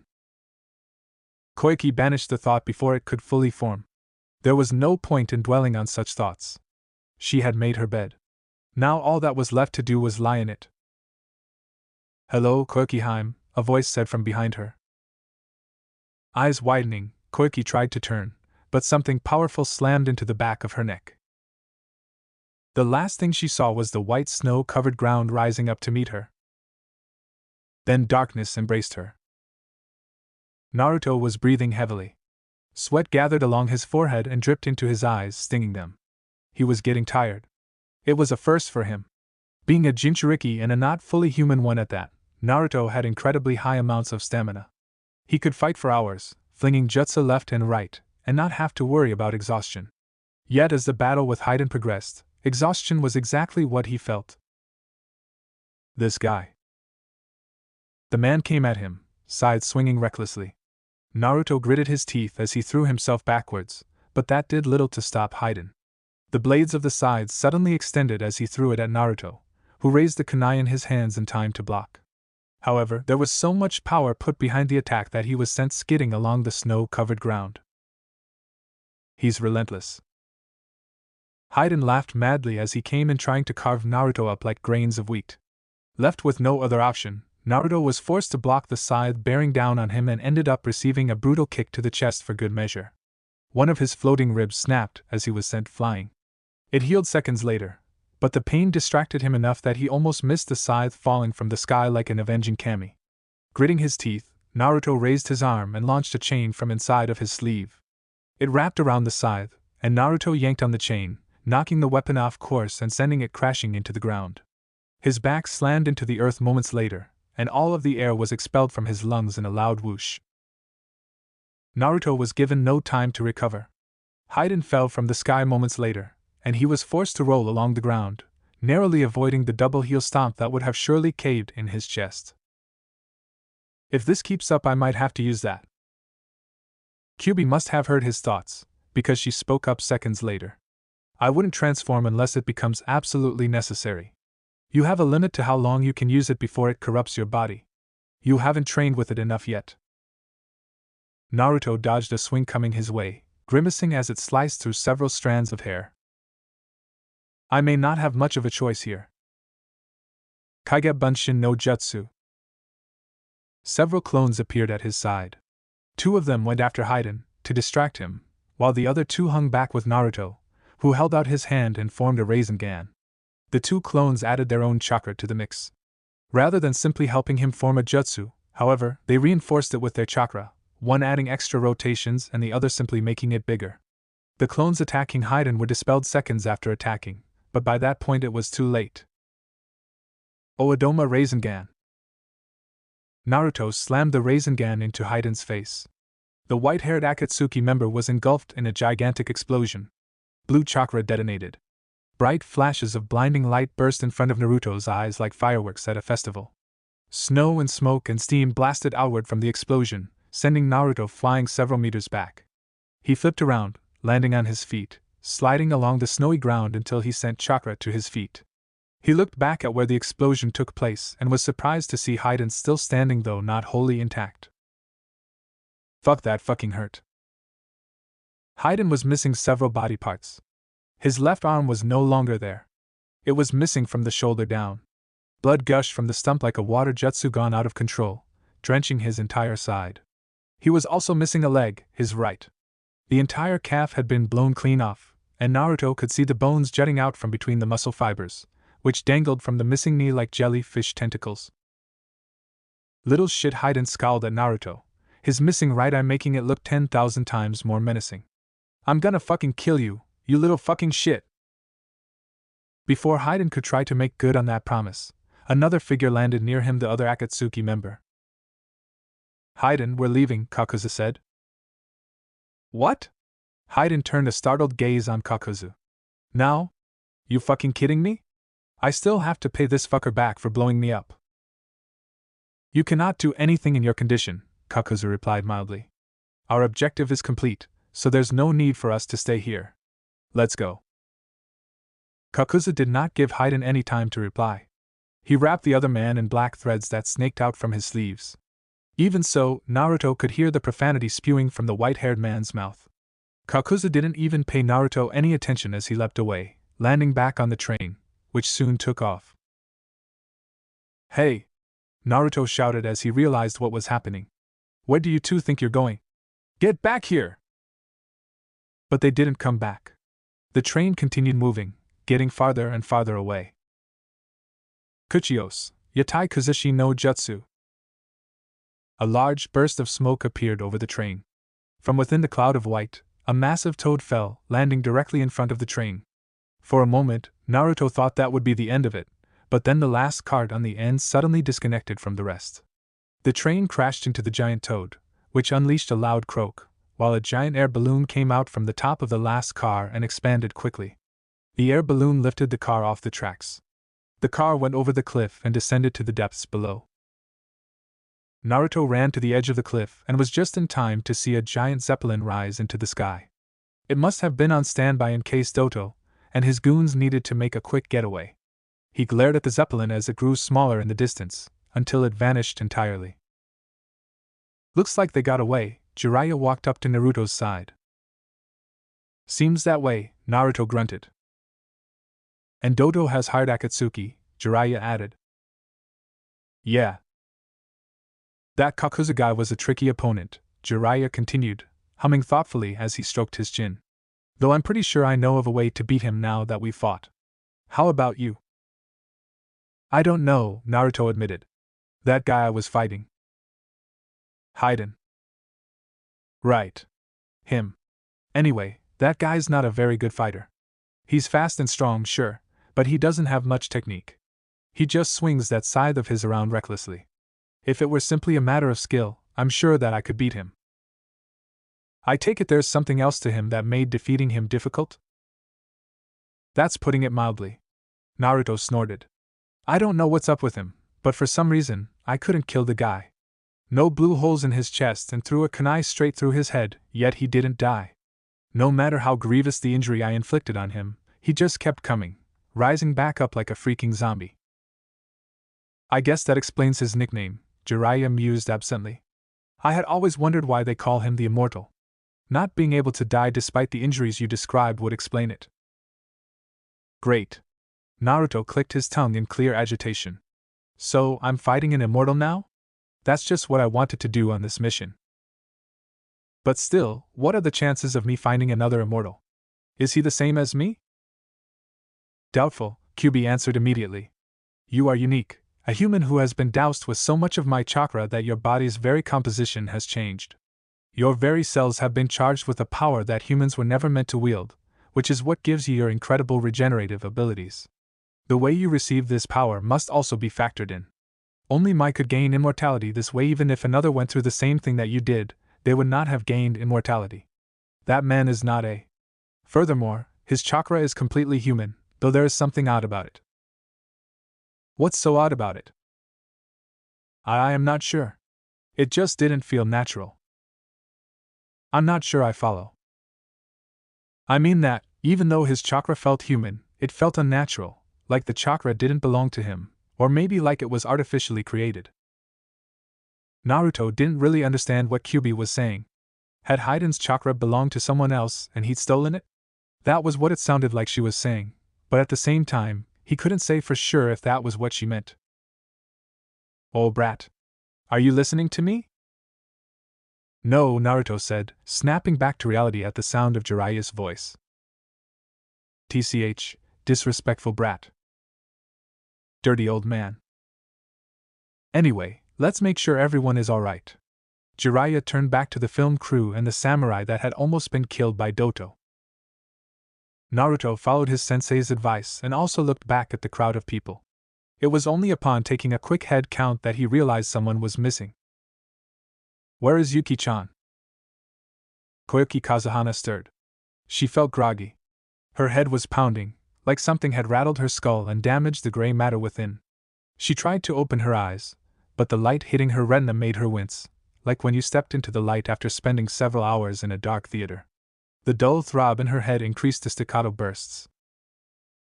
Are you finally awake, Koikiheim? A horrifyingly familiar voice said. Koiki's eyes snapped open. Despite the stinging pain from the light, she stared in horror at the person sitting across from her. That was also when she realized that she'd been bound, her hands tied behind her back and her legs strapped to a chair. Doto. It's been a long time since I last laid eyes on you. Doto's lips twitched, as if amused by the way she flinched. You've grown quite beautiful. Don't try to flatter me, Koiki tried to pretend the quaver in her voice didn't exist. What do you want? Now, my dear, Doto said in a patronizing tone. There is no need to be so hostile. I merely wanted to speak with. Fuck. A curse interrupted Doto before he could go any further. Koyuki and Doto turned their heads simultaneously.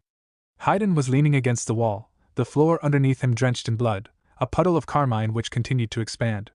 Kakuzu stood next to him, black threads slithering out of his sleeves and reattached Haydn's many missing body parts back on. Unfortunately, it could not do much about his missing eye, which had been blown apart by Naruto's Udama Rasengan.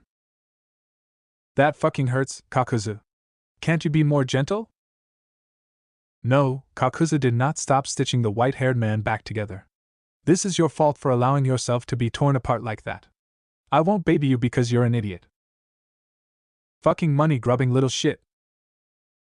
Religious zealot without a modicum of common sense. After staring at the two Akatsuki members, who had now degraded to childishly insulting each other, Doto and Koyuki looked back at each other. As I was saying, I merely wanted to speak with you, Doto continued as if he hadn't been interrupted. I don't believe you, Koyuki snapped a quick reply. If all you wanted to do was talk, then you wouldn't have had your henchmen kidnap me. What are you really after? Doto snorted. Clever girl. Perhaps a little too clever. You're right, I am after something, the Hex Crystal. The Hex Crystal? The legacy of the Kazuhana family. I believe the key to finding it lies within the Hex Crystal, Doto explained. After I wrested control of this country from your father, I searched high and low for the Kazuhana treasure, but could find no trace of it. For many years I worried that my brother had squandered it on his hobbies of tinkering with machines, until I hit upon a clue: the Rainbow Glacier. There is a keyhole there, one uniquely shaped to match the Hex Crystal. That is why I need that crystal. With it, I can finally unlock the Kazuhana treasure and use the vast wealth to increase our country's power. In time, we'll even be able to compete with the four great nations. Koyuki remained silent while Doto calmed down.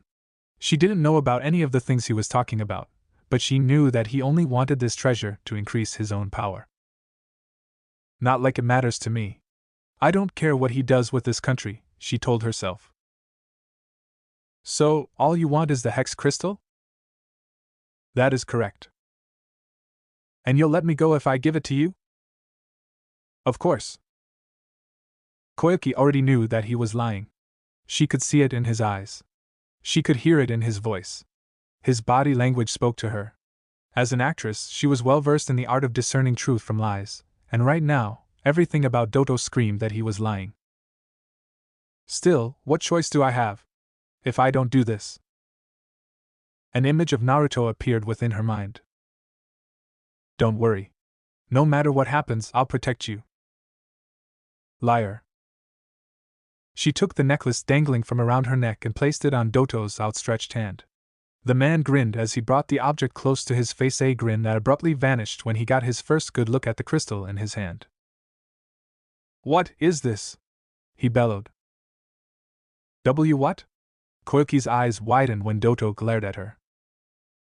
Do you take me for a fool, girl? This isn't the Hex Crystal. It's a fake. He tossed the object away. The fake Hex Crystal slammed against the wall, where it disappeared in a small puff of white smoke. But that can't be fake. It has to be real. The only way it could be fake is, and she trailed off, her eyes widening. Naruto. Naruto? Jiraiya's apprentice, Nadar, standing behind Doto, said. He is the blonde one who fought and demolished Haydn. He didn't demolish me, you fucking ga. Fuck, Kakuzu. What the hell is your problem? You're my problem. Now shut up and let me work. Before becoming Jiraiya's apprentice, I heard he was a genin under Kakashi Hataki's command. The copy ninja? Doto looked interested. The very same. Nadar nodded. Kakashi was there when you overthrew your brother. It would not surprise me if he told Naruto what he knows, in which case, it would make sense that Naruto would replace the Hex Crystal with a fake. Naruto, he must have replaced the Hex Crystal with a fake while she'd been unconscious. Why would he do that? Was it because he didn't trust her? Was there some other reason? Why did she even care? There's nothing we can do, then, Doto determined coldly. We'll simply have to lure them to my castle. Nadar, escort our guest to her chambers. Of course, Dodo-sama. Nadar bowed to his master before grabbing Koyuki roughly by the arm and yanking her to her feet. Come along, princess. As Nadar escorted her out of the room, Dota left her with a parting comment. Congratulations, Koyuki-hime. You get to live a little while longer. She wasn't sure that was a good thing. Chapter 48. Face off in the land of snow. They had been forced to take shelter for the night. Yuki no Kuni was a cold country. Its days were cold, and its nights were even more so. Anyone who tried to traverse the icy plains and snow-covered forests during the twilight hours would surely die from hypothermia long before they reached their destination. Naruto sat within a room, a candle the only source of light. He wasn't alone. Jiraiya and Sandeya sat with him. Both of them wore severe expressions, the kind that Naruto rarely saw on his sensei's face. While Jiraiya often cracked jokes in dangerous situations, the current situation warranted more gravity from them all. We must rescue Princess Koyuki immediately, Sandeya said, his grave voice making Naruto's shoulders twitch. There's no telling what might happen to her the longer she's left with that monster. We will rescue her, but we can't rush this. Jiraiya sat with his legs crossed. Tapping his index finger against his knee, the frown on his face was one that rarely appeared. I doubt they'll kill her, not when she can prove to be such a useful bargaining chip. Thanks to Naruto replacing her necklace with a fake, they need to keep her alive in order to barter in exchange. Naruto reached into his shirt and pulled out Koyuki's necklace. It was attached to the other ones that he had. All of them glittered as the candlelight played off their multifaceted surface. I wonder what's up with these necklaces. It does seem odd that they all look the same. I actually remember owning one of these. What? Really? It was a really long time ago. A rich merchant gave it to me when he was trying to ask for my hand in marriage. Let me guess, you allowed him to make attempts at winning you over, and then you left after he'd given you everything that he owned. More or less. What should we do? Asked Sandeyu. Naruto focused once more on the older man, who appeared to be fraught with worry. The lines of his face had creased more than usual. His skin, ashen and pale, gave him a ghastly pallor. Naruto supposed it was natural for the man to look like this. He could only imagine how awful it was to know that someone who was important to you had been taken hostage. Our rescue operation will have to be done during the day, Jiraiya said. My plan is for myself and your army to act as a distraction. Our goal will be to draw the enemy out. In particular, I would like to force Haiden and Kakuzu into battle with me. While we're dealing with Doto's forces, Naruto will sneak in, rescue the princess, and then sneak back out. Are you sure that's a good idea, Ero-sennin? Naruto asked. Not to be rude, but we're talking about two S-rank shinobi. Are you sure you're going to be enough to handle those two on your own? Are you doubting my skills? Jiraiya asked, finally breaking into laughter. You should know better than to doubt the great Jiraiya-sama. If you say so. Naruto shrugged. In either event, killing them isn't in my game plan, Jiraiya admitted. Those two aren't the type that you can just off like a couple of rookies. Both of them are called immortal for a reason. Kakuzu has been around since the time of and Haiden, well, you've already seen what he can do. Naruto didn't need a reminder. He remembered how he beheaded Haiden, but the bastard had still been alive even then. That shouldn't have been possible. Even Naruto, who'd gained a form of immortality, would die if his head was cut off. Jiraiya continued. My plan is to hold them off long enough for you to rescue Koyuki, and then get your ass back to me. Once we've got them one-on-one, I'm sure we can get rid of them. Kakuzu might be difficult, since I don't know anything about him, but Haiden is actually pretty weak. From what I've seen, you can defeat him, if not kill him. If you can cut off and seal away his head, then you've won. Outside, the wind howled, causing the windows to rattle. Naruto frowned as he tried to ignore the sound and focus on the plan. While those two Akatsuki members were definitely a problem, they weren't the only ones. What about Nadar and the other Yuki ninja? Naruto asked. If you're busy dealing with those two, then Nadar can come out with a squad of shinobi and attack Sandeya's forces. If that happens, the entire battalion of samurai will be demolished. No offense to Sandeya and his men, but they were not shinobi, or even what he would call true samurai. Old veterans past their prime and young men who'd never experienced battle, that was what they were. People like that could not defeat shinobi of the caliber of Nadar. Heck, even a regular Yuki ninja with those strange kunai launchers could decimate Sandei and his forces. I don't think you will need to worry about that, Naruto-san. Sandei pressed a hand to his chest as if to emphasize his point. Though we may not see it, our forces are strong, and our determination is still stronger. Naruto didn't want to be the one to tell this man that determination meant little in the grand scheme of things. Considering how most of his time at the academy he'd had nothing but his determination, telling someone else that it wouldn't matter felt like an awful thing to do. Fortunately, he didn't have to. Naruto brings up a good point. Jiraiya rubbed his chin. Nadar isn't a normal shinobi, and that chakra armor gives him a huge advantage in combat. He could probably defeat your forces on his own. This isn't even mentioning the technology that they have at their disposal. In a straight-up fight, I'm afraid your forces would be wiped out. Then why don't we change our tactics a bit, Naruto suggested. With that, he began to lay out his plan to the other two. Dota sat on his throne, contemplating the most recent series of events. Two of his more powerful shinobi were dead, which left Nadar and a horde of cannon fodder to fight for him. That wasn't necessarily good, but he could always make better shinobi through human experimentation and mechanical augmentation. Beside him, Haiden and Kakaza stood silently. Fuck, I'm bored. Well, almost silently. Shut up, Haiden. Maybe I will if you can make me. Dota would have sighed if that hadn't been so out of character for him. These two members of Akatsuki were annoying, but they were also strong. Either one could have destroyed Nadar, Fubuki, and Nizor in one-on-one combat if the mood struck them. Considering they were now dealing with Jiraiya of the Sannin and his apprentice, it was a good thing he possessed the foresight to hire them. Down below his elevated throne, Nadara knelt down before him. As one of the ninja who'd served him since before his inception, Nadar was his most loyal subordinate. As such, he was also the one who acted as his bodyguard. He wondered when those two shinobi would show up to rescue Princess Koyuki, who was even now being kept in the dungeon below the palace.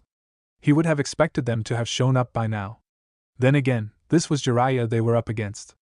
The man might have acted like a fool, but there was a reason people hailed him as one of the most powerful shinobi in the elemental nations. Just then, the doors to his throne room creaked open. A man dressed in the traditional white and gray garb of a Yuki ninja rushed into the room, moving before the throne and kneeling down. My lord, you bade us to tell you when Jiraiya of the Sannin was spotted. Our men have seen him moving toward the palace with an army of samurai. An army of samurai, you say, Dota murmured. It must be that group that we almost killed a while back, Nadara said. What would you have me do, my lord? Dota thought about the situation for a moment. This sounded a lot like a feint. Having a large army like that come in a full-on frontal assault, while normally sound, wouldn't work against his forces, and Jiraiya had to know that. In which case, Nadar, I want you to take our troops out and meet Jiraiya in combat. Destroy him. Yes, my lord, Nadar said. Whoa, hold the fuck on, Haiden complained loudly. You want to use these dipshits in a fight and not me? What the fuck?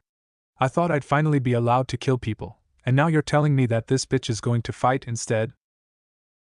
Shut up, Haiden, Kakaza snapped. We're not getting paid so you can gripe.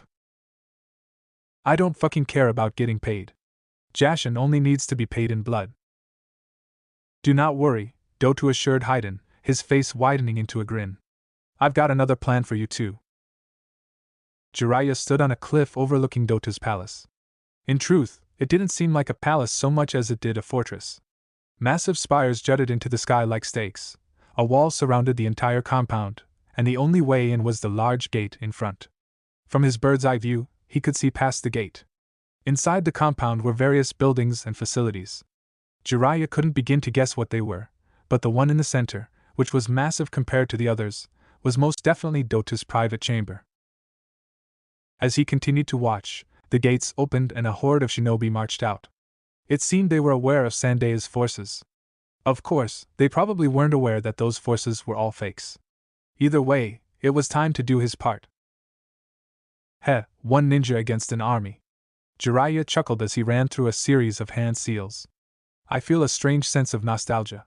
No jutsu. The summoning jutsu took a lot of chakra on the best of days. However, at that moment, Jiraiya poured more chakra into it than he normally did. He'd been gathering his chakra ever since this morning just for this moment. Oddly enough, the smoke that normally clouded everything around him was surprisingly small. In fact, it was just 2 short puffs. "What are you doing calling us out to somewhere so cold?" a croaking female voice shouted. "Jiraiya boya, I hope you have a good explanation for why you're calling us out like this," another voice said.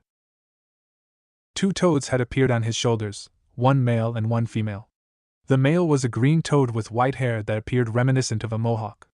His eyebrows were thick and he had a small goatee.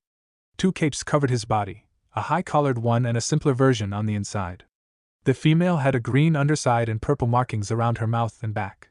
She was wearing what looked like a hairnet on her head, with hair rollers underneath. It made her appear old, which she was, old, that is. Like the other toad, she wore a high-collared cape and a simpler one underneath it. These were Fukusaku and Shima. They were the 2 great toad sages of Mount Miyaboku and his teachers. "I'm sorry for calling you out like this," Jiraiya said. "But I need your help." "Ah, you want to enter sage mode? I'm surprised. You always complained about how ugly it made you," Fukusaku said. "Well, I'm not worrying about impressing the ladies today, so it's okay." "Humph," Shima snorted. "Always trying to impress the ladies. You really are a lecher, Jiraiya-chan." Jiraiya smiled apologetically. "I'm sorry. Anyway, would you mind giving me a hand?" "Fine, fine," Shima clapped her hands together. "We'll help you out this time." "But you know, Jiraiya boya, you really should learn to gather senjutsu on your own," Fukusaku said as he also clapped his hands together. Clapping his hands together as well, Jiraiya began gathering his chakra. "I know. I plan on teaching Naruto to become a sage at some point, so it would be a good idea for me to get some more practice in. I'll start training again after this mission is over." "Very well," Fukusaku said. "Fine by me," Shima added. Gathering senjutsu was not a simple matter. Intense training was required. Even Jiraiya was barely able to use it, despite having trained for decades. That was because it required the gathering of nature chakra, which was dangerous to humans, and then combining the nature chakra with one's own chakra to create senjutsu chakra. Jiraiya still couldn't do it on his own. Hence the reason he needed to summon Shima and Fukusaku. He could feel the chakra gathering around him as Shima and Fukusaku helped direct the natural chakra's flow into him. His body became enhanced. He could feel power flowing through his muscles, could feel his chakra expanding. Senjutsu not only enhanced the body, but it made one's chakra far more potent. Jutsu became more powerful, attacks became more destructive, and the body became capable of withstanding a lot more punishment. Even though Jiraiya was a novice at senjutsu, he was still a force to be reckoned with whenever he used it. "All right," he said with a grin. "Let's go wreak havoc on these fools." With a crackling laugh, Jiraiya leapt down from the cliff and descended toward the army as they were emerging from the gate.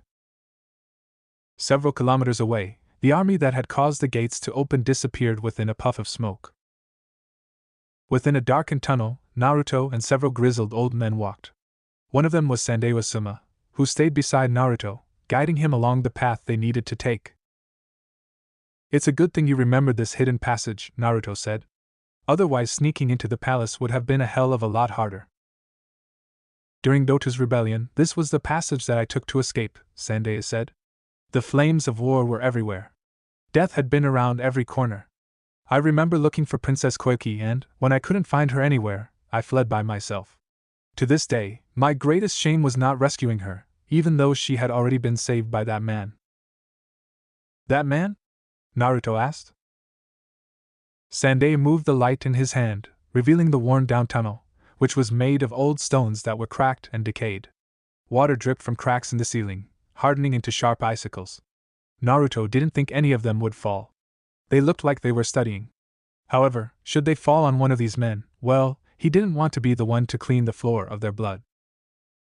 "His name was Kakashi Hatake," Sandewa said. "You might know of him, since he's a shinobi for Konoha." Naruto remembered telling Neji that fate was bullshit, but hearing what Sandewa said made him wonder if there might be such a thing as fate. What were the chances that he'd be taking on a mission in the same place as his first sensei? What was Kakashi-sensei doing here? He asked. He was apparently on a mission for Susetsu-sama. Sanday turned down a corner. Naruto and the others followed him. I'm not sure what it was, since I wasn't informed, but I hear it had something to do with a dream of Susetsu-sama's. A dream? Yes. Naruto was tempted to ask more, but then they arrived at a stairwell. Dark and worn, derelict and rundown, cracks traveled along the gray stones, which appeared glassy. Ice. They were covered in ice. This is going to be a bit of a problem, Sanday said. No, it won't. Naruto stepped forward. I can melt this ice easily enough. Just follow me. Naruto called upon his chakra, which he channeled to his feet. Steam rose all around him. The ground hissed, or rather, the ice that had been covering the ground hissed as it melted instantly, bursting into thick steam. What the? Sanday stumbled backward, away from Naruto. My chakra is pretty potent. It's also quite hot. Naruto placed one foot on the staircase. The ice melted, hissed, and then evaporated within seconds. I can melt this ice pretty easily like this. Just follow a few seconds behind me. Right. Naruto walked up the stairs, which led into what, at first glance, appeared to be a hallway. It wasn't until he looked left and right that he realized this wasn't a hallway at all. It was a prison. Rusted bars stood in front of large cells that looked as if they hadn't been used in decades. Every cell was empty, filled with nothing but cobwebs, chains hanging from the ceiling, and decrepit bricks that seemed like they would fall apart if touched. Naruto and the others walked through the prison. They moved cautiously. There was no telling who might have been around, though it seemed as if this place had been abandoned long ago. This place used to be a prison for criminals, Sanday said. But since Dota kills anybody he deems a criminal, it's probably been abandoned. Naruto shook his head. Not quite. What? Be quiet? Naruto stopped everyone and had them hide underneath the walkway over their heads. Footsteps echoed from above, precise and measured, quiet, a shinobi's walk. Gesturing for Sandayu and his men to remain where they were, Naruto channeled chakra into his legs and leapt into the air. He latched onto the walkway. By applying chakra to his hands, he was able to stick onto it. The footsteps were getting closer. Naruto waited until they had passed before swinging himself onto the walkway. A guard was walking away, having not heard him. Keys dangled from his waist. Naruto didn't hesitate, moving behind the man and snapping his neck before the shinobi was aware of the danger. Setting the man on the ground, Naruto unhooked the keys and searched through the jail cells until he found the person that he was looking for. Princess Koiki didn't appear to be injured, though her expression reminded him of a beaten child. She hung from shackles attached to her wrists, which were in turn attached to the ceiling. They looked painful. Her wrists were red, the skin rubbed raw. Koiki. She raised her head. Her eyes widened. And Naruto? What are you doing here? How did you find me? Shh. Naruto raised a hand to his lips. Keep it down or some other guards might hear you and come running. As if his words were prophetic, the loud clanging of feet reached them. Fortunately, it wasn't other guards coming to see what the commotion was. It was just Sanday and his ragtag band of fighters. Princess Koiki! Sanday cried. You're all right. Naruto facepalmed as the sound of the various shouts and cries echoed all around them. And he just finished telling Koiki to be more quiet. He's a demon! Monster! Monster! I want my mommy! The shinobi had barely a second to realize the danger they were in. One moment they were on their way to defeat an army. The next Jiraiya was in the middle of their formation, decimating them like they were newborn pups. The thing about Senjutsu was that it didn't just grant someone a few extra abilities. Everything about them was enhanced to levels that most humans would have never been able to reach on their own. Heightened reflexes. Enhanced strength. Incredible sensing abilities. This was on top of having his chakra nearly quadrupled. Those whose ranks he'd appeared within had tried to fight back at first, but as the minutes passed, their hope for victory had waned. Now many of them were trying to flee. Jiraiya wouldn't let them. Oh, no, you don't. Katon, Gamyu Enden. Working in conjunction with Shima and Fukusaku, who both spat out oil, Jiraiya launched a massive fire bullet from his mouth. It slammed into the oil, creating an even larger, hotter flame. The fires then crashed into a group of shinobi who'd been trying to flee. The ninja screamed in agony as the conflagration burned them within seconds. Jiraiya ignored them and turned to the others. A massive Rasengan appeared in his hands, which he didn't hesitate to slam into another group of ninja. The explosion of energy that went up was very much like a maelstrom. Bright blue energy expanded outwards and engulfed the area around it, transforming into a dome, which, when cleared, revealed a massive crater. Are you sure you needed us for this, Jiraiya-chan? Shima asked. These idiots don't seem like much of a threat. Jiraiya Boya could have easily handled these on his own, Fukusaku agreed. If I only had to deal with these small fry, then I wouldn't have called you too, Jiraiya said. Does that mean you're expecting a troublesome opponent? Fukusaku asked. 2 troublesome opponents. As if his words had prophetic powers, several ice spikes were suddenly launched from the ground, trying to skewer him. Jiraiya leapt backward. However, as he did, a dozen birds made of ice flew at him from behind. They would have struck him in the back had he not used the replacement technique at the last moment. Someone was waiting for him when he reappeared several meters away. It was Nadar Roga, the Yuki shinobi who he'd battled a while back. Nadar tried to get in close, engaging him in a taijutsu battle, but the man clearly wasn't a taijutsu specialist. His moves were slow. What's more, even though Jiraiya was technically a ninjutsu specialist himself, he was leagues above this guy when it came to hand. He was also using Kawasaki might. A fist came at Jiraiya. It was dodged more easily than when Jiraiya was avoiding attacks from angry women after peeping. In retaliation, he threw his own punch. While Nadar did dodge the actual attack, he couldn't avoid the side effects that came from using senjutsu. Biwa! Even though the fist was dodged, Nadar was still sent flying backwards. He was lifted off his feet, sailed through the air, and then slammed into a cliff side with enough speed to cause an avalanche that buried him underneath several 100 pounds of snow. When a practitioner of senjutsu used Kawasaki might, the sage chakra created an aura around them, which acted as an extension of themselves. With this aura, Jiraiya could extend the range of his physical attacks. What's more, because nobody but another senjutsu user could sense senjutsu chakra being used, it meant that Nadar wouldn't be able to figure out how Jiraiya had still hit him even though he dodged. Hayatan, Roga Nadar no Jutsu. The large hill of snow that had buried Nadar suddenly erupted. Several snow wolves burst from the snow and tried to attack Jiraiya. While he could have used a jutsu of some kind, like a fire jutsu, the attacks were coming in too fast for him to create hand seals. Therefore, Jiraiya decided to use his fists. He pounded each snow wolf that came, shattering them as if they were made of brittle glass.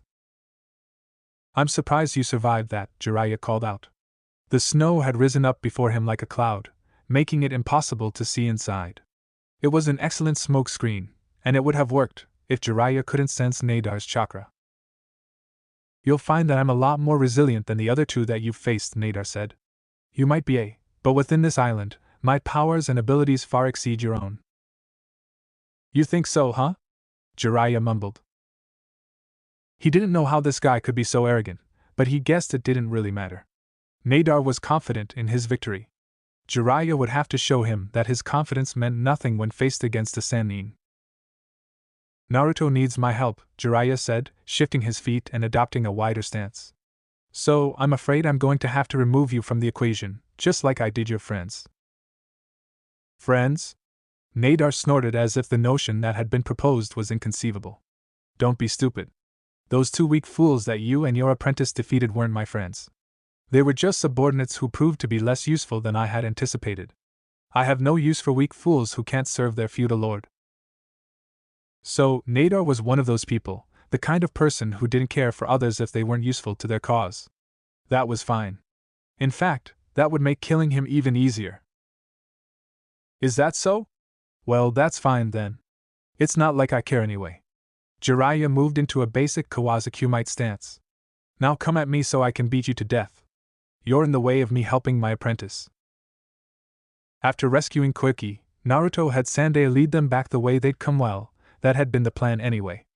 Unfortunately, Haiden and Kakuzu were waiting for them in that narrow secret passage, which apparently wasn't much of a secret.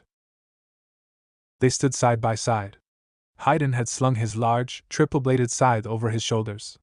While there was a belligerent and impatient look etched on his face, Kakuzu appeared unruffled. Then again, Kakazu also wore a mask. Naruto couldn't even see his face. "There you are, Kyuubi Jinchuriki," Haiden cackled. "I've been waiting for you. You don't know how badly I want to pay you back for cutting my head off." "I'm afraid I won't let you cut my head off," Naruto rebutted. "Sorry, but your payback's not happening." "Hey, you make it sound like I'm giving you a choice," Haiden licked his lips. "We need him alive, Haiden," Kakuzu admonished. "Che. I know that. It was a figure of speech, dipshit." Kakazu grunted. Naruto realized that their situation had gotten worse. Jiraiya was supposed to have drawn out the Akatsuki with the noise that he was making outside, but it looked like they'd seen through the ruse. Perhaps it had been naivety on their part to assume they wouldn't recognize a diversion when it happened. "Sandai," he murmured. "Please turn around and find another exit. Jiraiya-sensei isn't fighting against these two, so he should be finishing up soon. Take Koiki, get out of here the other way, and link up with Jiraiya-sensei." Hold on. Koiki started. "You can't seriously mean to fight these two on your own, can you?" "Of course I do," Naruto grunted. "If you haven't figured it out yet, these two aren't here for you. They're after me. If I went with you, they'd follow us and you'd get caught up in my battle." But. "Sandai, when you see Jiraiya, tell him that I could use a hand." "Right." Hold on a second," Koiki shouted. "Are you really going to just leave Naruto to Hey? What are you doing? Let go of me." Sandai grabbed Koiki, picked her up, and carried her over his shoulder. Naruto didn't turn around, but he could hear her obscenities as they grew ever more distant. The stampeding of marching feet eventually receded. Silence took its place. "I'm surprised you let them go so easily," Naruto said. "I've already gotten my money from the feudal lord of this country, so I don't really care about them," Kakuzu admitted. "I fucking do care. Damn it, Kakuzu, I wanted to kill something," Haiden whined. "Like I care. Fuck you." Naruto didn't know what was with these two, or why they were arguing. He felt like they weren't taking him seriously. The thought pissed him off, but if training with Jiraiya had taught him anything, it was that it was sometimes better to be underestimated. Before either member of Akatsuki had time to so much as turn back around, Naruto pulled out a scroll, which he unrolled to reveal that a massive sealing matrix had been written on it. He bit his thumb, drawing blood, which he then smeared across the scroll. Water and lightning burst from the scroll. There was enough volume that the entire hallway was filled with electrified liquid. Kakuzu and Haiden were engulfed. Naruto didn't close his eyes, even though he wanted to. The light from the crackling lightning as it combined with water was so intense that his retina was being burnt. He dared not look away, however, for doing so could mean death. When dealing with Akatsuki, it was important to confirm that they were dead before turning the other way. Doton Doma.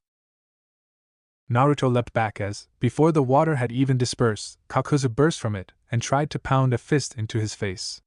He hit the ground instead. A massive hole was blasted straight through it, and Kakuzu's arm became buried all the way to his bicep. "Fuck!" Haiden shouted as Kakuzu pulled his arm from the ground. "Do you fucking know how much that hurt, you little fucking shit?" The water cleared away, going from a flood to a mere trickle as the content in his scroll ran out. Haiden was still standing, though lightning skittered along his body. His triple-bladed scythe had been dug into the stone floor. He'd likely done it before the water had hit him, otherwise he would have been swept away. Kakuzu stood back up. His skin had turned a dark gray, signifying the use of some technique. The cloak that he'd been wearing was also gone. Several masks were on his back. 4. The dark skin suddenly flickered, changing back to its normal color, or what Naruto assumed was its normal color. "To think you would destroy one of my hearts so easily," Kakuzu muttered. There seemed to be an underlying current of anger within his voice, like a live wire that Naruto had just stepped on. "You are a dangerous opponent, Tech, and now I'm going to need to find a new heart." Haydn laughed as he pried his scythe from the ground. Serves you right, you bastard. That's what you get for acting like a jerk. Shut up, Haydn. Naruto didn't get the entire conversation. He didn't care. His surprise attack had failed, which meant that he needed to go on the offensive. It was the only way he'd survive. Tsuin Senpuken. Naruto thrust out both of his fists, releasing two fist-shaped gusts of compressed wind at Kakuzu and Haydn. Neither of them did anything. Lightning crackled along Kakuzu's fist as he cut through the compressed wind fist like it was made of butter. Haydn's laughter echoed through the tunnel as the silver-haired ninja slashed through his wind attack with his scythe, cutting it in half. Is that the best you've fucking got? Haydn screamed. Right on, John. Kakuzu opened his mouth and launched a lightning spear.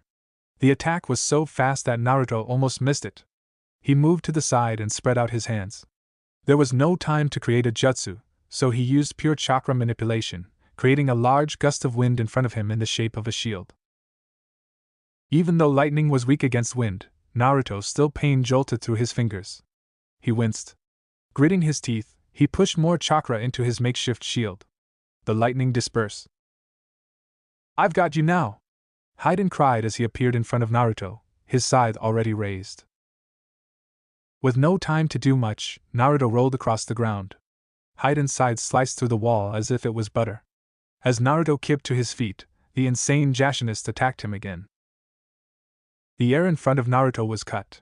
He backpedaled, forcing Haydn to follow him. Perhaps if he could separate these two, he could at least dispose of, or incapacitate this guy. That was his hope anyway. Katon Zukaku. Futon Atsugai. That hope was dashed as a massive firestorm rushed toward both him and Haydn. Soon, they were both engulfed in the powerful attack. Hayaro no Jutsu. Nadar seemed to have learned his lesson. He didn't try to get in close again. Kneeling on the ground, he released chakra into the earth, which Jiraiya could feel like a vibration beneath his feet. While he didn't know what was coming, he already knew that these Yuki ninjas used snow in their jutsu. Leaping into the air, Jiraiya avoided the large ice pillars that jutted from the ground and tried to skewer him like an angry female kunoichi with a naginata. While still in midair, he held out his hand. Chakra swirled around the hand. A Rasengan was formed. Then it grew larger and larger, until it was nearly 10 times the size of a regular Rasengan. Senpo, Cho Odama Rasengan. Jiraiya fell back toward the ground. He slammed his attack into the ice pillars, which became engulfed in a massive explosion. Icy winds kicked up. Snow and bedrock was launched into the air. Thanks to the fierce winds, Jiraiya was blasted backwards, but he used that to flip around and land several dozen feet away. His opponent wasn't so lucky, though perhaps that was to be expected. Nadar had been close to the explosion. When the massive dome-shaped blasts of highly condensed chakra struck the ground, he was hit with the full brunt of the attack. The fierce winds lifted him off his feet, icy shards pelted his body, and when he struck the ground, another large cloud of snow was kicked up. Jiraiya sensed the small burst of chakra that signified a replacement technique being used. He guessed Nadar had replaced himself with some ice at the last minute, or something. Seconds later, a loud shout rang out around him. Hayatan Haryamoko! Ice burst from the ground, shifting into a massive tiger that launched itself at Jiraiya. The attack was destroyed when he punched it. Now it's my turn. Ranjishigami no Jutsu. Jiraiya channeled his chakra into his head, manipulating his metabolism and causing his hair to grow near instantly. Several thick bundles of hair slammed into the ground several meters away. Nadar appeared from beneath the surface and leapt back to avoid the strands of hair, which punched through the ground and kicked up more snow. Shima! Fukusaku! On it, Jiraiya boya! Let's finish this! Katon Dai Enden! Jiraiya created oil inside of his body with Senjutsu chakra. Fukusaku and Shima did the same, causing them to swell up like a pair of balloons. As the oil filled their mouths, all three of them released it in a massive stream, which ignited seconds later, and then merged into a much larger inferno. Nadar screamed before, seconds later, he was overtaken. When the technique ran its course, Nadar was gone. Not even ash remained. It looks like the battle is over, Fukusuka said. Jiraiya turned around and ran toward the castle. This one might be, but there's another battle that still remains. This next battle, is that the reason why you called us? Yes, Jiraiya grunted. The two that we're going up against are Akatsuki, S-class ninja who are after the Kyuubi. Then they're going after Naruto-chan? Shima squawked. Neither she nor Fukusuka had met Naruto yet, but Jiraiya had told them plenty about the boy. Jiraiya nodded. That's right. That's why I called you here. I'm going to need your help to take those two down. Then let's hurry up and find them, Fukusuka said. As if answering his words, the earth suddenly shook. Jiraiya didn't know what had caused it, but he would have bet all of the money he'd made off of his books that Naruto was at the center of it. Hang on, Naruto. Just hold on a little longer. Naruto was very lucky that Haiden had been in front of him. Immortals made excellent shields. Disarming Haiden had been easy enough, though the man had proven to be stubborn when it came to his scythe. He'd even managed to cut Naruto before being disarmed. However, once his weapon was gone, Naruto had been able to put Haiden in front of him, using him a makeshift shield while he summoned a wall of water from one of his scrolls. Steam rose everywhere. The water wall that he'd created had barely been enough to protect him, and even then, Naruto had still received several severe burns for his trouble. The skin on his arms was blistered and cracked in some places. Thankfully, they were healing quickly. He was extremely lucky to have suffered so little. I'm impressed that you managed to block my attack, Kakuzu's voice rang out all around him. Blocking an attack like that in an enclosed space like this is no small feat. Those seals of yours really are problematic. Oh yeah? Well, that combination attack of yours was really problematic for me, so I guess that makes us even. Yes, I suppose it does. Stop fucking talking, you two. Kakuzu. What the fuck was that about? You nearly fucking incinerated me. Haiden shouted from somewhere within the steam. Naruto had shoved Haiden in front of him when the attack had hit, using him as a first line of defense. He'd been hoping that Kakuzu's attack would have destroyed him. It looked like that was wishful thinking. Oh, you're still alive? The fuck is that supposed to mean? When the smoke cleared, it revealed that not only had Naruto survived Kakuzu's attack, but Haiden had as well. Though the man looked like he'd seen better days, certainly. His clothing was burnt and turned into ash in some places, his skin had numerous third-degree burns, and there were several cracks along his body, as if the heat had broken apart his skin. Dark red blood oozes from within the cracks. He was standing inside of a circle. It looked like the circle, a pentagram, had been made from somebody's blood, though that blood was blackened and burnt. Haiden had also gotten a hold of his scythe again. Fresh blood dripped from one of the blades. A sudden stinging sensation on Naruto's cheek made him realize that it must have come from him. How did he move so fast, and why didn't I notice this injury until now? Hee hee, you're fucked now, Haiden cackled. Then he brought the blade to his lip and licked the blood off. Naruto would have wrinkled his nose in disgust, but in that moment, a transformation came over Haiden. His skin darkened, becoming almost pure black, all except for the strange white lines that appeared along his body, reminding Naruto of a skeleton. What is this? Now you're fucking screwed, bitch. You are screwed. While Naruto didn't know what was going on, he knew better than to remain still. Whatever was happening to that guy had to be dangerous. This was likely some secret technique that would deal tremendous damage to him. He rushed forward. If he could reach Haiden and take him out before he could do anything, then Naruto should be safe. Before he could get even 5 feet, however, Haiden impaled himself through the thigh with his scythe, and Naruto cried out and stumbled forward as a sharp pain shot up his thigh. He placed a hand against his leg and was surprised to feel warm blood sticking to his palm. What the? Nah ha ha ha. Haiden's supremely pleased expression pissed Naruto off. Are you shocked? Angry? Good. Good. Why don't we kick this up a notch? Snarling, Naruto leapt to his feet and charged at Haiden. His wound had healed already, so he wasn't worried. However, when Haiden stabbed himself in the shoulder, Naruto yelped and lost his balance as something invisible impaled him in the same shoulder. He hit the ground hard. His already injured shoulder screamed at him as he slammed it against the stone floor, rolled, and landed in a heap on the ground. Jaya ha ha ha! Haiden's mad cackling rang in Naruto's ears. What's this? Are you having some trouble? Here, let me help you. Naruto bit down on his tongue as fire laced through his chest. He looked down. A long line of blood was being drawn along his skin. Flesh split like a ripened fruit being cut by a wind-enhanced kunai. What's going on? That man is a Jashinist. Jashinist? Yes, he worships the god, Jashin. It's a false god created by humans. Really, this man is just a human experiment. His immortality was granted to him for his technique. Basically, by ingesting the blood of someone else while standing in that circle, he can inflict any damage given to him onto the person whose blood he ingested. Ugh, I see. That's a troublesome ability. It is, but if you can get him out of that circle, or destroy it, you can negate his ability. Right. Got it. Thank you, Q. Anytime.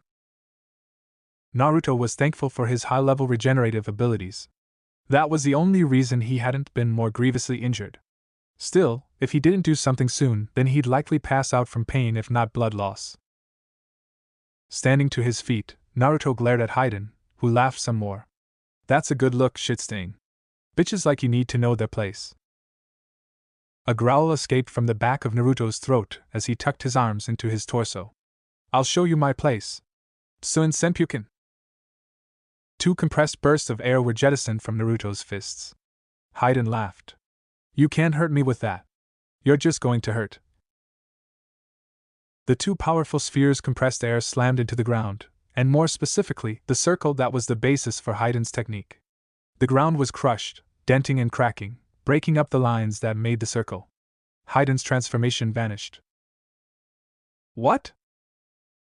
Haiden's shout was cut off as Naruto channeled chakra to his feet and blasted off the ground. He was in front of Haiden before the man could react. Grabbing Haiden's head with both of his hands, he brought the man down to his knee. The loud crunch of a nose breaking echoed across the hall.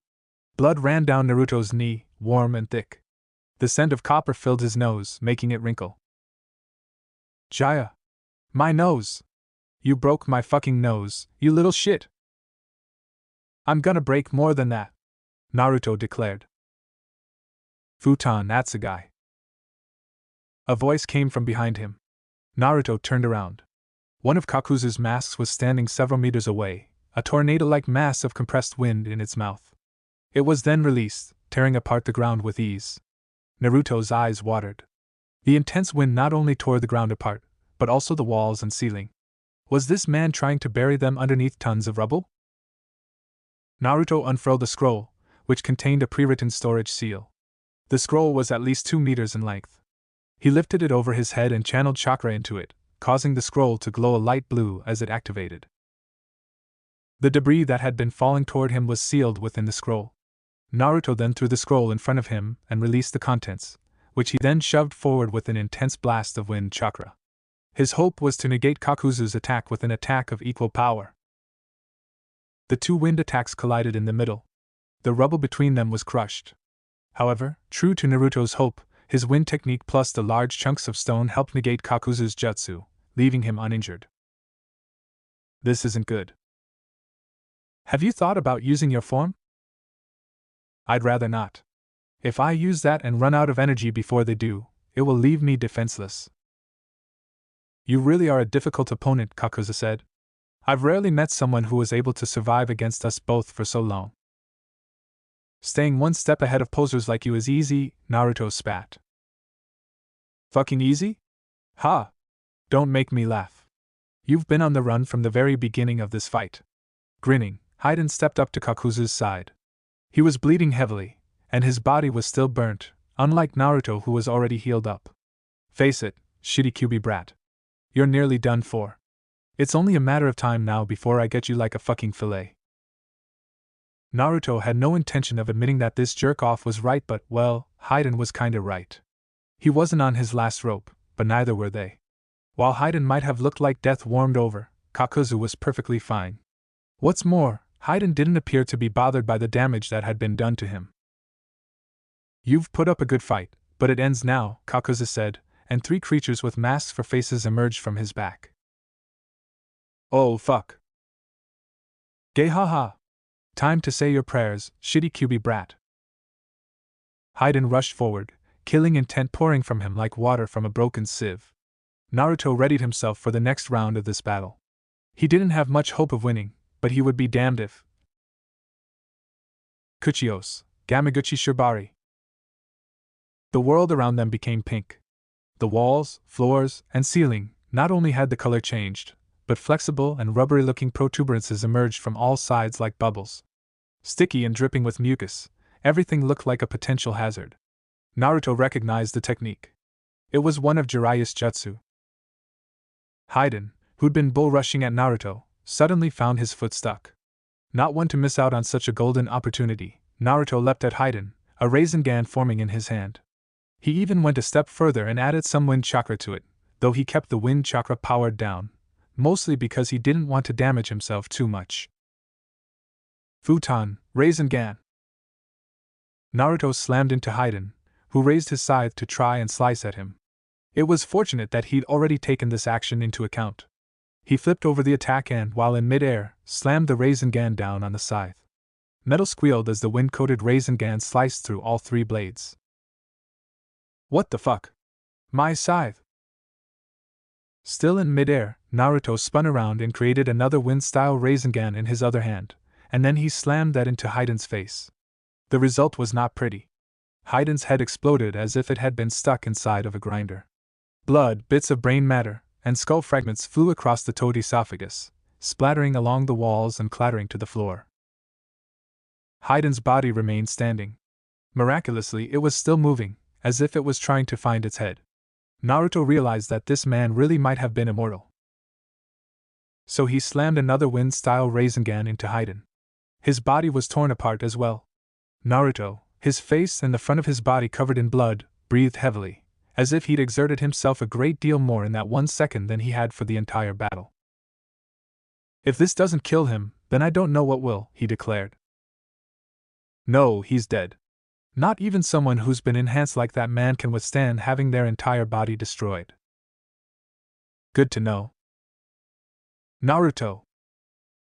It wasn't until he heard his name being called, but Naruto suddenly realized that Jiraiya was with him. Of course, his sensei had to be there. This technique was his doing. Still, having Jiraiya suddenly appear out of nowhere like that was startling. Ero Sennin. Jiraiya whacked Naruto over the head. Don't call me that, brat. It's Jiraiya-sensei. Sensei. Whatever. Naruto rubbed his head. What are you doing here? More importantly, what happened to your face? Jiraiya's face had become quite hideous. His nose had grown large and bulbous. Warts had appeared all over his face, and his eyes reminded Naruto of a toad's. Now that he was looking, Jiraiya's entire body had taken on a more toad-like appearance. His hands were webbed, his body was hunched, and there were 2 small toads sitting on his shoulder. Wait. Small toads sitting on his shoulder? Hello, Naruto-boya, the male toad said. My name is Fukusaku. I am one of the sages of Mount Myaboku. It's a pleasure to make your acquaintance. And I'm Shima. The female spoke with a huff. I'm glad I can finally put a face to a name. Nice to meet you too, he said, looking at Jiraiya for an explanation. These are the 2 elder toad sages of Mount Myaboku. They were sort of like my senseis when I was your age and helped me a lot. I see. Naruto didn't really see, but he decided not to bother with it. Anyway, where did Kakuzu go? He escaped, Jiraiya said reluctantly. I think he realized that I was coming and left before my technique was complete. I'm sure he's long gone by now. Naruto looked around, and indeed, it seemed as if Kakuzu had fled the battle. That was disheartening. After the trouble that man had given him, he'd been looking forward to giving him a little payback. Still, I'm impressed, Jiraiya commented as he dispelled the technique. The walls, floor, and ceiling went back to normal. You managed to fight against 2 S-rank criminals and survive long enough for me to arrive. That's no small feat. Thank you? Naruto shook his head. There were more important things to be worried about than being embarrassed. If you're here, does that mean you ran into Sandeya and the others? Sandeya and the others? The questioning look on Jiraiya's face made Naruto feel like someone had punched him in the gut. He knew, from that expression, that Jiraiya had not, in fact, met up with Sandeya and Koiki. Naturally, this also meant that Sandeya and Koiki had not made it outside of the castle, which in turn meant. Damn it! Swearing, Naruto rushed out of the decimated hallway. He ignored Jiraiya's shouts, burst into the jail, leapt to the top floor, ran down several lateral passages, and eventually found himself in a massive room. It looked like a throne room. It was large and empty, with a single raised podium that had a large-ass chair on it. There was a hole in the roof. Sandeya and his men were in the room, on the ground. Many of them appeared to be dead but a few unconscious. Naruto ran up to Sandeya, who lay on his back, and knelt down. Sandeya! Where's Cookie? With a haggard groan, Sandeya opened his eyes and blinked several times. Blood stained his lips. That said, he didn't seem to be in danger of dying any time soon. Koyuki was taken to he. Say no more, Naruto cut him off. Where did he take her? Our Rainbow Glacier. Sandeya lifted his hand and pointed in a direction beyond the castle. Naruto nodded and stood up. Hang in there, Sandeya. I'm going to rescue Koyuki and kick Dota's ass. Without wasting another second, Naruto channeled chakra into his legs and leapt through the ground. His destination, Rainbow Glacier. Naruto should have known that reaching Dota wouldn't be that easy. Like, there must have been some universal law that said anything Naruto wants to accomplish has to be as ridiculously hard as possible, or something. Yes. Someone up above must have truly hated him. Right, John? A spear of lightning blasted out from the treetops. Naruto reacted more quickly than even he'd expected, substituting himself with a log and reappearing on a branch several meters away. The lightning spear slammed into the ground. Snow sizzled as it was fried by electricity, and the ground shook like a ship struck by cannon fire. In retaliation for the lightning spear, Naruto launched a double senpuken at the treetops where the spear had come from. Kakuzu burst from the tree. He landed on the ground and glared up at Naruto, his red and black eyes irritated. This is as far as you go, Kyubi Jinchuriki, Kakuzu said. I may not be able to take your heart, but since you've appeared before me, I refuse to come back to Akatsuki empty-handed. There were so many words that Naruto could have said at that moment. Fortunately, he wouldn't get to say anything to them. Oedoma Rasengan. Like a descending meteor, Jiraiya fell from the sky. Kakuzu jumped back as the Toad Sage hit the earth. A massive explosion of energy caused the ground to erupt. Jiraiya leapt back, toward Naruto, and grinned at Kakuzu. Sorry, but the day I let you take my apprentice will be a cold day in hell. Erosenin? TCH. Would it kill you to give me some respect? It might. What are you doing here? What's it look like I'm doing? I'm here to deal with this guy while you rescue the princess. Jiraiya cracked his knuckles as he stared at Kakuzu. Anyway, why don't you get going? I can handle things here. Right. Thanks, Sensei. Now you call me Sensei. Naruto took off, leaping clear over Jiraiya and Kakuzu. He thought the Akatsuki members would try to attack him. Kakuzu didn't. He must have realized that attacking him while Jiraiya was there would invite an attack in retaliation. It wasn't long before the two disappeared from his sight as he continued running.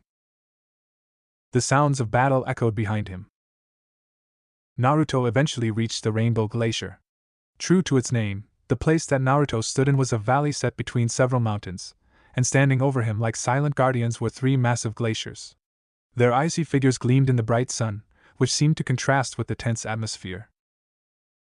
Standing in the center of these massive pillars of ice, Dota used Koyuki as a shield. He stood behind her and pressed a kunai to her neck. The expression on Koyuki's face made Naruto clench his fists. I didn't think it would take you long to find this place, Dota said. Tell me, boy, do you know what this place is? Since he didn't know how to rescue Yuki, Naruto shrugged and played for a long. Your grave? Dota sneered. Cute. This place is where the secret treasure of the Kazuhana family is buried. I've searched for ages and could never find it, but I eventually came upon my brother's journals one day when I was searching for a way to rebuild this kingdom. That was when I uncovered the location. Everything that my brother had worked for, all of the riches that he hid, they are all here. That is why I need the hex crystal. So, hand it over, if you please. They were at an impasse, or rather, Naruto was hesitant to give this man what he wanted. If I give this to you, what guarantee will I have that you'll let Koiki go? On my honor as the king of this country, I promise you that I'm sorry, Naruto cut him off, but since you've sent assassins after us, your honor doesn't mean shit to me. Instead, here's what we'll do. Naruto created a clone, which he gave the necklace to. This clone will bring the necklace to you. At the same time, you'll let Koiki go and have her walk toward me. And what guarantee do I have that you won't take Koiki back along with the necklace? Asked Dotu. No deal. Then how about this? Naruto tossed the necklace near the center of the space between them. Let Koiki go and grab it yourself. Be warned, if you try to take Koiki with you, I will get to that necklace first, and you won't get the key. The cogs turning in Dotu's head were practically visible. Naruto knew that this man had to realize there was no other compromise. Eventually, he reluctantly let Koiki go and shoved her away. Fine. Have it your way. As Dotu went toward the hex crystal, Naruto sunshined to Koiki, appearing by her side in an instant. He grabbed her hand and sunshined back to where he'd been standing before. By now, Dotu had already picked up the hex crystal and was walking back toward the glacier that apparently hid Susetsu's treasure. Are you all right, Koiki? Naruto asked. Why yes, Koiki said. But Naruto, my father's treasure. Why did you give him the hex crystal? Because this place is going to be a battleground soon anyway. Naruto shrugged. He knows that I'm not going to let him just walk off with the treasure, just as he knows that you're more valuable as a hostage than a corpse. He's currently setting the playing field against me. Dotu was likely going to force Naruto to protect Koiki. It was always harder to fight when you had to protect someone, after all, especially when the other person didn't care if the one that you were protecting was killed. Can you beat him? Koiki asked. Naruto grinned. What are you saying? Of course I can. I'm the strongest shinobi in the entire world. There's no way some spoiled feudal lord can, eh? Naruto blinked and looked around. Is it just me, or has it gotten warmer all of a sudden? Now that you mention it, it does feel a little warm, Koiki said in surprise. She and Naruto looked around. Naruto had to blink twice. The snow was melting. All of the snow and ice that had covered the ground turned into water, which flowed into a stream that fed into a large lake. The lake must have been frozen underneath the ice. Meters away, ice sloshed off of the glaciers, and Naruto realized that they weren't glaciers at all. They were. What the hell is this? Dotu screamed as he looked up at the obsidian pillars gleaming like monolithic obelisks. These are heat generators. Koiki sounded like someone who'd just been told that the dead could be brought back to life. I see. Naruto stood up and looked at the obelisks. This is the treasure of the Kazahana family. It wasn't money or riches. It was these heat generators. I guess your old man was trying to bring a season other than winter to his people, or maybe he was just trying to bring it to you. Koiki didn't say anything, but her wide eyes as she gazed around at the melting snow told him enough. Several feet away, Dotu was glowering at the generators. Naruto didn't particularly care about what was going through that man's mind. However, this was a good chance to end their fight before it even began. Hey, Koiki? What? Tell me I'm the best. Yeah?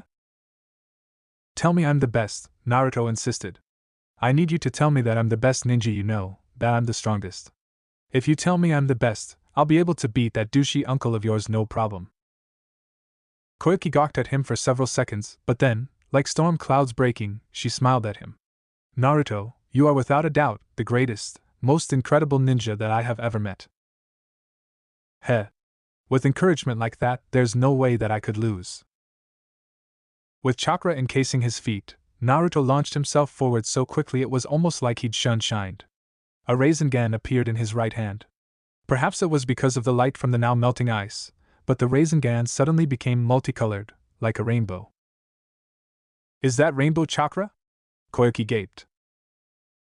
Dotu noticed his approach and went through several hand seals. Do you really think I'll let you come anywhere near me? Hayatan, Sorya Bofasetsu. Thrusting out his hands, 2 black dragons appeared as if bursting forth from the ether. They were launched at Naruto, merging to create a massive black snow dragon that turned into a giant tornado. Naruto didn't know what this technique was, but he wasn't about to let himself be beaten here. He pumped more and more chakra through his body, releasing his own transformation. His hair grew longer and became even more spiky. It also went from blonde to red. His eyes, once blue, became amethyst. Teeth became sharp fangs, nails became claws, and the whisker marks on his cheeks thickened and turned jagged like lightning bolts. Bright purple chakra burst from his body. Naruto slammed his free hand into the monstrous black dragon technique. He might as well have been punching paper. The double black dragon exploded before his fist, shattering into millions of fragments and massive gusts of tornado-like winds. Naruto burst through the intense aftermath of his attack. And then he was in front of Dotu, whose eyes were bulging, whose jaw had become unhinged, and whose very presence radiated shock. Naruto grinned. Eat this, you son of a bitch! Nanero Raisin Gan! He slammed the Raisin Gan into the shocked Dotu's chest. The chakra armor that covered Dotu's entire body held for several seconds. However, Naruto's chakra was a blend of his own chakra and the Kyuubi's. Corrosive and poisonous, it was far too intense for human technology to deal with, and so, mere seconds after the attack slammed into him, the chakra armor was torn like paper being shredded by a lightning jutsu. Gyayaya. The Raisin Gan is ground through flesh, muscle, and bone. Dotu was then sent flying backwards. His scream echoed across the valley before. With a boneless splat, he crashed into the side of a mountain, which exploded and sent tons of rubble collapsing on top of him. Compared to my fight with Kakuzu and Haiden, that was really easy, Naruto said, clapping his hands. I'm almost disappointed in how easy that was. I think we should be glad that it was so easy. I'm personally not interested in fighting anymore right now. I'm the one who did all the fighting. You just sat there on your comfy bed and watched. True, but watching you fight is almost as tiring as if I were to fight myself. Whatever. Naruto stretched his arms and walked back over to Koyuki, who sat on the ground like an idiot. She must have been surprised that the fight had ended so quickly. He didn't blame her. With everything that had happened, he'd been expecting an epic showdown, but it seemed that Dotu didn't live up to the hype of his ninja. Well, Koyuki, Naruto stretched his hand, how was that? Was I awesome? Koyuki stared at his hand, and then, with a smile, she took it and allowed him to pull her up. You were amazing. What did I tell you? Best ninja ever, Naruto said with a grin. Believe in the future and spring will surely come, a voice announced. He and Koyuki looked around. A large 3D projection had appeared in the air above them.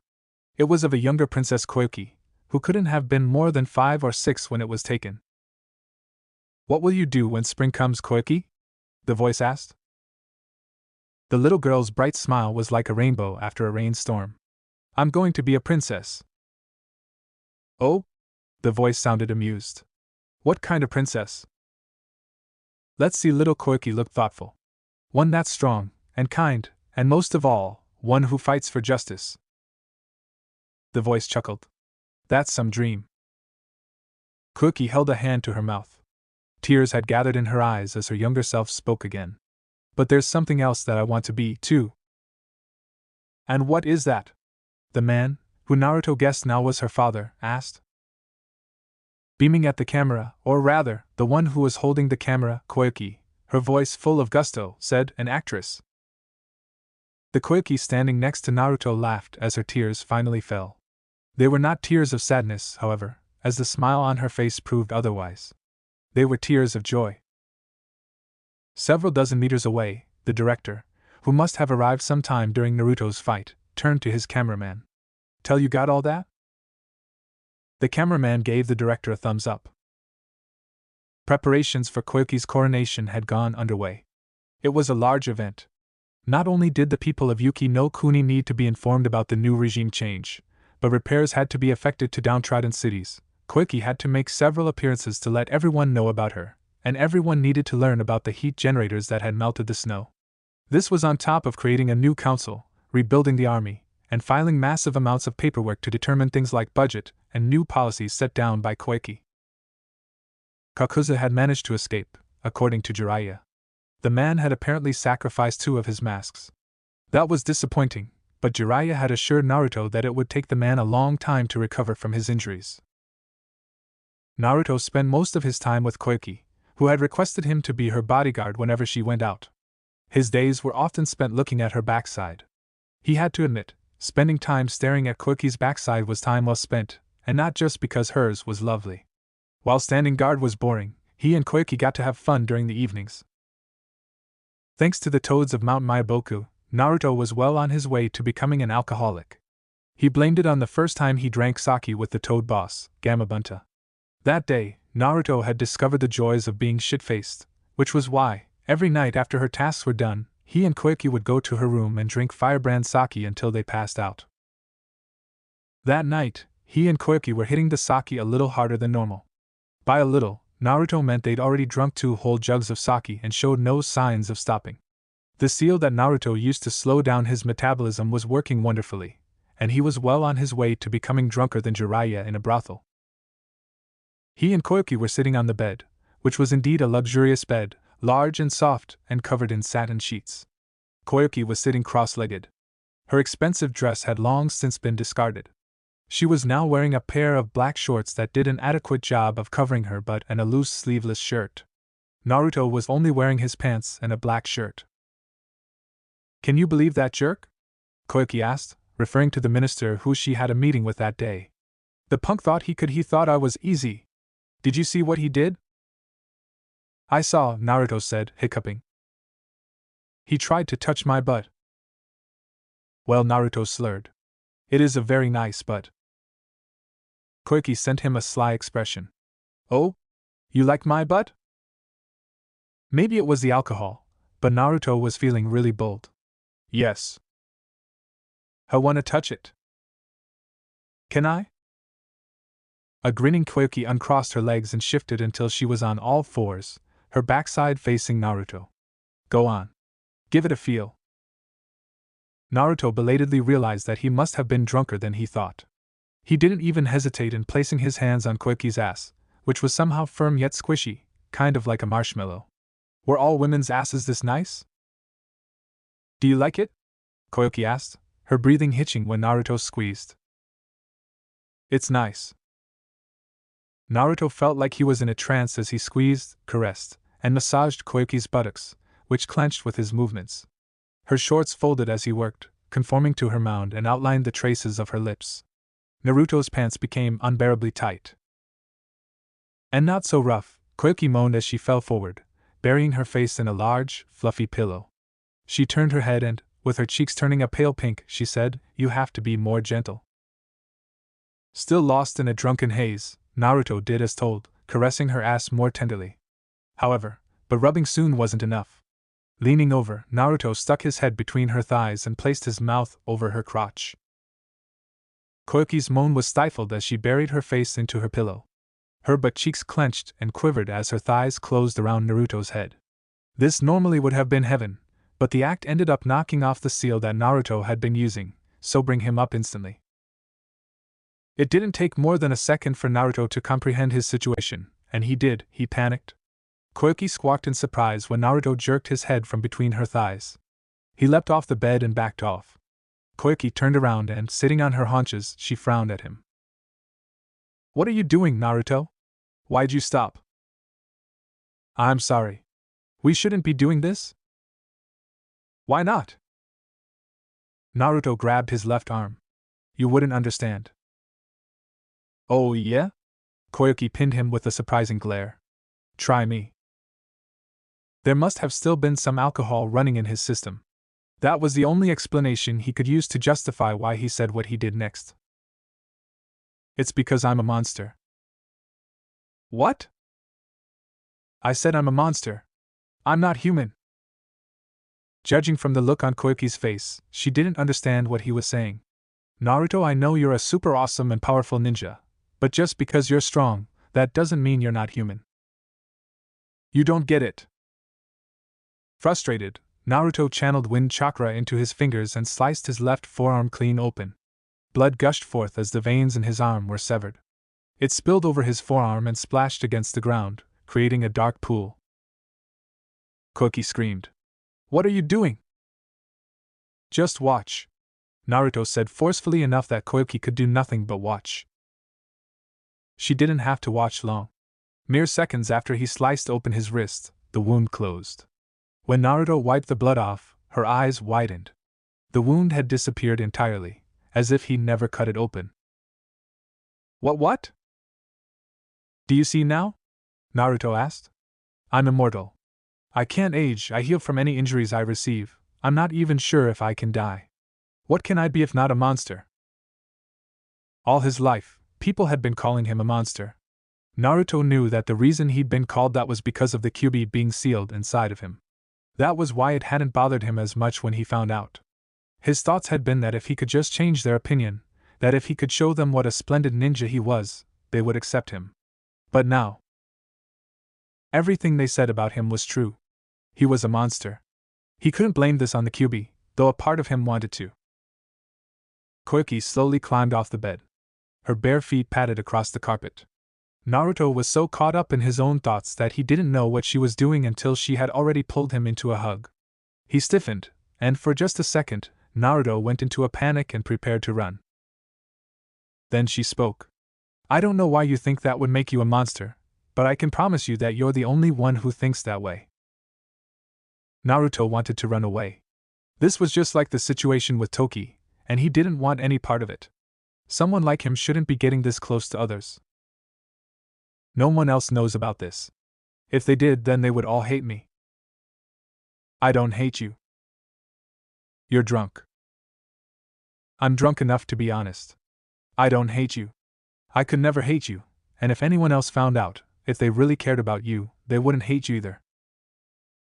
He shouldn't have been there, in this position, with this woman holding him. It was imperative that he get out of this position. If Naruto remained like this, if he stayed like this, then he was going to become too comfortable. I can't let myself get too close to others. Why not? Koki asked. Because I can't give anyone a normal relationship. Naruto didn't know if it was because of Koki's calming presence, the alcohol still in his system, or some other factor that he hadn't considered, but in that moment, the floodgates keeping his mouth shut released. There was no stopping him now. I'm immortal. I'm going to outlive everybody else. Even if I allowed myself to fall in love, even if she accepted me despite knowing everything, our relationship wouldn't last. She'd eventually die, and I would be alone again. It was something that had hit Naruto only within the last few months, but now that he understood what it meant to be immortal, he'd realized that most of his dreams would never come true. An immortal couldn't become Hokage, an immortal couldn't have a wife, an immortal couldn't start a family. Even if he tried, even if he succeeded, he would outlive everyone. That was not the kind of life that he wanted. But you don't want to be alone, right? Koki asked. Naruto twitched. His intention had been to jerk away from her touch, but his will was weakening. Instead of moving away, he moved closer, pressing his face into her chest. Of course I don't. No one wants to be alone for their entire life. Then why should you let yourself be alone? Because you don't want those people to eventually leave you? Koyuki finished. Naruto remained silent. I understand how you feel. It's difficult to have people you love disappear from your life, but isn't it even worse to not have those people in there at all? Naruto needed a moment to reply. I can't believe you're the one telling me this. I'm merely paraphrasing what I've learned from you, Koyuki shot back. Aren't you the one who kept berating me about letting go of my dreams because I was afraid of losing the people close to me? I don't remember saying that, Naruto said. Well, you did.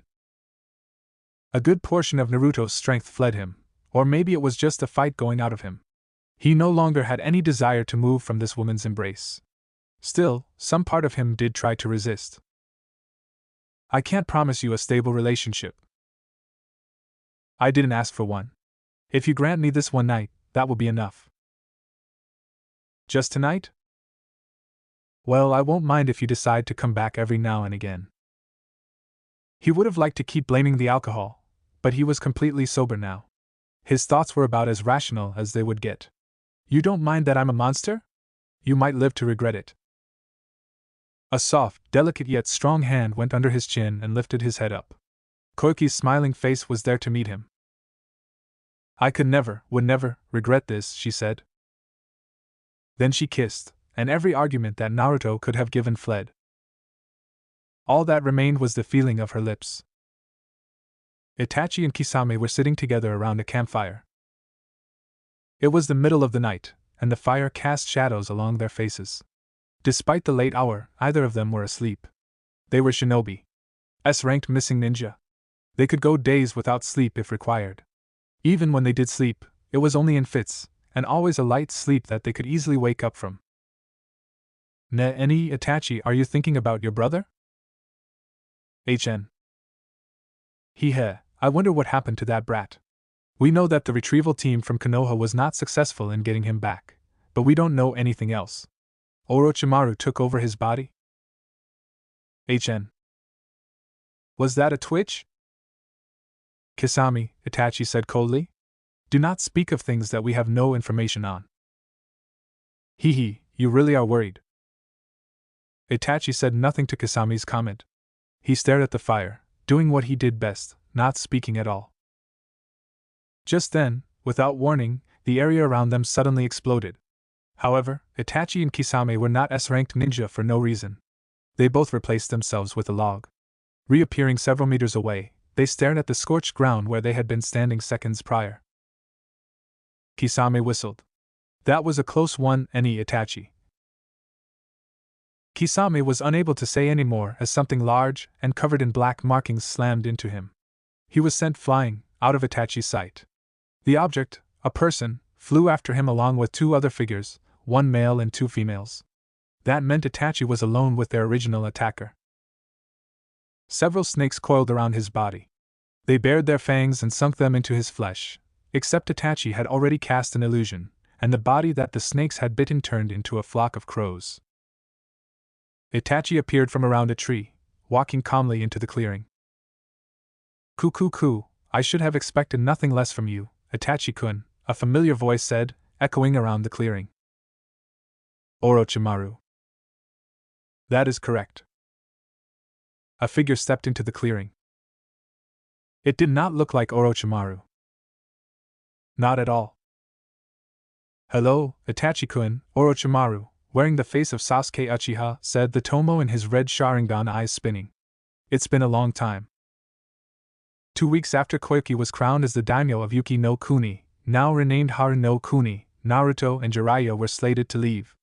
Much of their time in the newly minted spring country had been spent with Koiki while Naruto's time had been. Jiraiya had wandered off to the nearest brothel unless his presence was required. Naruto wondered what Erosenin would think if he discovered that his student was sleeping with their client. A lot of his time had also been spent training. Since Naruto was essentially training himself these days, his days of training mostly went with him coming up with his own techniques, and occasionally asking Jiraiya for advice or a sparring partner. Their battles had become a bit closer. That was what Naruto had thought anyway, until Jiraiya upped his game and pounded him into the dirt. Still, he was making his sensei work now. Considering how easily that blasted perv had beaten him before, this was a major improvement. Kyubi had stopped talking to him. Naruto had tried speaking to her several times, but she'd grown silent for some reason. He'd once tried entering the mindscape. However, for whatever reason, he'd been unable to get in. It was like his mindscape had become inaccessible somehow. He'd wondered about that, but shrugged it off as a Kyubi thing. On the last day, Naruto stood on a dock, next to a procession of people who had all come to see them off. Technically, it was only Koiki who'd come to see them off, but everyone else had joined them for security purposes or something. Looks like this is it, Koiki-dano, Jiraiya said. Indeed. Koiki smiled pleasantly at the man. I hope that you two have a safe journey. I'm sure we will. Jiraiya, carrying a small sack over his shoulder, turned and walked up the ramp. Come on, brat. Despite Jiraiya's words, Naruto remained where he was. There were so many things that he wanted to say to Koiki, Thank you for your words, thank you for accepting me, thank you for helping me, but the words wouldn't come out. They'd become lodged in his throat. Well, I guess this is it, he said instead. Yes. Cookie smiled. It is. Please be careful on your journey back home. Also, do not forget what I said. You are welcome here any time. All right. In the end, Naruto couldn't say what he wanted to. He turned around and walked up the boarding ramp, and the vessel that they were on was on its way soon after. Naruto stood by the port side, watching as Koki and her entourage grew smaller and smaller until they disappeared altogether. I guess this was inevitable, huh, Kyubi? No response. Naruto sighed. I'm surprised you didn't give your girlfriend a kiss goodbye, Jiraiya said, coming up beside him. Naruto blushed, but kept his cool. She's not my girlfriend. Really? Could have fooled me. Haven't you been banging her since Dota's defeat? If Naruto had not been standing still, he would have tripped. Instead, he slammed his face against the railing, and then looked up at Jiraiya. How did you? I don't know what you're talking about. A grinning Jiraiya, whose face reminded Naruto of himself after he pulled a successful prank, crossed his arms and chuckled. Is that so? Then I must have been seeing things. I'm sure that the blonde who was screwing Koikidano's brains out every night for the past 2 weeks was some other spiky-headed blonde. Sorry. My mistake. It only took Naruto a few seconds to understand what Jiraiya's words meant. This man had spied on him. His sensei had been spying on him and Koki. He'd been spying on them, and he saw them having sex, and. I'm going to kill him. Yarosennninn. Jiraiya laughed and leapt into the air as Naruto swiped at him. Scowling up at the man, Naruto felt his hackles rise when his sensei pulled down his eyelid and blew him a raspberry. I'm going to murder you. Naruto leapt at Jiraiya, who laughed like a loon and dodged. It wasn't long before the sound of explosions echoed across the ship, and sailors scurried every which way while the captain shouted himself hoarse trying to make the two stop. His sensei was never going to let him live this down. He just knew it. Stupid Erosenin.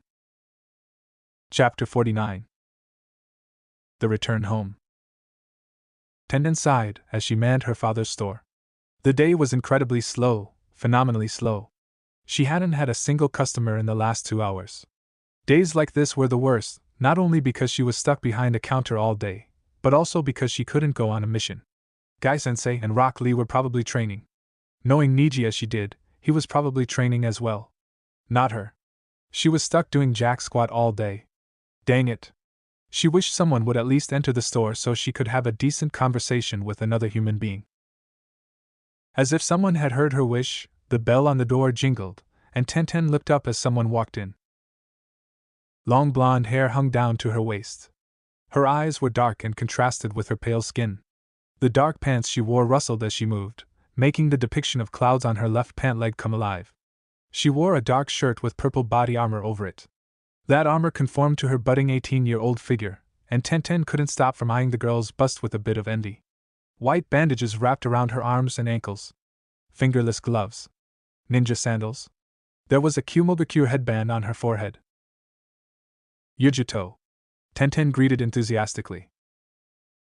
She and Yujito had an odd friendship. Ever since Naruto had gone on his training trip, they had been spending more and more time together. Whenever they weren't on missions, they were with each other, having bonded over a shared fondness for the boy who was absent. It was actually Yujito who had been helping Tenten train the most. Smiling as she walked into the store, Yujito greeted her in return. Tenten, you look bored. Tenten moaned. I'm extremely bored. Since Guy-sensei and the others decided not to go on a mission today, Dad thought it would be fine if I watched the store for him. I can't even train thanks to that old coot. I guess that's father's for you. Are you going on a mission? Yes. It's an A-ranked mission, so I'll take the usual.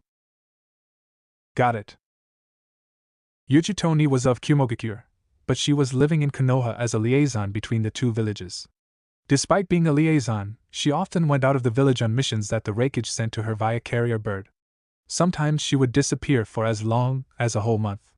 Tenten remembered one time when that happened, and when Yujito returned, she'd been covered in blood. She supposed that was the life of A. A lot of people tended to ignore Yujito because of the bloody history between Konoha and Kumo. However, Tenten wasn't one of those people. It wasn't like what happened between their villages was Yujito's fault. She hadn't even been born back then, and it wasn't like they were enemies now. Yesterday's enemy was today's friend. It went something like that. It's been over 2 years, hasn't it? Yujito said suddenly as Tenten was ringing her up. It didn't take a genius to figure out what she was talking about. Yeah, Tenten agreed. He should be coming home soon. I wonder how strong he's gotten. Knowing Naruto, he's probably gotten a lot stronger. Naruto had left the village over 2 years ago to train with Jiraiya of the Sannin. He had already been incredibly strong back then, having become a during his first and only Chunin exam. Tenten could only imagine how much stronger he was now. The thought made her blush. The total comes to 600 ryo. Here you go. Money exchanged hands, and Yujito grabbed the scroll that Tenten had used to store all of her equipment in. She slipped it into the pouch strapped to her left thigh. Well, I'll see you when I get back, Yujito said, waving as she turned around. Yeah, see you. Tenten watched Yujito walk toward the store entrance. Before the woman could leave, just as she was placing her hand on the door, Tenten called out to her. I won't lose to you. Yujito turned her head. When Naruto comes back, I won't lose to you, Tenten repeated. Yujito cocked her head and smiled. I won't lose either, she said, and then she was gone. As the door closed behind her, and the room was once more cast into silence, Tenten set her chin on the butt of her hand and sighed. She wondered how Naruto was doing, and if he'd be coming home soon. She was so bored. Naruto walked alongside Jiraiya through a thicket of trees. The earth and soil thumped underneath his feet, while the snapping of the twigs they stepped on added an extra crunch. They could have taken the road, but there was no fun in that. Their destination? Konoha. Home. It's been a long time since we've been to Konoha, Naruto said. That is, Jiraiya agreed. I wonder how much stronger everyone has gotten. Who knows? The sound of their footsteps crunching against branches, twigs, and grass echoed around them. Konoha's familiar trees surrounded them on all sides. From where they walked, Naruto couldn't see the gates of Konoha, but he knew they were coming up on them. Are you excited to see your lady friends? Asked Jiraiya. Definitely. Naruto grinned as he hopped over a root that was sticking out of the ground. I bet Tenchan and Yugi-chan have become really strong, and I think I remember old man Reikage saying something about how Yugi was staying in Konoha.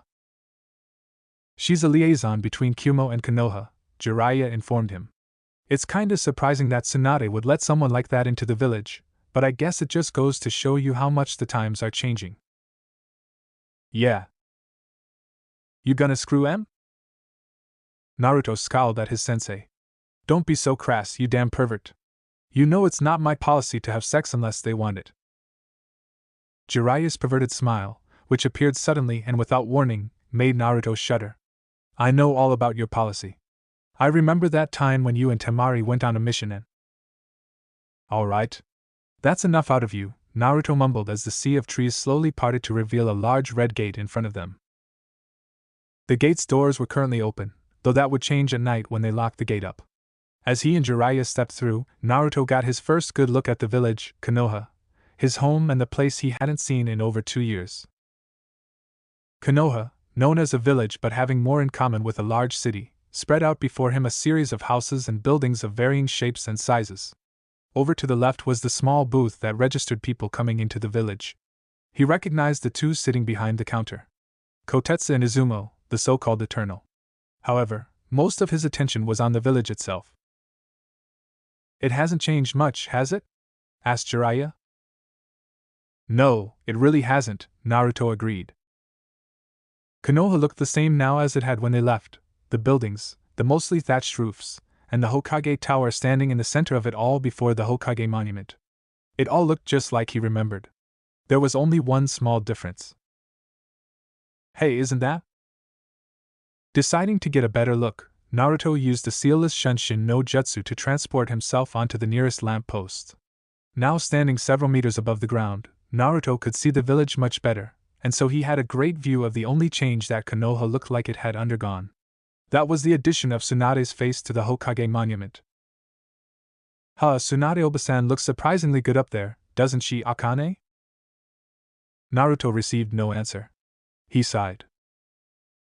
It had been a long time since Kyubi, who had chosen the name Akane many centuries ago, had spoken with him. In fact, the last time they had spoken was during the mission with Koiki in the Land of Snow. Ever since that mission ended, Kyubi had been silent. He had tried going into the mindscape to see her, but he'd been kicked out before he even reached the door to her seal. Naruto had tried several more times to get in. However, since that first time, he hadn't even been able to enter the mindscape. Naruto! A familiar voice called out to him. Looking down, Naruto grinned when he saw Sakura standing near the bottom of the pole. Another Shunshin no Jutsu brought him back down to the ground. It's been a while, hasn't it, Sakura? Said Naruto, grinning. You've grown a lot since I last saw you. Wow! Do you really think so? Sakura asked. Yep. Naruto gave her a thumbs up and grinned. You've gotten a lot more womanly. Thank you? Naruto studied Sakura a bit more. Her pink hair was still cut short, but her clothing had changed a bit. Her sleeveless top was the same, a reddish-pink shirt that showed off her slender shoulders. However, she had added black gloves, low-heel, knee-high boots, and a short gray apron skirt. The cloth on her headband had also changed from blue to pink. Likewise, she was wearing a medical pouch on her thigh, where before she had just worn a standard ninja pouch. He then looked at her chest. Still pretty flat, though. A tick mark appeared on Sakura's forehead. What was that? I dare you to say that again! She shouted, swinging her fist. Naruto laughed as he gently redirected her hand, grabbed her wrist, and pulled it toward the ground. Caught off guard, Sakura could do nothing as Naruto got in her face and grinned.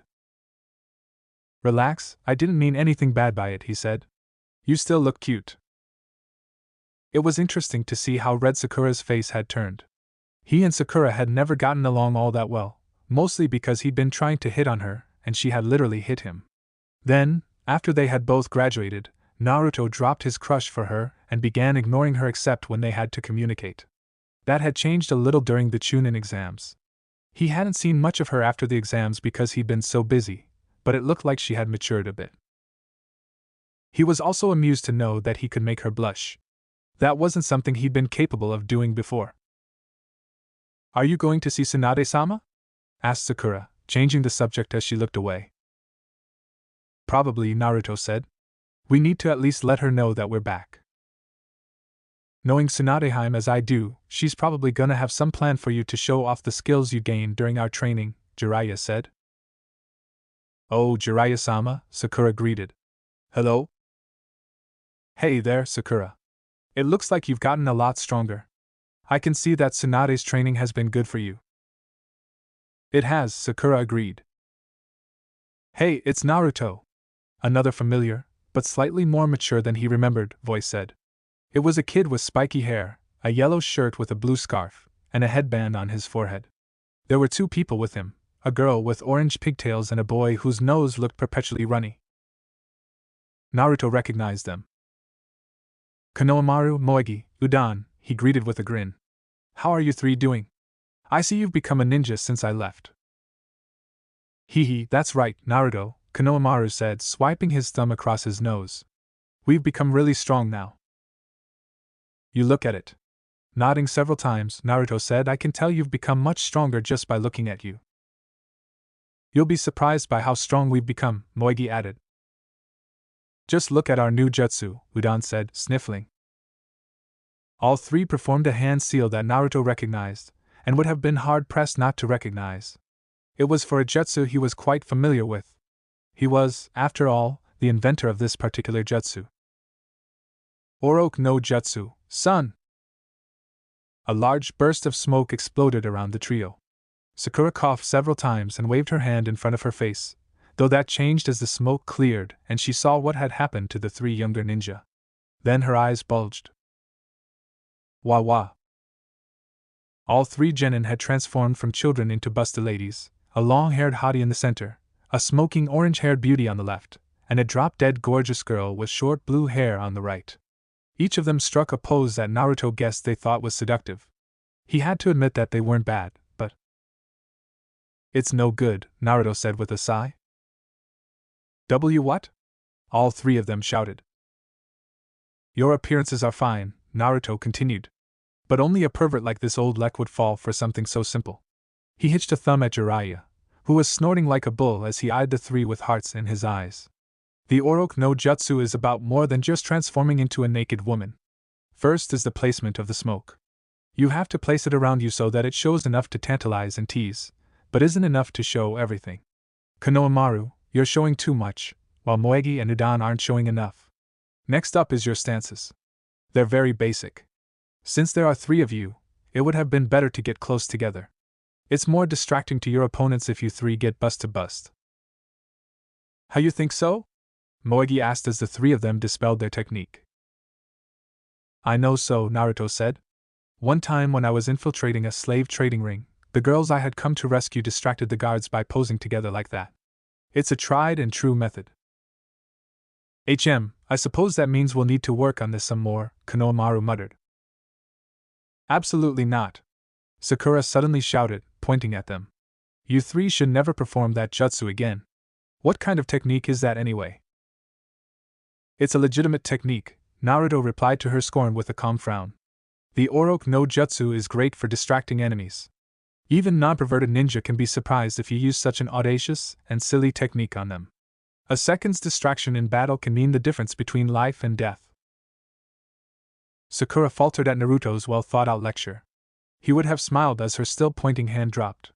She couldn't really deny that his words rang true, especially since Kakashi was their sensei and a well-known reader of smut. Even she had to understand the effectiveness of a jutsu like this.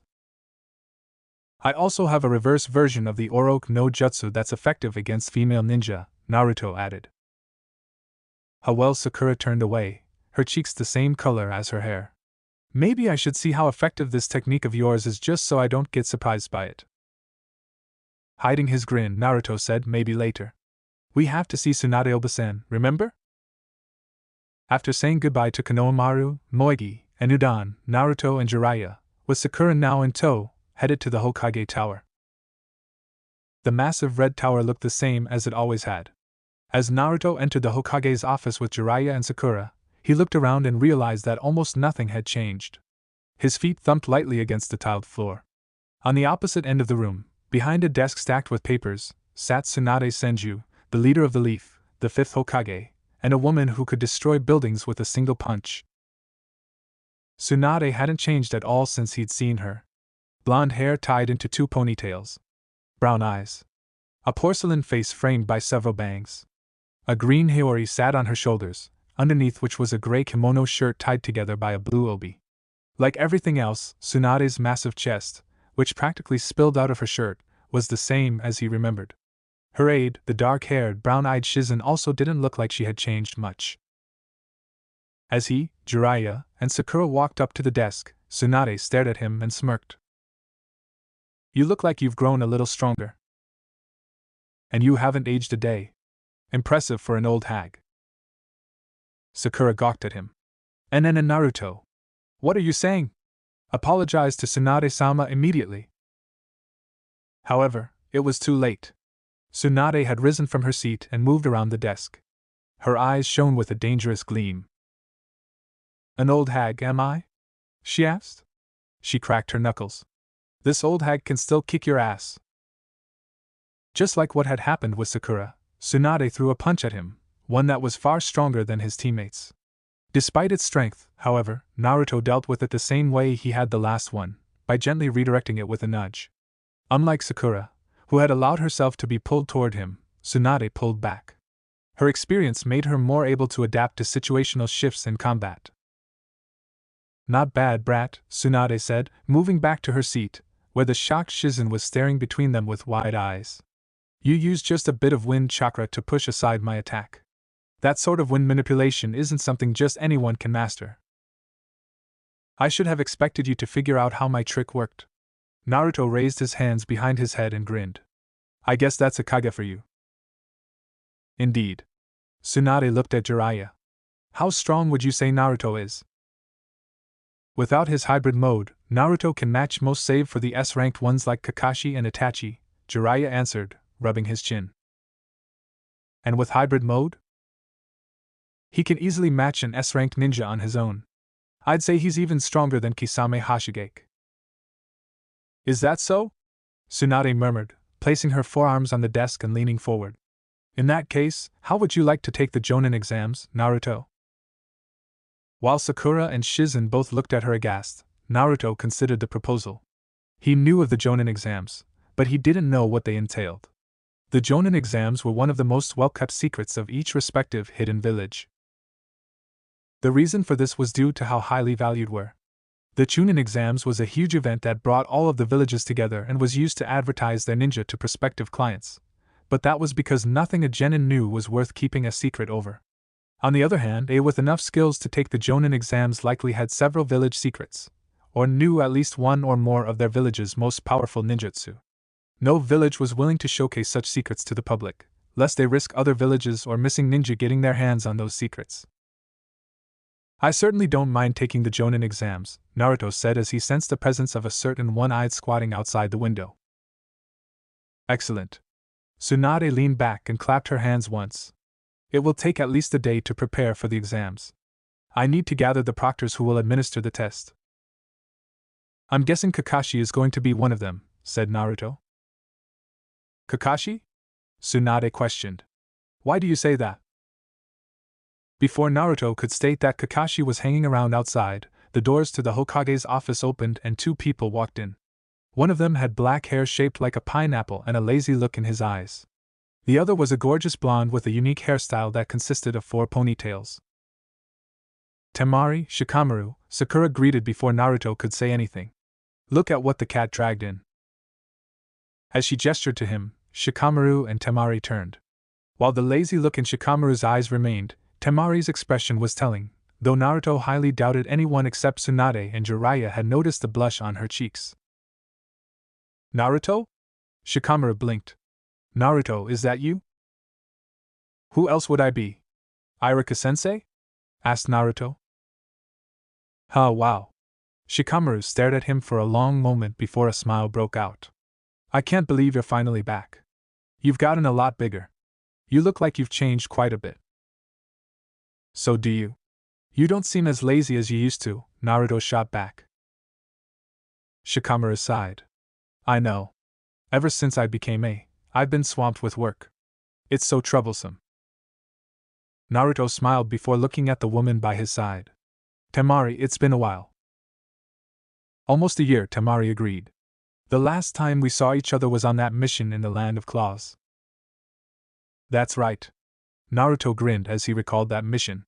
You and I were both after the slave trading ring that had been set up there.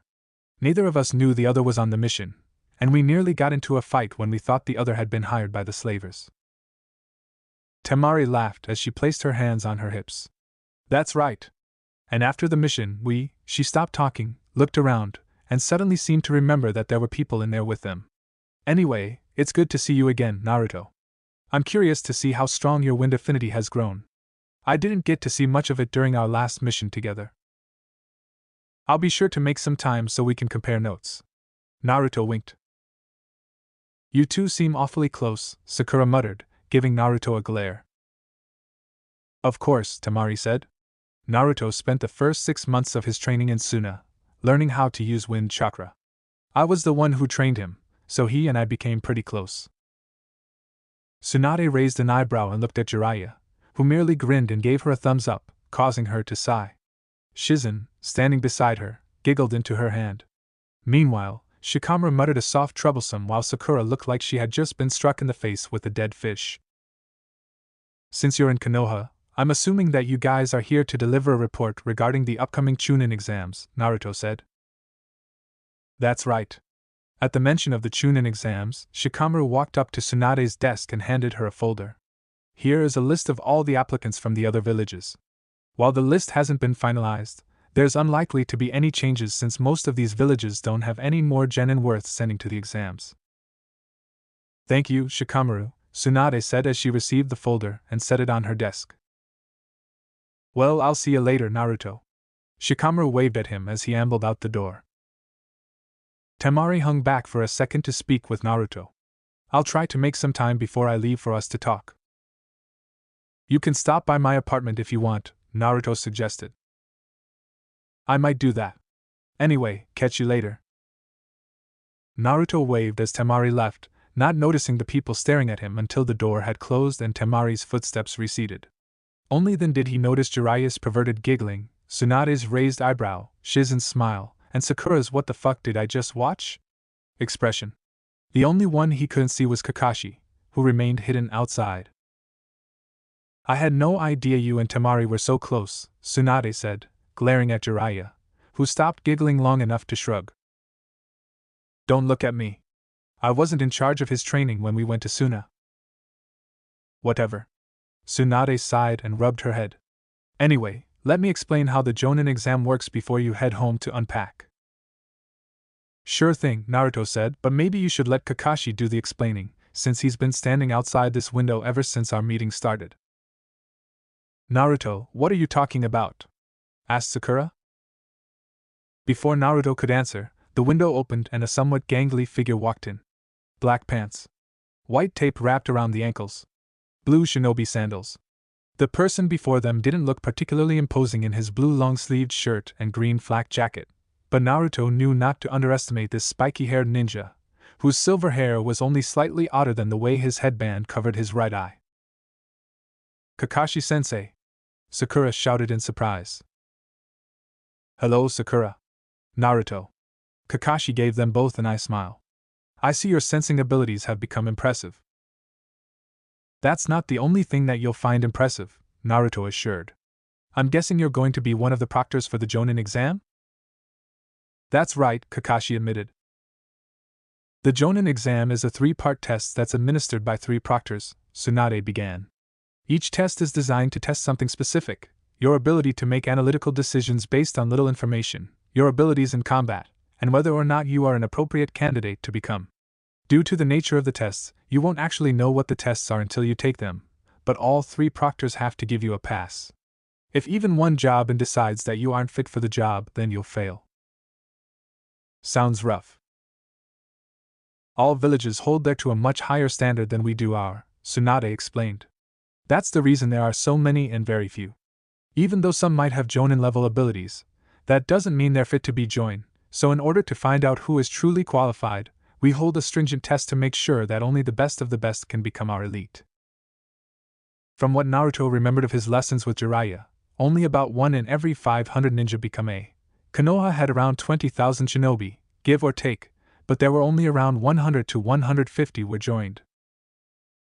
Well, this has been a pretty enlightening conversation and it was nice seeing some old faces, Naruto said. But I have a few places I want to hit up before heading home. Do you need me for anything, Oba-san? Not at the moment, no.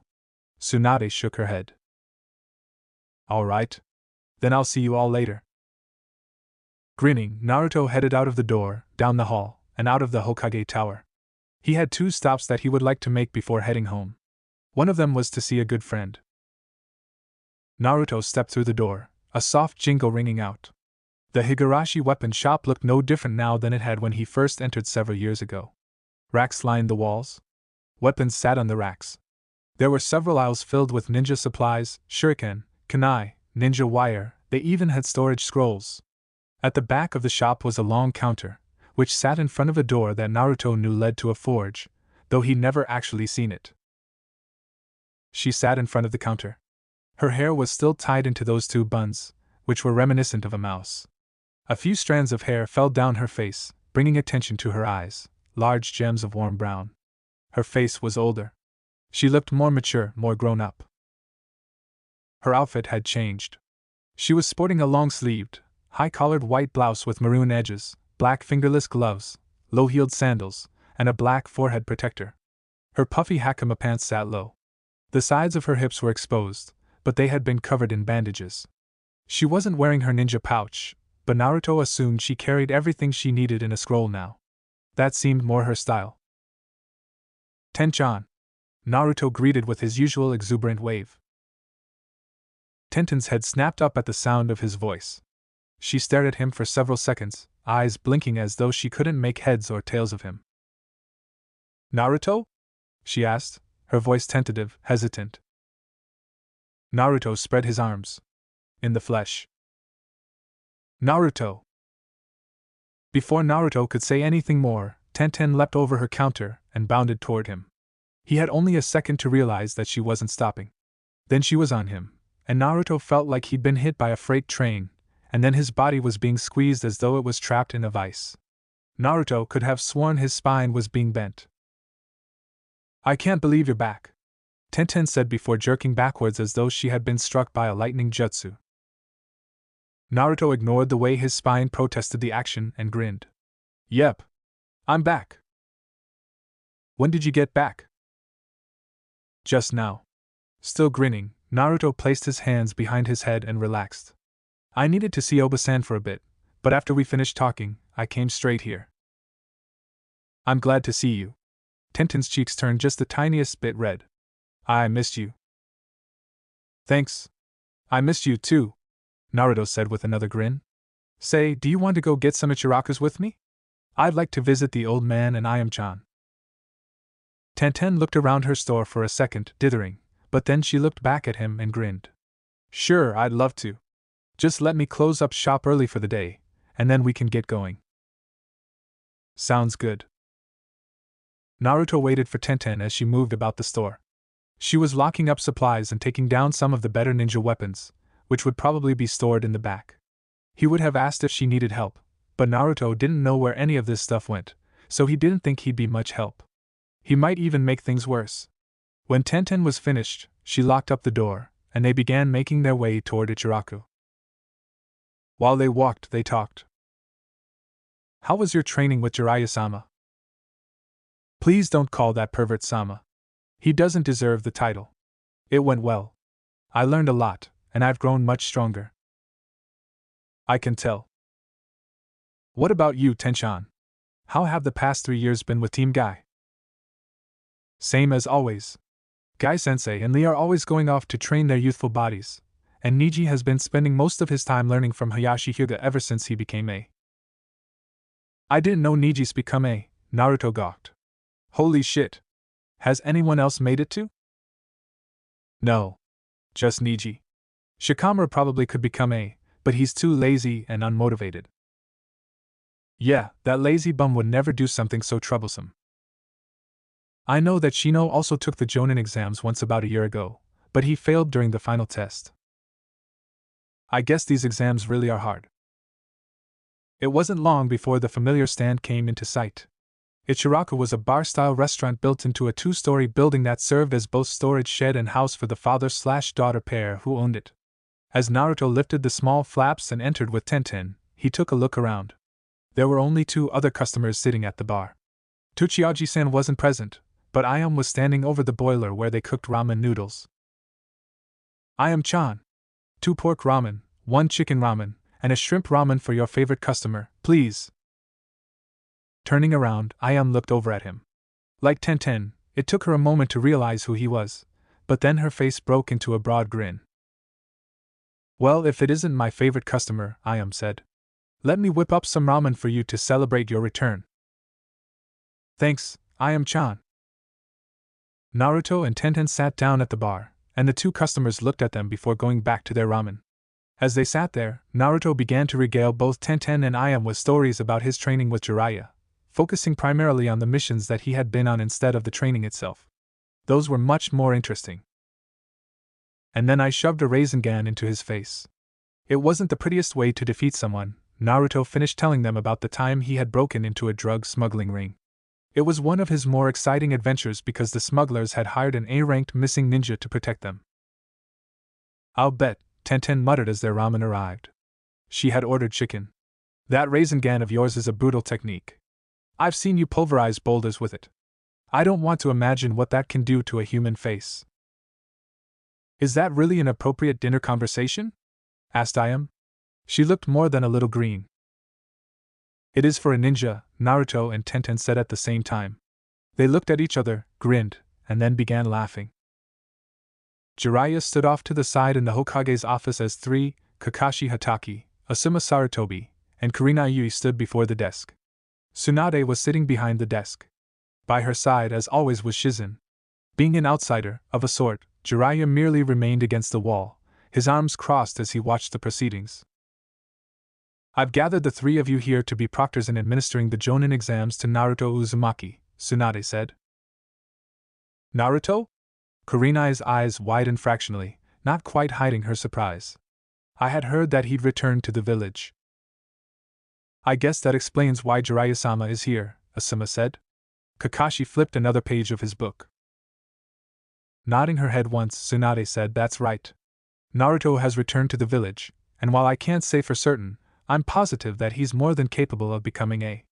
That's why I'm putting this test together for him. Makes sense, Asuma admitted, scratching his head.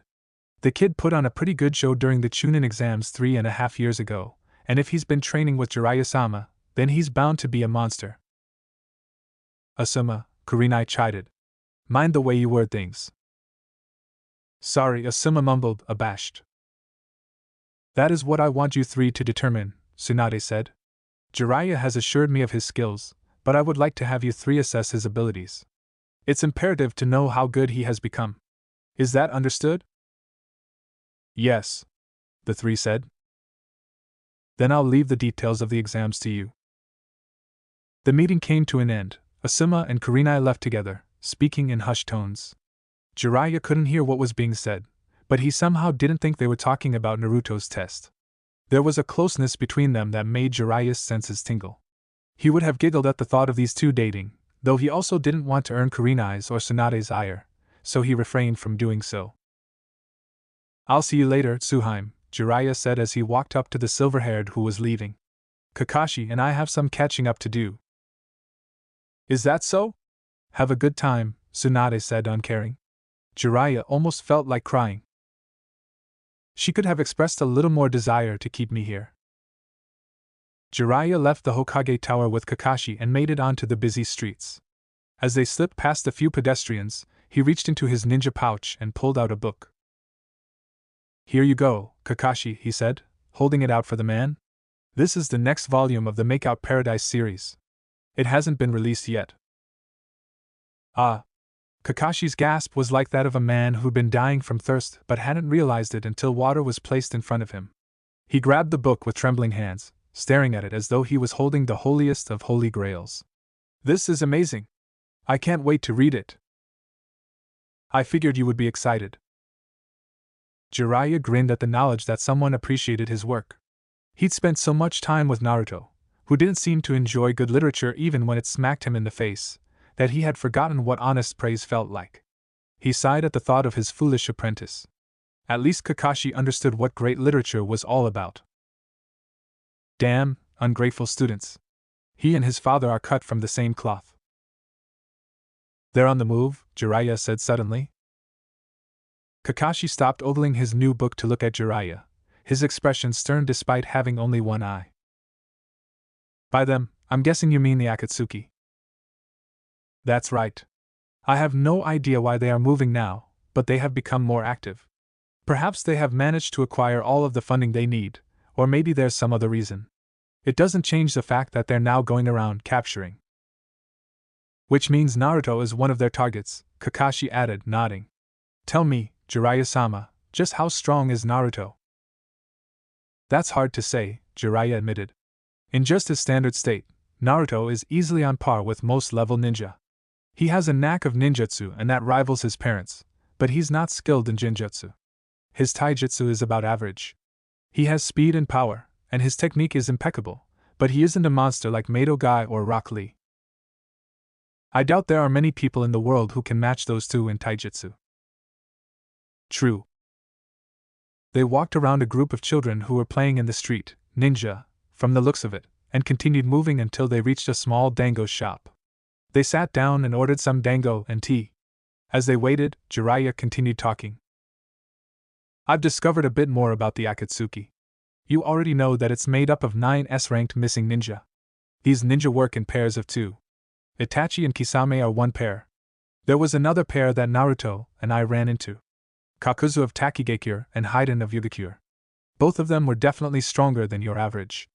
I'm not even sure if you would be able to defeat one of them on your own. That's pretty high praise coming from you, Kakashi said as their dango arrived. Are they really that strong? Strong isn't accurate to describe them. Jiraiya picked up a stick of dango and took one of the dango spheres into his mouth. He chewed thoughtfully. If there was a lower and upper level, then these two would be on the lower rung of the tier. Even then, they managed to fight Naruto and myself to a standstill. They were weak compared to Itachi and Kisame, but they can't be underestimated. So it would seem, Kakashi mumbled as he grabbed a stick of dango for himself. It looks like we're going to have trouble on our hands. Yeah, Jiraiya said. Fortunately, I've informed our allies about Akatsuki's existence. It might not put a stop to their movements, but I hope we can at least limit their activities. Naruto's apartment building looked the same as he remembered, a slightly run-down complex with worn and faded walls that possessed an off-white color and numerous cracks. The roof was red and thatched around the edge, but it was flat in the center, which people could use to stand on. Not that anyone would. Naruto was one of the only people living there. As he walked up the slightly rickety stairs to his apartment, Naruto reached his door, then paused. The door wasn't ajar, but it was unlocked. He hadn't been there in several years. However, he was positive that the door had been locked. Naruto always made sure to lock the door because a lot of people used to break in when he was younger. He even set traps inside. Someone's inside. Outside of the door being unlocked, Naruto detected a presence inside, though his ability to sense people's presence wasn't good enough that he could tell who it was. Remaining cautious, Naruto opened the door and walked inside. His feet thumped against wooden tiles. He looked around at his one-bedroom apartment. The table sat in the center of the kitchen/living room. A strong but pleasant scent wafted through the room, and standing by the stove top, Temari was cooking something, not ramen. He frowned. It would have been nice if she had been cooking ramen. Temari, Naruto greeted as he closed the door behind him. What's with the outfit? When they had first met back at the Hokage's office, Temari had been wearing a black, short-sleeved kimono that went down to her calves. Now she was wearing an apron. Nothing else. Just the apron. Naruto stared at the unfettered glimpse of Temari's backside. Her ass was one of the tightest he'd ever seen. Every time she moved, it clenched and shook, showing off the muscles honed from over a decade of ninja training. She was standing at a slight profile, so he also had a perfect view of her side boob. There was a nipple poking out from her apron. Do you disapprove? Asked Temari. No, Naruto shook his head slowly. I'm just wondering where you picked up an apron. I don't remember owning one, much less one with so much lace. I just bought it at a store. Ah. Sit down, Naruto. Dinner will be ready in just a bit. Naruto sat down, his eyes never leaving Temari. Seeing her like this made him remember their first time together. It had been during the incident where they were both trying to bust up a slave trading ring. They had noticed each other from a distance, and engaged in a long-range battle, not knowing who the other person was, but assuming they were an enemy ninja hired to thwart them.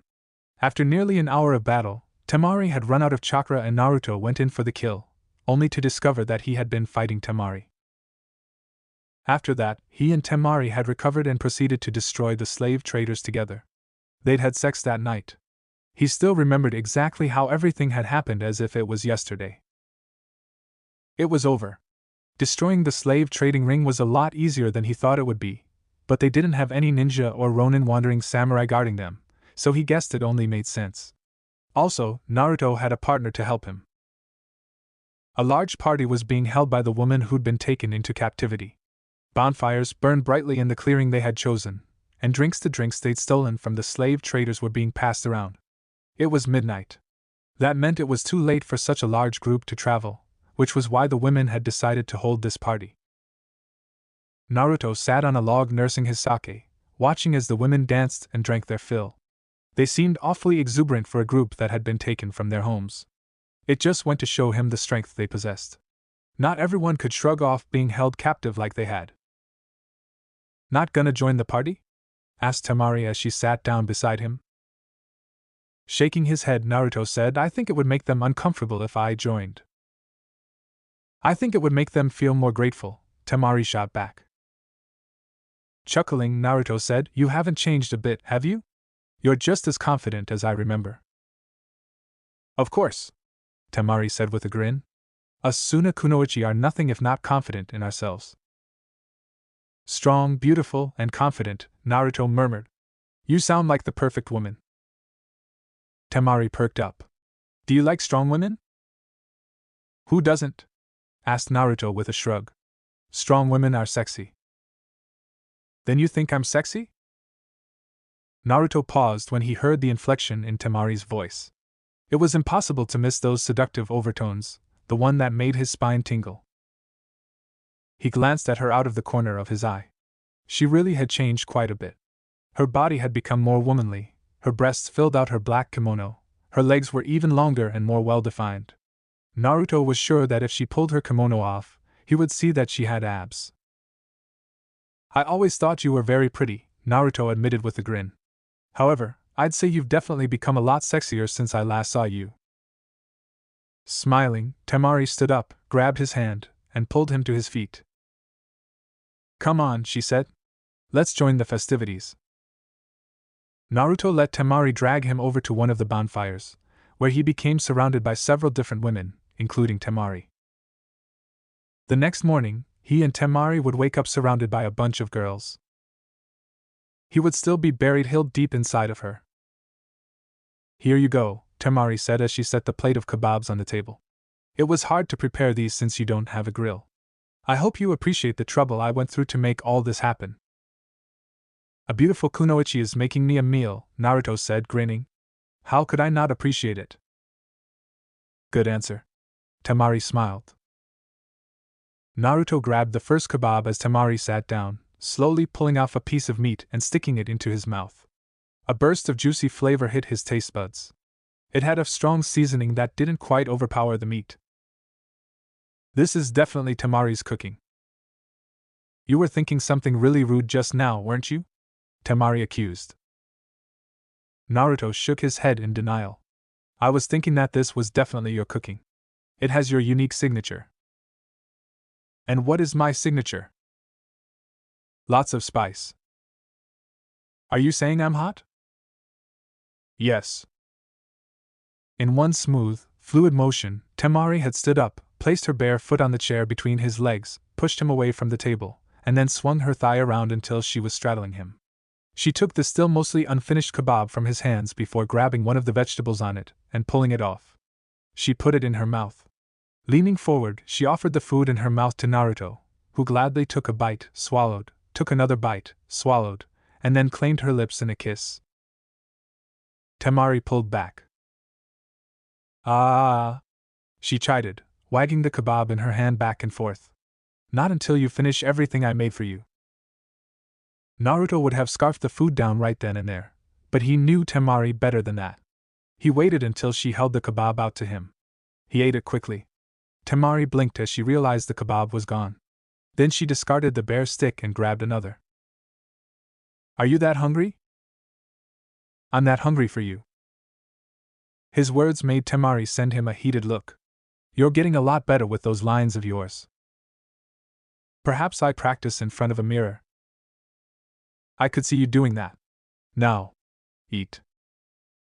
Naruto did eat. He consumed everything that Temari offered. There had been 5 kebabs in total, and he devoured each of them as Temari fed him. While feeding him, Temari had been slowly grinding her crotch against his leg.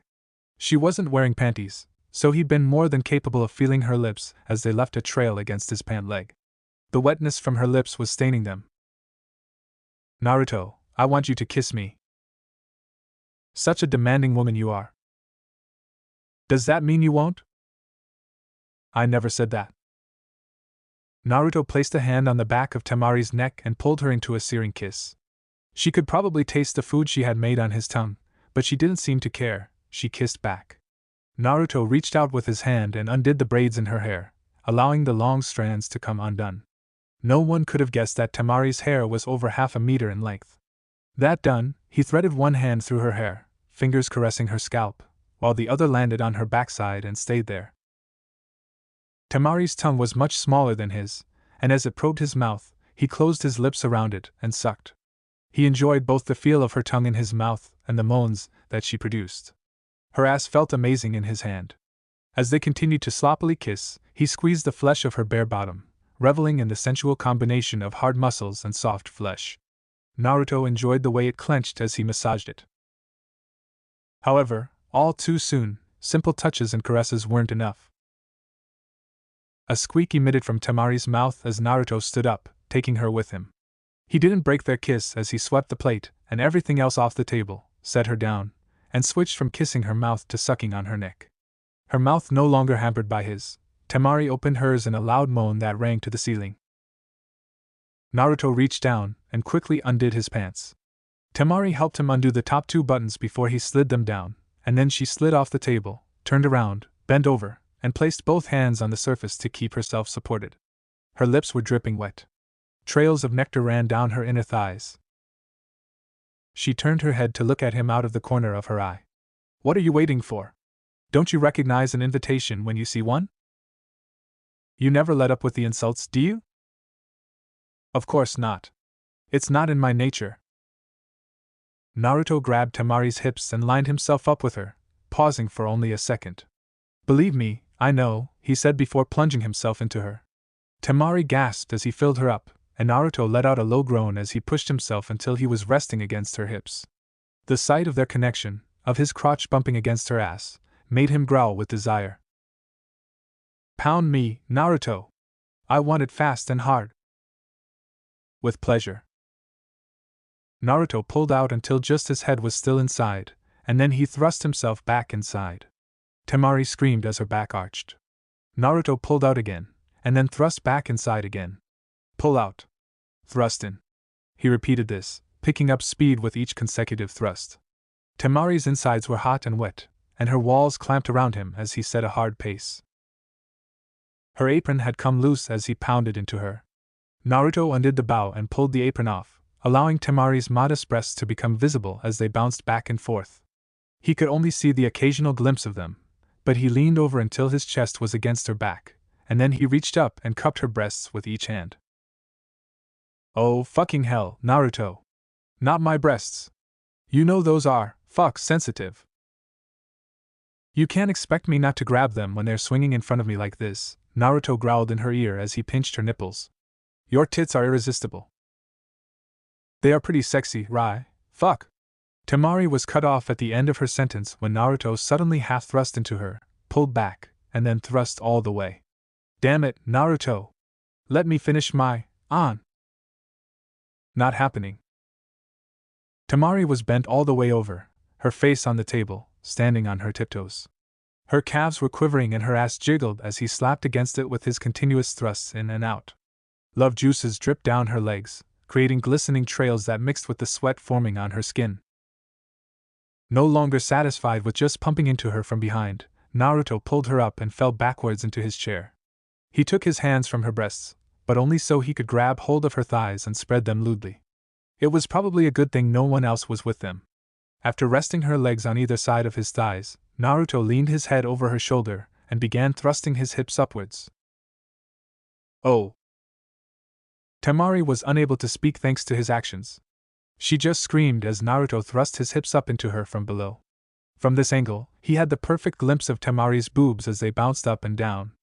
Her chest was covered in sweat, and her pink nipples had hardened into points. He would have loved to suck them into his mouth, twirl them around with his tongue, bite them, but he decided that could wait until later. Right now he wanted to make her scream. "Oh fuck! Fuck fuck fuck! Naruto! You're pounding into my womb! Your thick dick is knocking on the entrance of my womb!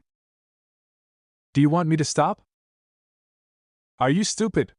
Go harder!" I was planning to do just that. Her insides were squeezing him like a vice as she clenched her muscles. Naruto knew it was a kunoichi technique. She was using her chakra to make them close around him. All kunoichi were taught seduction techniques for missions or in the event they were kidnapped and needed to seduce someone to escape. To Naruto, it was like a combination of heaven and hell. Naruto reached up with his right hand, grabbing onto one of her nipples as her breast bounced up and down. Once he had it, he tugged. Temari screamed. Her inner walls, already wrapped around him, tightened, while streams of lubricant gushed from her entrance, coating him in a slick wetness and dripping onto the chair. Fuck, Naruto. I'm coming. Naruto gritted his teeth as Temari came hard. Her walls clamped around him, her thighs quivered, her breasts bounced and jiggled as her back arched against him. Adding one final push to take her even further, Naruto reached down and rubbed her clit. Temari's shout became incoherent as she spasmed against him for several seconds. She twitched once, twice, thrice, and then went limp against him, her back and shoulders slumping. Feeling himself lose all of his will, Naruto groaned against Temari's back as he came. Temari stiffened, but she didn't scream, and moments later, she went slack again. Kissing her back and neck, Naruto reached up and roughly fondled her breasts. His partner let out an appreciative moan. And Naruto. Let's take this to bed. Naruto paused. That's a good idea. Lifting Temari into his arms, Naruto stood up and headed for the bedroom. For the next several hours, their moans, squeals, groans, and curses echoed across the apartment complex. It was probably a good thing that no one lived there besides him. The desert was a horrible place to live. It was hot, dry, stretched out for miles with nothing else around, and was just generally unpleasant. It made his clothes stick to his skin, made sweat pour out from beneath his straw hat. Honestly, how Sasori could stand to be that puppet of his was beyond him. Deidara supposed he should have just been glad that it was night time. How far is it to Sunagakure, Sasori Dana? It'll be several days' walk from here. Several days? Che, we would have been better off flying there on one of my creations. I dislike being on top of anything that could explode. I have perfect control over my creations, I'll have you know. Besides, even if it did explode, that would simply make you a part of my art. You have no concept of what true art is. I think the one who has no idea about what true art is you. As Deidara bickered with Sasori, the two made their way ever closer to Sunagakure, and its. Naruto lost track of time as he and Temari had sex. The warmth of her naked body as she ground against him was like falling between heaven and hell. Her soft hands as she touched him, the wetness engulfing him as she rode him to several more orgasms, the feel of her breasts, hard nipples poking against his skin, and the way her sweat-slicked body felt as it glided along him, it was a euphoric feeling, like floating through the sky while simultaneously dropping toward the earth. Her moans were the notes that spurred him on, pushing him to keep going, feeding his desire to feel more of her for as long as their bodies held out. Every lyrical note she released made him hard all over again. It had been a long time since he'd felt the touch of a woman. The last person he'd slept with had actually been Temari herself, and that had been 6 months ago.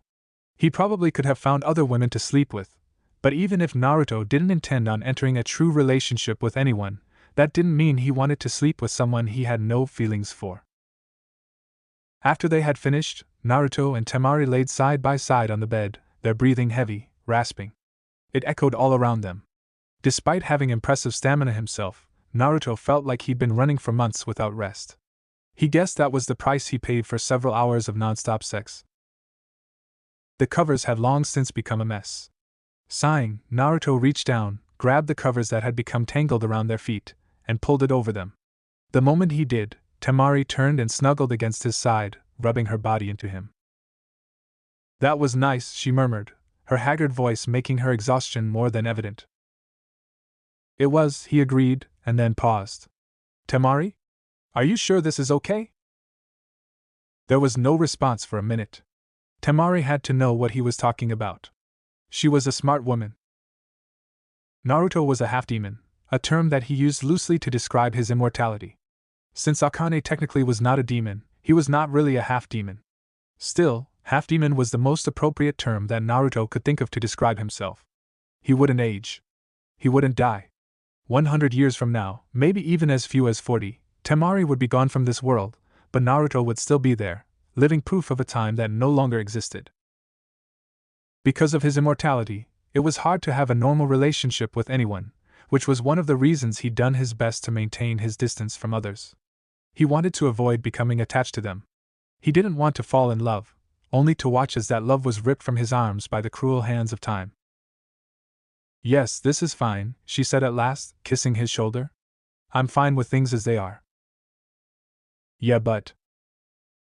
"I said it's fine, Naruto." Slapping his chest, Temari decided to add injury to insult and bite his shoulder hard enough to leave a mark. When she settled back down, she continued, "I'm not really interested in having a normal relationship. Getting married, starting a family. These things hold no appeal for me." As ninjas, they walked with death. It was their constant companion. Every mission was one where the threat of death loomed, and those who survived were considered lucky. That was why a lot of shinobi didn't get married unless they lived to the age where they were often forced into retirement. Of course, even in this time of peace, most ninja didn't live long enough to reach 40, so retiring was often a moot point. Perhaps that explained, at least to some degree, why she didn't mind sleeping with Naruto despite knowing they would never have anything more than this. He didn't know if that excused their relationship. It probably didn't. However, it was the only reason he could come up with for why Temari, or anyone really, wouldn't take issue with his sexual proclivities. "I just wanted to make sure," Naruto said, looking at the ceiling. "Was that a new crack? I feel sort of like I'm taking away the possibility for you to have a normal relationship." "And you feel guilty?" It wasn't a question. "Sometimes." Naruto answered anyway. "Well, you can stop feeling guilty. I didn't start doing this with you so you could wallow in self-loathing." Temari sighed and pulled herself closer, until her warm body was all he could feel on his left side. "Now get some sleep. I'm tired and don't want to talk about something so pointless anymore." "Right." Closing his eyes, Naruto lost himself to the warm embrace of Temari's arms and legs as they wrapped around him. Chapter 50. Join exam start. Naruto woke up the next morning despite having spent most of the night having sex with Temari. She was still in bed with him, cuddling with him as though he were a body pillow. Her naked body against his was one of the most glorious feelings he knew. Temari was only the second woman he'd ever slept with. The first was Quickie. However, where Quickie had been a one-time thing, a moment of weakness for her and acceptance for him, he and Temari had slept together at least 5 other times. That time 6 months ago had been just one of their trysts. Extricating himself from Temari's hold, Naruto crawled out of bed, ambled out of the room, and made his way to the bathroom. He took a quick shower to freshen up. After getting dressed, he created a shadow clone and sent it to go shopping. He hadn't lived here in 3 years, so he didn't have much in the way of groceries. Temari had only been able to cook because she had gone out of her way to buy groceries for dinner. Checking the pantry to see if he had anything, Naruto sighed when he realized that even his tea leaves were expired. There was no way he could give Temari expired food. Frowning, Naruto looked out the window. The sun had already risen, mostly, and so the store should be open. He hoped it wouldn't take long for his clone to finish shopping. Roughly 10 minutes after his clone had left, it returned with a bag of groceries and, to his surprise, 2 cups of coffee. "You bought us coffee?" Naruto asked, raising an eyebrow. "I figured all of our tea leaves would also expire." The clone shrugged. He thought about that for a moment before nodding his approval. "Good thinking." Naruto and his clone shared a thumbs up before the grocery bag exchanged hands. The clone then disappeared in a puff of smoke, vanishing as though it had never been, leaving only the groceries and coffee behind. "Conversing with your own clone first thing in the morning?" a voice said behind him. "You always were an oddball." Naruto turned around to face Temari, who had thrown a shirt over her body. It was at least one size too small, having been one of his old shirts from 3 years ago. He took a moment to appreciate the way the shirt outlined her bust. Then he grinned at her. "You say that, but you're sleeping with this oddball." "True enough." Temari wandered into the living room with short, surprisingly feminine steps. Her walk seemed daintier than normal. Then again, he mostly saw her on missions or when training, and when they had slept together, they usually didn't have time to enjoy the next morning because they were on a mission. While Temari sat down in a chair, Naruto boiled some water and ground the coffee beans. It was fortunate that he had experience in brewing coffee. It had been one of the things Jiraiya had taught him about. The old perv had said that it was an important survival trait. "I got you some coffee," Naruto said as he walked up to her, holding 2 steaming mugs of coffee. She took one of the mugs from his hand and grinned. "You mean your clone got me some coffee?" "My clone is me, so it's the same difference." Right. Same difference." Naruto gave Temari the evil eye, but she just smiled at him, her lips stretching so wide that her eyes were forced close. He'd seen that look before in the mirror. It always came after a good prank. The realization that she was stringing him along made him sigh. Already knowing what was inside the bag because of his clone, he asked, "How would you like your eggs?" "Unfertilized," came the immediate reply. "Funny girl. Scrambled or sunny side up?" Temari tilted her head in thought as she sat down at the table and nursed her coffee. "Let's do scrambled. It'll make things easier." "Scrambled it is." Naruto went over to the stove, pulled the eggs, salt, and cheese out of the grocery bag, and then set about making breakfast. As he cracked open several eggs and placed them in the pan, he watched Temari. She had drawn her legs up on the chair, small feet resting against the edge, toes wiggling. For just a moment, barely even a second, he allowed himself to imagine what it would be like if he and Temari were a married couple. It would probably be a lot like this, he guessed. It was a nice dream. But that's all it is. Just a dream. He dispelled the dream with a shake of his head. Dreams were nice, but there was little point in dwelling on them. Naruto finished cooking the eggs, having added salt and cheese before stirring it all together, and then walked over to the table alongside a clone that was carrying 2 plates filled with the food he'd made. "That's a good look for you," he said as he sat down, referring to both her choice in clothing and the messiness of her hair. Consequently, her frazzled hair was the result of him running his fingers through it during last night's passionate tryst. Temari grinned as she gratefully accepted a utensil from the clone. "You like it? This shirt is one of yours." "I'm aware." Naruto took a bite out of his eggs, chewed thoughtfully, and then swallowed. "Any plans for today?"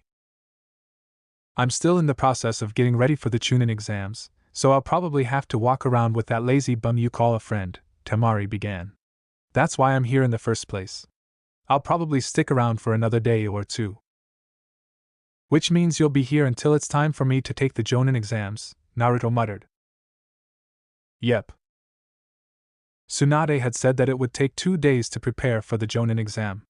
Naruto didn't know what the Jonin exam entailed, though it would definitely be far more difficult than the Chunin exams. He was confident that he could succeed and become a, though Jiraiya hadn't just trained him to become stronger. After breakfast, Temari headed for the shower. She had asked Naruto if he wanted to join her, but he had politely declined, though not because he was reticent to the idea. He didn't want to become too used to her presence in his apartment. It might cause him to wish for more out of their relationship than he already had. While he was washing the dishes, the doorbell rang, making him frown as he wondered who the heck would come at this time in the morning. It wasn't Jiraiya. He slept in late. It probably wasn't Kakashi either. He would be too busy reading porn. That left just Sakura or Tenten. He sighed and, after he finished drying his current plate, he set it down and wandered to the door.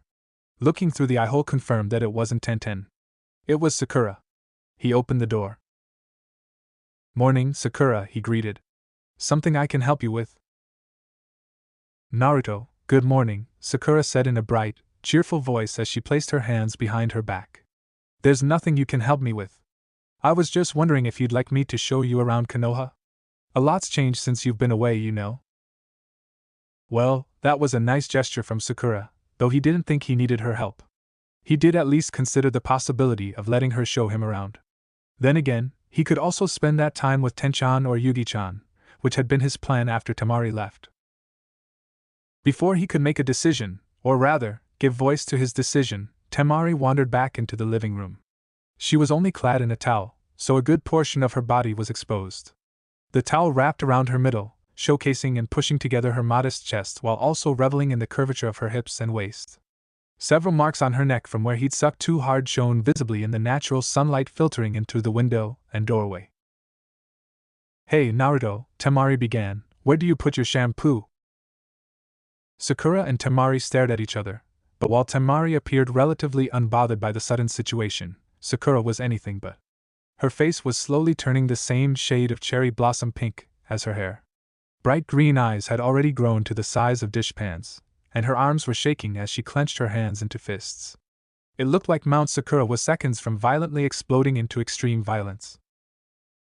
Naruto, Sakura muttered, "What is going on here?" "I think that should be obvious," Temari answered.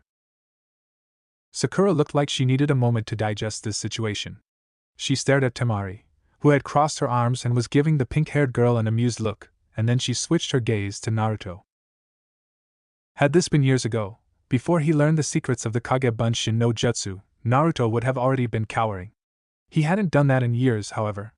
He also wasn't about to start now, which was why he met her gaze with an even, calm expression of his own.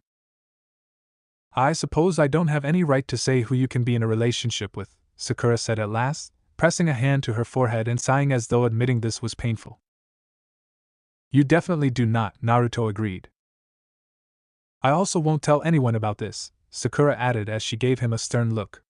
"But I think you should at least let Yujito and Tenten know that you're dating Temari." "Dating?" Naruto questioned, while Temari suddenly burst into loud, raucous laughter. Sakura glared at her. "What's so funny?" Sorry." Temari held her stomach as she continued snickering. "It's just that you seem to have the wrong impression about us." "Huh?" Sakura scratched the back of her head. Naruto could only sigh. He could already tell. This is going to be an awkward conversation. Temari left before Naruto even started explaining the situation to Sakura. She had work to do and didn't have time to sit around while he talked about their sex life. That left him to explain everything, which he did as he and Sakura sat around his table.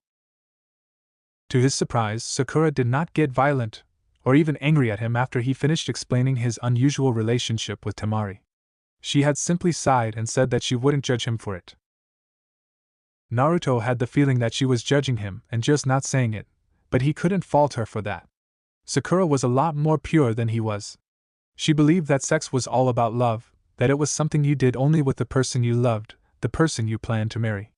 Given her devotion to a single person, Sasuke, he couldn't fault her for that line of thought. Of course, all that said, it wasn't like he didn't love Temari. He did. They just couldn't have a normal relationship. It had nothing to do with being from different villages and everything to do with his immortality. There was no point in getting married to someone who would eventually die and leave him alone.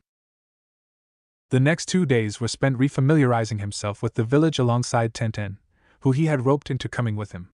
She had agreed to it when he asked, stating that she didn't have anything else to do. He figured that meant Teen Guy wasn't taking any missions at the moment. He eventually learned that the reason why she wasn't taking missions was because Niji had become a. Since he was an elite who could take teams, he often worked with different and to familiarize himself with other squads. According to Tenten, Niji had said it was so he could learn what it meant to be a good leader. Naruto thought Niji was just a perfectionist who tried too hard. While Naruto didn't do anything too strenuous, he and Tenten did spar a bit. He wanted to become more acquainted with her style of fighting in case they went on a mission together. Tenten had been all too happy to spar with him. He guessed she was feeling restless since she hadn't been on many missions in the past few months. It was after one of those sparring matches that Naruto learned about Yujito. "So she's Kumo's ambassador to Konoha, but she's currently off on a mission somewhere, huh?" "Yep.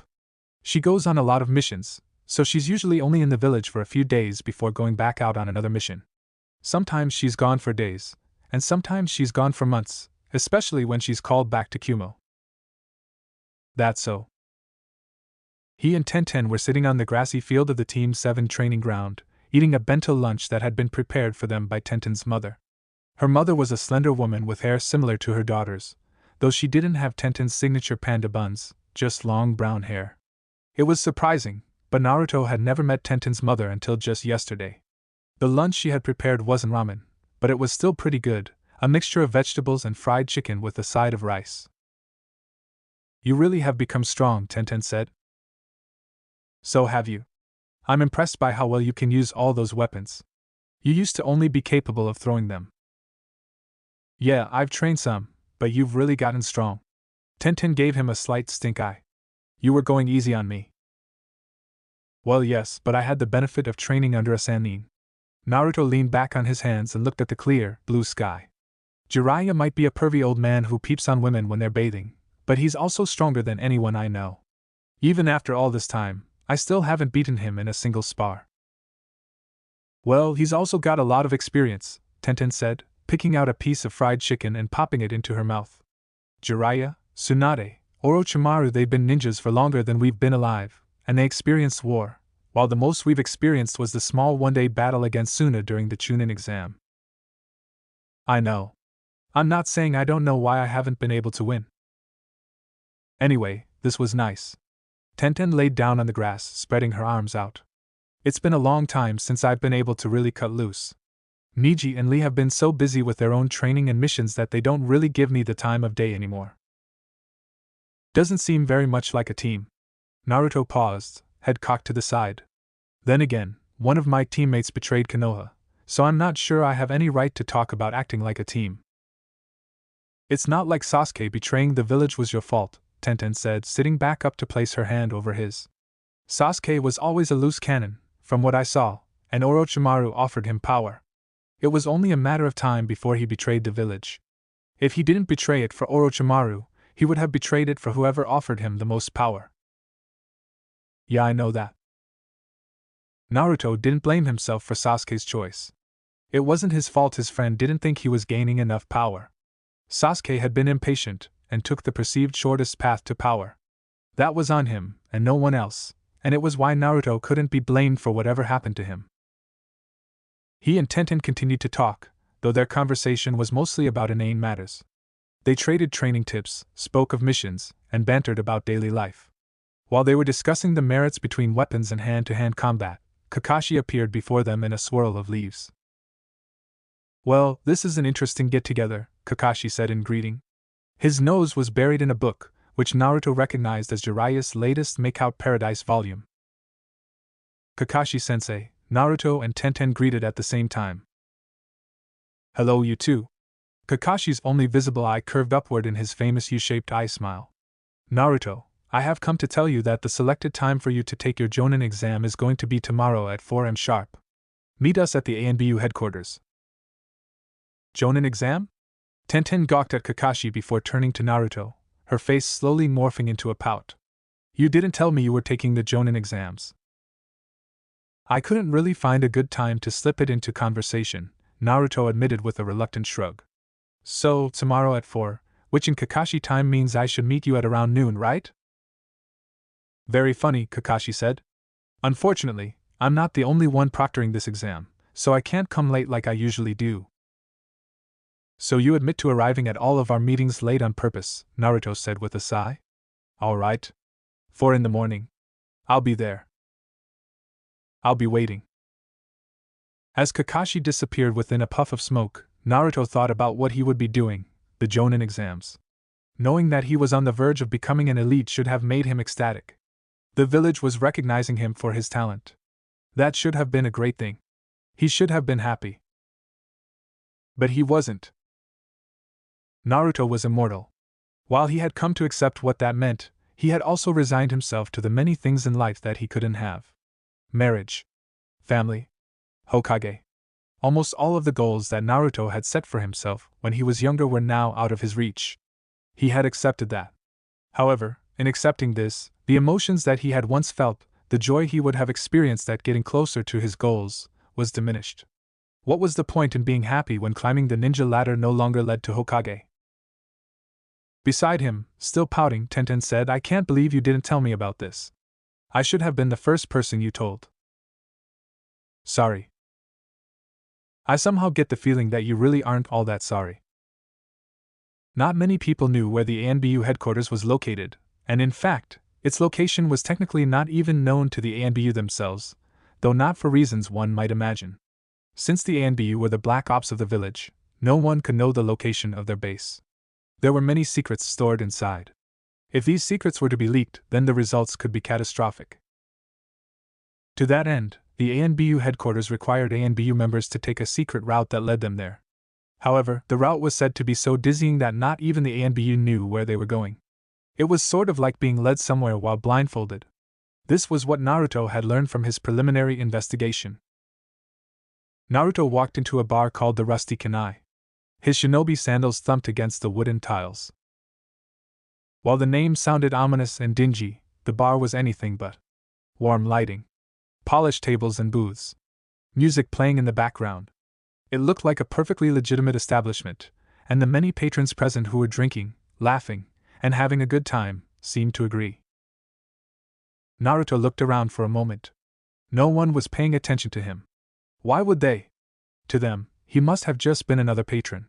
He walked up to the bar uncontested, sat down and waited until the barkeep, a bear of a man with a bald head and several scars running down his face, finished with his last customer. "I've been told that you have some good drinks here," Naruto said. The bartender grunted. "We've got a few things. What'll you be having?" "The diving crow on the rocks." The bartender paused. "We don't sell that anymore. If you want that kind of drink, you'll need to make your way down the alley off to the side here. There's a bar called Ninja's Paradise. Go in there and ask the barkeep that I recommended to you. Careful not to get lost." "Thank you." Now that he had the information he wanted, Naruto left the Rusty Kanai and traveled into the nearest alley on the right. All the while he was cursing Kakashi. Kakashi had told him to meet him at the ANBU headquarters. The problem was that he didn't know where the ANBU headquarters was. In fact, no one really seemed to know where it was. Upon realizing this, he'd gone to Tsunade and asked her about the ANBU headquarters location, but the Hokage had just smirked and told him to find it himself. The fact that she had not given him the location meant only one thing. The test had already begun. This was a lot like the first stage of the Chunin exams. Naruto remembered how he, Sakura, and Sasuke had gone to the academy and run into that door with the genjutsu over the door number to trick people into thinking they were on the third floor, when they were really on the second. A lot of genin not worthy of even taking the test had been weeded out by that. More would have disappeared if it hadn't been for Sasuke. This was similar to that. If Naruto couldn't find the ANBU headquarters on his own, he wasn't even worthy of taking the Jonin exam. As Naruto moved down the alley, he realized why the barkeep told him to be careful about getting lost. This place wasn't an alley so much as it was a maze. There were multiple turns that branched off in numerous directions and more lateral passages than he knew what to do with, which branched off into even more lateral passages. When Naruto tried to climb the wall with chakra, he slipped. He tried again, but his chakra disappeared and he fell back down. The walls were made out of a chakra-absorbing material that made it impossible to cling to the surface with chakra. Well, if this was the ANBU headquarters, they had probably done this to keep people from getting a bird's-eye view of the place. It made sense, but it still galled him. Naruto was forced to make his way through this convoluted maze, taking turns at random, marking the place he passed so he would know where he was going. No matter how many places he traveled, the Ninja's Paradise bar never appeared in his sights. It felt like he was going around in circles. "I think that's because I am going around in circles." Naruto looked at the place on the wall that he was sure he had marked. It wasn't marked anymore. However, he had left a seal underneath the mark. It had been an echolocation seal that let him know where he was in correspondence with it. When it was wiped away, he felt the seal disappear. Someone is making things difficult. Knowing better than to let himself be led around, Naruto unrolled his scroll and released the contents with a few Kai. As smoke from the seal being released engulfed him, he created a shadow clone that transformed into a crumpled can. The smoke cleared. Naruto stood up with a calligraphy brush in hand and marked the spot again. And then he left. He didn't look back. He kept walking, until his clone dispelled to send him information that someone was, in fact, wiping away the seal. The clone had been dispelled before it could look at whoever had destroyed it, but that also told him a lot. 1. This person was definitely a. 2. They were skilled at detecting chakra. From this, he concluded that whoever had attacked him was probably a Hyuga. There were no skilled sensor ninjas. "I can't advance until I defeat this Hyuga." Naruto frowned and quickly went through a mental checklist of everything he knew about the Hyuga clan. They relied on the Byakugan, which gave them 360 degrees of vision, allowed them to see through walls, and gave extraordinarily gifted individuals the ability to see tenketsu, the points where chakra was expelled. Their fighting style relied heavily on the use of their eyes. Sneaking up on them is going to be impossible, Naruto thought as he kept walking, not giving any indication as to whether he realized the clone had dispelled or not. That means I can only assault them from the front, but to do that, I need to find them, and it's clear that this person is using passages in the walls to follow me. I would have spotted them long before now, otherwise. If this person was a Hyuga, then simply hiding wouldn't work. A Hyuga could see chakra. They would notice if he tried to hide simply by the chakra he emitted. But what if I spread the chakra evenly through this maze? It was worth a shot. Naruto finally stopped walking and closed his eyes. He created a single hand seal, Torai, or the bird seal, and then channeled his chakra. A soft breeze emitted from his body and spread out in all directions. It flowed along the maze, spreading quickly and carrying his chakra across the entire area, evenly distributing it so no one place had more or less chakra than any other. If this person is a Hyuga, that should keep them from finding me. Naruto then created several shadow clones and had them spread out. Him and his clones then used the camouflage technique and hid themselves. Seconds later, a wall opened on his left, and a figure emerged. Donning a tan cloak and a mask, Naruto could see nothing of their face. Umbu? Or someone disguised as Anbu? The person looked around. Naruto could almost detect the frown they wore. His clones already knew the plan, so Naruto counted down to 3 before, like lightning, he burst from his hiding spot with the other clones. Naruto had to give this guy credit, he was good. Immediately after he and his clones appeared, this person sprang into action, adopting the traditional gentle fist stance of the Hyuga clan. 4 of his clones were quickly dispatched when they tried to surround him. One had pain shoot through its chest from a finger poke. Another was dispelled by a shoulder jab. The second to last received a backhand, while the last clone got hit by a double palm thrust. On any other occasion, this would have been the time for Naruto to retreat, but not today. The Hyuga was still blind thanks to his jutsu. They couldn't see chakra since he'd cloaked the entire area in his chakra. That meant they were vulnerable. It was easy to see from how this Hyuga wasn't attacking his, but simply injecting chakra into his clones. Several chakra chains shot from Naruto's sleeves before his opponent could recover. They wrapped around the Hyuga. Before his opponent had a chance to break them with their chakra, Naruto leapt into the air and drilled them with a hard double heel kick that sent the person flying backward, where they crashed into a wall and slowly slid down. While they were disoriented, Naruto knelt beside this person and pressed a kunai to his neck. Where is Ninja's Paradise? The figure on the ground paused. There is no Ninja's Paradise. To get into the ANBU headquarters, you have to travel through the passage that I just opened. Now it was Naruto's turn to pause. Niji? The figure froze. I don't know who that is. I'm sure, Naruto chuckled. Now he realized why Team Guy hadn't been on many missions. Niji was an ANBU. His team probably didn't know that because ANBU weren't allowed to reveal that they were ANBU unless they were retired like Kakashi. Anyway, you said to head through this passage? Yes. Okay. See you later, Niji, Naruto said as he wandered into the passage. I'm not Niji! The shout came to him just before the door closed. Chuckling, Naruto continued on his way. In a room with a moderate amount of light, Kakashi stood alongside Kurenai and Asuma as they watched Naruto enter through the passage that Niji had exited. They were watching Naruto through a television. Since televisions and cameras were expensive, being a form of technology that had only been created a few years ago, they were only borrowing it for this test. Well? Kakashi looked at his 2 compatriots. What do you 2 think? He's pretty good, Kurenai admitted. Not only did he realize that someone was following him, but he managed to neutralize them in an expedient manner. That's marginalizing Naruto's accomplishment, Asuma declared. He not only figured out that someone was following him, but he figured out they were a Hyuga after only a single incident, and he discovered a way to blind the Hyuga's Byakugan. That technique he used right before Niji-kun came out was a wind technique that evenly distributed his chakra through the entire alley, which made it impossible for Niji to continue following him through the wall and forced him outside. Not only is that a Jonin-level tactic, but the kind of control necessary for wind manipulation of that nature is something a regular could never obtain. Kakashi had to agree with Asuma. Naruto had definitely grown a lot, and it wasn't just in strength. His tactics, the way he used his head instead of just brute force, it was proof that he'd grown as a person since the Chunin exams.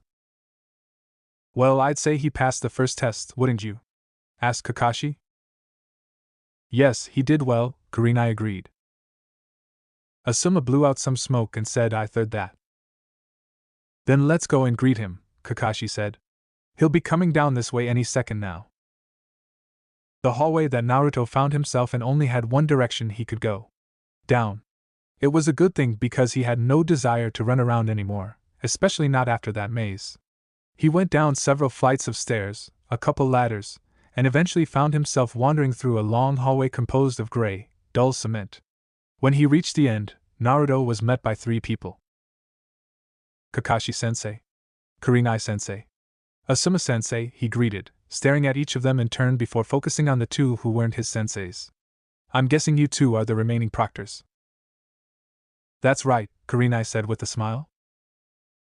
Congratulations on passing the first test, Asuma added. Follow us, Naruto, Kakashi said. We'll lead you to the second portion of the Jonin exams. Okay. Naruto looked up at the ceiling as they walked. Having gone so far down, Naruto understood that they were now underneath the village. He never imagined there would be such a vast network located under Konoha, but when he thought about it, Naruto realized that these underground networks were likely a way to defend against hostile invasions. Attacking ninja would come in, and Konoha would use these networks to hide and ambush their enemies. It was a great strategy. They walked through a door, which opened into a massive, circular room. Pillars surrounded a raised platform, stretching up to a ceiling that he couldn't see, disappearing into darkness. It made him wonder how far below ground he was. Kakashi, Kurenai, and Asuma directed him toward the raised platform, where someone else was waiting for him. She had dark hair in a similar pineapple style to Shikamaru, though hers wasn't quite as lazily done. Her outfit was the same as he remembered. She wore a tan trench coat over fishnet, a skirt that gave tantalizing glimpses of bare legs, and heeled shinobi sandals. On her right thigh was a kunai pouch. Enko-ne-chan, Naruto said in surprise. Are you part of this test? That's right. Enko nodded. When Kakashi told me what was going to happen, I just knew that I had to be a part of it. After all, I wanted to greet the guy who couldn't even be bothered to say hi to me after returning from the village. Naruto took a hesitant step back as Kakashi, Kurenai, and Asuma stood off to the side. You know it's not that I didn't want to see you. It's just that you weren't around when I did go see you. You mean when your clone came to my place? Enko's smile widened. That's not you coming to see me. That's you being so lazy that you couldn't be bothered. What's more, you've had 2 days to come and see me, but you didn't. A kunai flicked out of the sleeve of her left arm and into her hand. She raised it to her lips, stuck out her tongue and licked it. Well, I'm going to show you what happens when you decide to ignore this Ne-chan. Naruto gulped. Your second test is a no-holds-barred match against Enko here, Kakashi said. While the no-killing rule applies just like it did in the Chunin exams, anything else goes. Naruto gazed at Enko as she licked her kunai while giving him a look that would have been seductive on someone else but was frightening on her. Well, shit. Are you two ready? Asked Kakashi. Enko grinned and nodded. Naruto was not ready, but he nodded anyway. Kakashi raised his arm. Then and dropped it. Start. Naruto wasn't even given time to think before Enko held out her sleeves and unleashed several white serpents at him. Sinai Jashu. With his speed and fleet-footedness, Naruto was able to dance around the snakes. He performed hand seals at the same time. Kaze no Ken. Wind gathered in his hand, condensing, sharpening, forming a blade, which Naruto used to cut down the snakes after dodging them. He spun left. A snake lost its head. He shuffled right. One of the serpents was split down the middle. Naruto continued to dance, moving in a ceaseless flow until all the snakes had been destroyed. Enko hadn't been idle. She had used that time to close the distance between them. Naruto leaned back as her hand flashed out quicker than a coiled snake striking at prey. His hair ruffled as her fingers flew past him, their shape reminiscent of a snake. Already knowing what was coming, Naruto twisted his body away before Anko brought the hand down, and then gently nudged her fist aside so it went wide. Now's my chance. Spinning on the ball of his left foot, Naruto lashed at Anko with a spinning heel kick, which she blocked by raising a forearm. The power behind his strike made her grunt. Her feet slid back before she applied chakra to the bottom, sticking her to the floor and making it impossible to move her further. Naruto launched himself off her using the momentum from his kick. He spun around and came in with a Rasengan. Anko's eyes widened, but she still had the sense of mind to leap backward, avoiding the attack, and then throwing an attack of her own in the form of several kunai. Kunai Kage Bunshin no Jutsu. 2 kunai became 20 kunai. Naruto ran through a series of hand seals. Futon, Tsun Senpyuken. Thrusting out both fists, Naruto infused them with wind chakra and sent a massive blast that slammed into the kunai, dispelled them, and continued on. Anko leapt into the air to avoid the attack. Naruto went through more hand seals. Futon, Rankuden. Naruto's chest swelled as his lungs were filled with wind chakra. He raised a fist and slammed it into his stomach, forcing the air out of his mouth in the form of a bullet. It soared toward Anko, struck her in the chest, and made her body explode. Her mud body.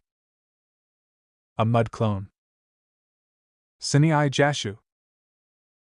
More snakes came from Anko's sleeves as she appeared several meters behind him. She must have replaced herself with that mud clone, and then used a camouflage technique to hide her presence. Turning around, Naruto waved his hand to unleash a blade of wind that sliced into the snakes with ease. However, when all of the snakes burst like overripe fruit and released a thick gas that made him gag, Naruto realized she had been anticipating this. She had wanted him to destroy those snakes. Knowing Anko as he did, Naruto knew that her next attack would come from below. He leapt into the air to avoid her Doton, Mogirigaku no Jutsu. When no hands came up from the ground, Naruto frowned. "Where are you looking?" a voice asked. Naruto's eyes widened. It came from above him. Looking up, Naruto realized that Anko had used his knowledge of her own tactics against him. Instead of trying to bury him in the floor, she had leapt into the air and was now coming down from above. He blocked her heel drop. However, doing so caused him to plummet. As wind rushed around him, Naruto turned his head and looked down at the gas still floating in the air. He didn't want to find himself in that again. While it wouldn't kill him, having his lungs choke and burn was not a pleasant feeling. Kage Bunshin no Jutsu. Naruto created a clone and used it to hurl himself upwards and toward one of the pillars. He landed on it and crouched there, watching Anko as she fell into her own poison. It probably wouldn't hurt her. Anko was immune to all of her poisons. Going through several hand seals, Naruto placed his hands against the pillar.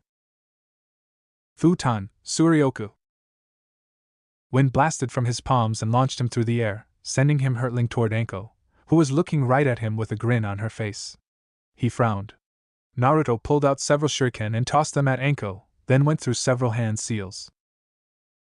Shuriken Kage Bunshin no Jutsu. 5 shuriken became 25 shuriken. Naruto went through more hand seals. Futon, Repusho. Wind emitted from his palm and hit the shuriken, not only increasing the speed of their rotation, but also increasing the speed they flew. He watched as Anko went through several hand seals and raised a wall from the earth to block them. Since she could no longer see him, Naruto created a shadow clone, replaced himself with it, and then went through several more hand seals. Futon, Kaze Anai Kakareru, he whispered. Wind release. Hiding in the wind was a technique that Naruto had created for stealth purposes. Creating a stream of wind that distorted the light around him, Naruto became practically invisible. It had its limitations, of course. For one thing, the technique could be seen through if someone looked directly at him and noticed the distortion. For another, it didn't last very long. However, during quick surprise attacks, when an enemy ninja was focused on something else and not him, it worked like a charm. His clone ran around the wall and engaged Anko in a taijutsu battle. Because a single hit would dispel it, the clone had to be extra cautious. It couldn't even block thanks to that. Anko's kicks were fierce and would cause the clone to break. While the clone was keeping Anko occupied, Naruto snuck up behind her with a seal tag in his hand. He slapped the seal on Anko. He had to give her credit. She responded the second he touched her, spinning around and nailing him in the face with a heel kick. Naruto's body spun through the air before he hit the ground hard. Ouch, he thought to himself as the clone found itself being dispelled after it was stabbed through the chest with a kunai. Kakashi stood with Kurenai and Asuma as they watched the battle proceed. He thought Naruto was doing pretty well. Anko was a Tokubetsu. Contrary to popular belief, Tokubetsu were not a rank below. They were with unique talents or special skills in a specific field that was ranked above Anko's interrogation. However, her skills in combat were still on the rank of an elite Jonin-level ninja. For Naruto to be capable of fighting her on even ground after only 3 years of training is impressive. He's doing a good job of keeping up with Anko, Asuma said, taking a puff of his cigarette and blowing out smoke. He has a pretty good range of jutsu, too. Those wind techniques he's been releasing are subtle and hard to pull off because they require careful chakra manipulation. But that's all he's doing, Kurenai said. If he can't defeat Anko, then does he really deserve to be a? The battle still isn't over yet, Asuma said. No, Kakashi interrupted, the battle is already won. He had been watching the entire battle from start to finish with his Sharingan, so he'd seen everything that Naruto had done. The way he'd snuck up behind her and placed that seal on her back. Kakashi didn't know what that seal was, but he knew that Jiraiya was a seal master, and the man had to have taught Naruto about seals. If he was using a seal for this battle, then it was probably going to be the game changer. What do you mean? Asked Kurenai. Just watch, Kakashi said. It's about to end. Ninja battles were generally quite short. A protracted battle between two opponents who were nearly equal rarely ever happened, and while Naruto had experienced a few of those, it was only because their skills had been so even and neither side was willing to give up that those battles lasted as long as they had. In most cases, a battle between ninja lasted for a handful of seconds. This battle lasted about 5 minutes. Kai! Naruto shouted as he created a seal with his hands. Anko, who had been in the process of turning around to confront him, suddenly froze as numerous chains shot from the seal on her back. They encircled her. They tightened around her body. They left her immobile. She struggled to break free, but the more she fought, the tighter the chains became, until at last, she was no longer able to stay standing and fell to the floor with a thump. Damn it! What are these things? Asked Anko. Naruto knelt next to her, pulled out a kunai, and placed it against her neck. This is a seal that I created based on my mother's ability to create chakra chains. When the seal releases, all of the chakra stored inside is converted into chains, which I then use to restrain whoever has the seal attached to them. It can be broken, of course, but it requires you to expel more chakra than I put into the seal. Which is probably impossible for someone who isn't a chakra monster, Anko muttered with a sigh. All right. You got me, brat. You did pretty well. Can you release these chains now? Naruto hesitated. The "of course I can" that he wanted to say was on the tip of his tongue, but he knew Anko quite well, and so he knew that she might not let what he'd just done to her go. You're not gonna get back at me for tying you up in chains, are you? He asked. Nah, Anko said. Getting tied up and pulled down by chains is kinda kinky, so I'll let it go this time. Okay then. Naruto made a hand seal. Kai. The chains disappeared, bursting into chakra particles, as Naruto released the jutsu. Anko sat up and stretched her arms out, testing them to make sure she hadn't pulled anything. Naruto held out a hand. Once Anko had confirmed that everything was in working order, she grabbed his hand and let him pull her up. I gotta hand it to you, Naruto, you've really improved a lot, Anko said. Hard to believe you've grown strong enough to beat me in just 3 years. What are you talking about, Anko-ne-chan? Naruto grinned. I was always this awesome. Whatever you say, brat. Naruto was feeling pretty good about this battle. Sure, Anko hadn't been going full tilt and had totally underestimated him, but that wasn't his problem. She should have realized he wouldn't be a pushover by now. He had trained with Jiraiya of the Sannin, after all. Well done, Naruto. Congratulations. Kakashi walked up, clapping as Asuma and Kurenai followed behind him. You've passed the second test. You've only got one more left. Wait. Really? Naruto blinked. But these tests are so easy. That's because we didn't spend much time on the first two, Asuma admitted, blowing smoke from his mouth. We just wanted to see what you were capable of by watching you. You did a good job finding out where the ANBU headquarters was located, Kurenai added. And watching you fight Enko has given us a good estimation of your skills in combat. Now it's time to see if you have what it truly takes to become a. Naruto straightened his spine. He had no idea what sort of test this would be, but if the others were just to see whether he had the physical and deductive abilities of a, then it sounded like this last one would determine if he had what it took to actually be a. In other words, it would test his ability to lead others. I'm ready for whatever you guys throw at me, Naruto said. Kakashi smiled. I'm glad to hear it.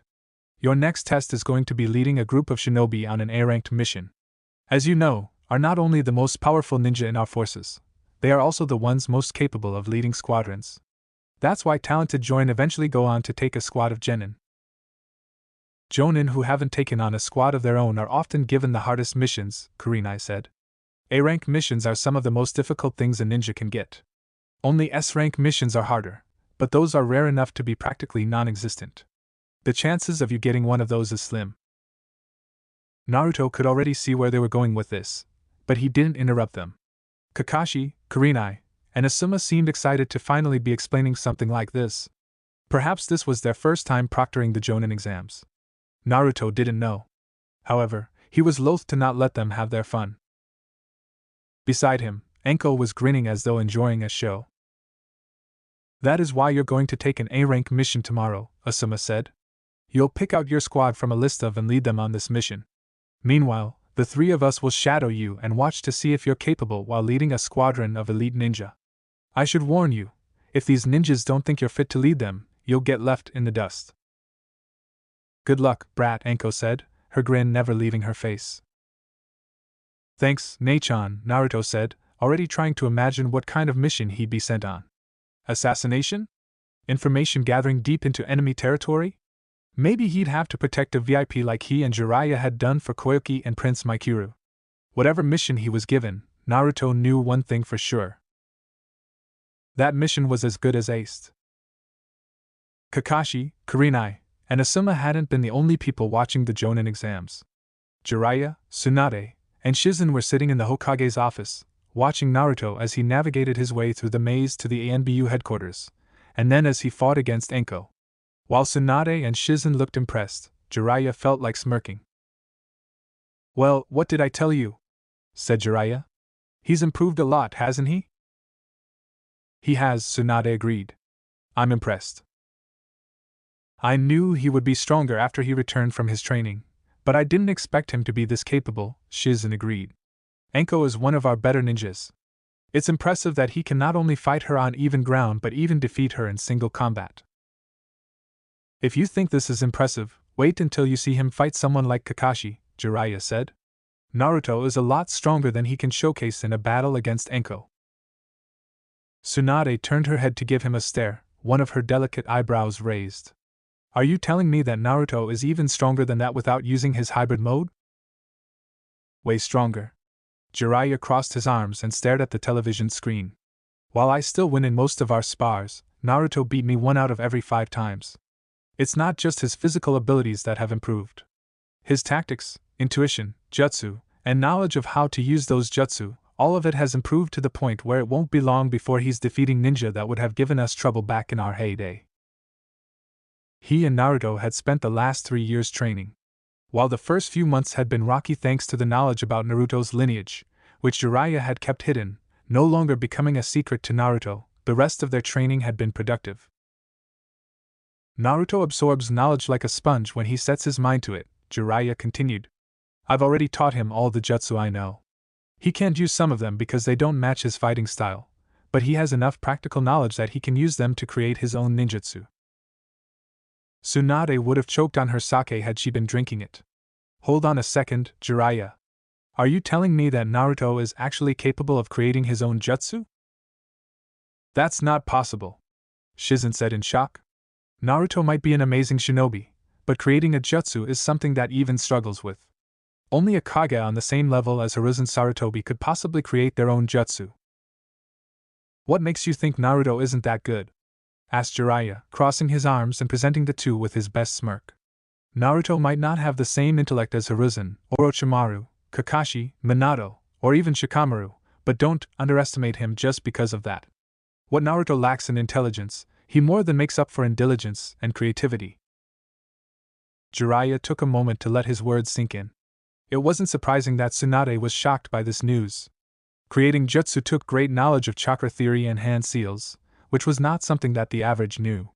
Kakashi was a genius, but even he had only created a single jutsu without aid. Likewise, Minato had only created the Rasengan. Hiraishin was a reinvention that he took to new heights, not an original technique. Minato Namikaze was a bona fide genius, Jiraiya continued.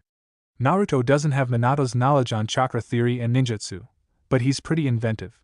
He's even better than Minato was when it comes to, and his ability to find creative uses for ninjutsu is astounding. Give him a few more years, and I'm pretty sure Naruto will have at least 20, no, 30 original jutsu under his belt.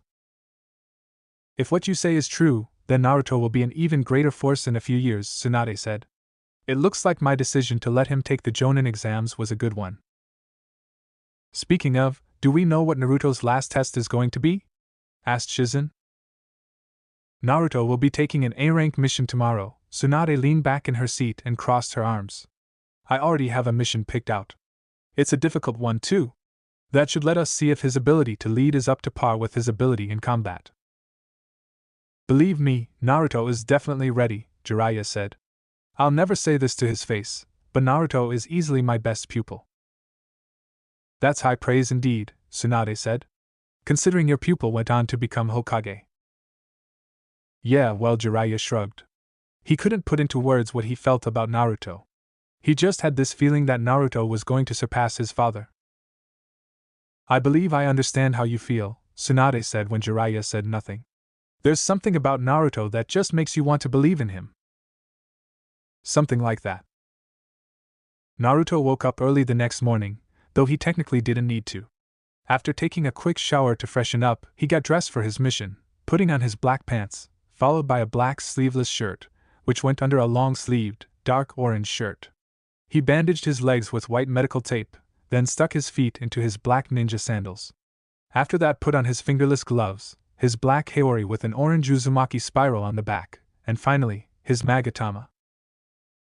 Naruto now had a total of 7 Magatamas. He stared at the kama-shaped stones, which hung from a simple necklace. There was no telling how many more of these he had to gather, or if he even needed to gather them at all. Before she had gone silent, Kyubi, Akane, had seemed to know something about these Magatamas, but she never told him what. I want to know. Naruto wanted to know what it was about these Magatama that made him so drawn to them. He wanted to know if this was simply idle curiosity, or something more. After putting the Magatama around his neck, Naruto left his apartment and headed for the Hokage Tower, where he would be given an A-rank mission for his Jonin exams. He wondered how this was going to work. Would they at least let him choose his own team, or would the team and everything else be selected for him? Naruto! Stopping in the middle of the street, Naruto turned around as Sakura ran up to him. She was wearing what she had been dressed in yesterday.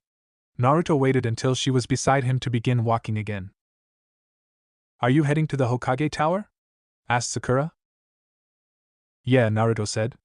I'm getting an A-rank mission today for my Jonin exams. Sounds tough. You think so? I guess. Anyway, I'm heading to the Hokage's office as well, so I'll walk with you. Sure. Beginning their way to the Hokage's office, Naruto thought about what kind of mission he might get as he conversed with Sakura. It would probably be something that was designed to test his skills in leading. That meant it would be a mission he couldn't solve without teamwork. Granted, most A-rank missions were, but there were a number of them that it could do on their own. What kind of mission do you think you'll get? Asked Sakura as though she'd been reading his mind. I'm not sure, Naruto admitted. It's not going to be espionage, or anything of that nature since there isn't an enemy we need information on. I imagine Tsunade Obasan will give me a bodyguard mission for a VIP. Those are the most common missions right now. Yeah, there aren't a whole lot of A-ranked missions, are there? Sakura said. No, there aren't. As they kept walking, Naruto looked up when a shadow passed over his head. It was an eagle. Naruto frowned. That wasn't just any eagle. He recognized it as the kind used by Suna to send messages expediently.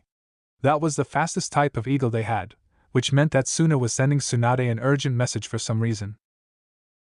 Has something happened in Suna? Come on, Sakura, Naruto said. I have a feeling something major just happened. Huh? Major? Naruto, what are you? Hey! Wait up! As Sakura ran to catch up with him, Naruto raced toward the Hokage's office. He really hoped nothing bad had happened. However, after seeing that eagle, an unsettling feeling had wormed its way into his gut. Nothing seemed out of place when he made it to the Hokage tower. Kakashi was standing by the entrance, waiting for him while reading his book. He looked up when Naruto and Sakura entered his field of view. Naruto, good to see you're so prompt, Kakashi said. I'm not you, sensei, Naruto retorted. It seems I'm losing respect with my cute pupils, Kakashi murmured before looking at Sakura. Hello, Sakura. Are you also here to see Tsunade? That's right, Sakura said. I've got some reports to file as well, but I needed to ask Tsunade something regarding my studies. Then why don't you come with us? He suggested. That's the plan. Naruto entered the building with Kakashi and Sakura. As they walked down the hall to the mission office, someone rushing from the other side screamed at them to move, forcing them to split apart so the woman could run through. Frowning for a moment as he watched the woman disappear, Naruto ignored the way his gut squirmed and made it to the mission office. Tsunade was already there when they arrived. Sitting at a long table were several filing mission reports. Iruka was one of those people. Hey, Iruka-sensei! Naruto greeted with a shout. It's been a while, hasn't it? That it has, Naruto, Iruka said. I'm glad to see you doing well. I hear you're in the middle of your Jonin exams. That's right, Naruto said with a grin. Pretty soon, I'll be ranked higher than you. Iruka, Tsunade began, why don't you find an appropriate A-ranked mission that we can use to test Naruto's growth? Will do, Iruka said as he went to the file of A-ranked missions and began shuffling through them. As this was happening, the door to the mission room burst open and the woman who'd rushed past him, Sakura, and Kakashi ran into the room. She was breathing heavily. Sweat poured down her forehead. Her skin was pale, which Naruto thought was from exhaustion. He soon found out otherwise. We've received an urgent dispatch from Suna, the woman shouted. Tsunade frowned. Let me see it. The woman stumbled over to the table and handed a sheet of paper to Tsunade, who read it over, her frown growing more prominent, brow creasing. Iruka and Shizen looked over Tsunade's shoulder to see the contents. Naruto didn't like the way their eyes widened. And no way, Shizen mumbled. It can't be, Iruka said. The feeling inside of Naruto's gut grew even more prominent. Tsunade-oba, Hokage-sama, can I know what the contents of that message are? Has something happened in Suna? It seems Gaara has been kidnapped by the Akatsuki, Tsunade said. Naruto took a deep breath to hide his shock. This had always been a possibility. The Akatsuki were after, which meant Gaara was a target, but his fellow had seemed so strong that the idea of the Akatsuki beating him in a fight was unfathomable. Well, it would have been if Naruto hadn't already seen their strength. S-ranked ninjas specifically gathered for the purpose of capturing. Yes, even Gaara couldn't defeat people like that without prior planning. Gaara was strong. Naruto knew this from having sparred with him several times in the past, and when he fought in the desert, Gaara was nearly invisible. However, nearly invincible and completely invincible was a very large gap. There were plenty of weaknesses that Naruto had discovered during their spars. The Akatsuki was made up of S-ranked ninja. They had been specifically selected due to their unique abilities, which aided them in defeating. What's more, they acted in pairs. A could possibly defeat a member of the Akatsuki on their own. However, defeating two S-ranked ninja of that caliber at the same time was impossible. So the Akatsuki are finally making their move, Naruto said, clenching his hand into a fist. Suna has officially requested our help, Tsunade added. Naruto, I'm sorry to say it, but your exams are being put on hold until we can deal with this situation. I understand, Naruto said. Also, since we don't have time to gather a team, I'm going to be sending you 3, Tsunade continued. Wait. Shizen interrupted. You aren't seriously suggesting we let these 3 take such a dangerous mission, are you? Never mind an A-ranked mission, this one is easily S-ranked. That may be, but we don't have a choice, Tsunade said. It would take too long to form another team. Given that Akatsuki is made up of S-class missing ninja, the trail could easily grow cold by the time we create another squad that would stand a chance against ninja of this caliber. What's more, Naruto and Kakashi both have experience fighting the Akatsuki. That may be so, but Shizen trailed off as she perhaps realized that there really was no other choice. All right. Tsunade placed her hands on the desk and fixed them with a stern look, eyes gleaming with determination. As of this moment, you 3 are Team Naruto. Naruto, you're in charge. Kakashi will be acting as your support. Your mission is to travel to Suna and find out anything you can, aid them in any way you can, and follow their orders. Give them whatever backup you can. Naruto slammed his fists into each other and gave Tsunade a confident grin. You can count on us. We'll travel to Suna and do everything we can to help rescue Gaara. Count on it. Naruto paused as an idea came to him. Oh. Would you mind if I requested someone else to join us on this mission? Who did you have in mind? Asked Tsunade. Naruto didn't say anything. He just grinned. Thanks for watching, Shinobi Squad. If you enjoyed this what if, hit that like button, subscribe, and ring the bell so you never miss the next twist. Drop your theories in the comments, I'm always reading. Want more Naruto heat? Check out the other videos on the channel. Stay sharp, stay awesome, and remember even shadow clones need love.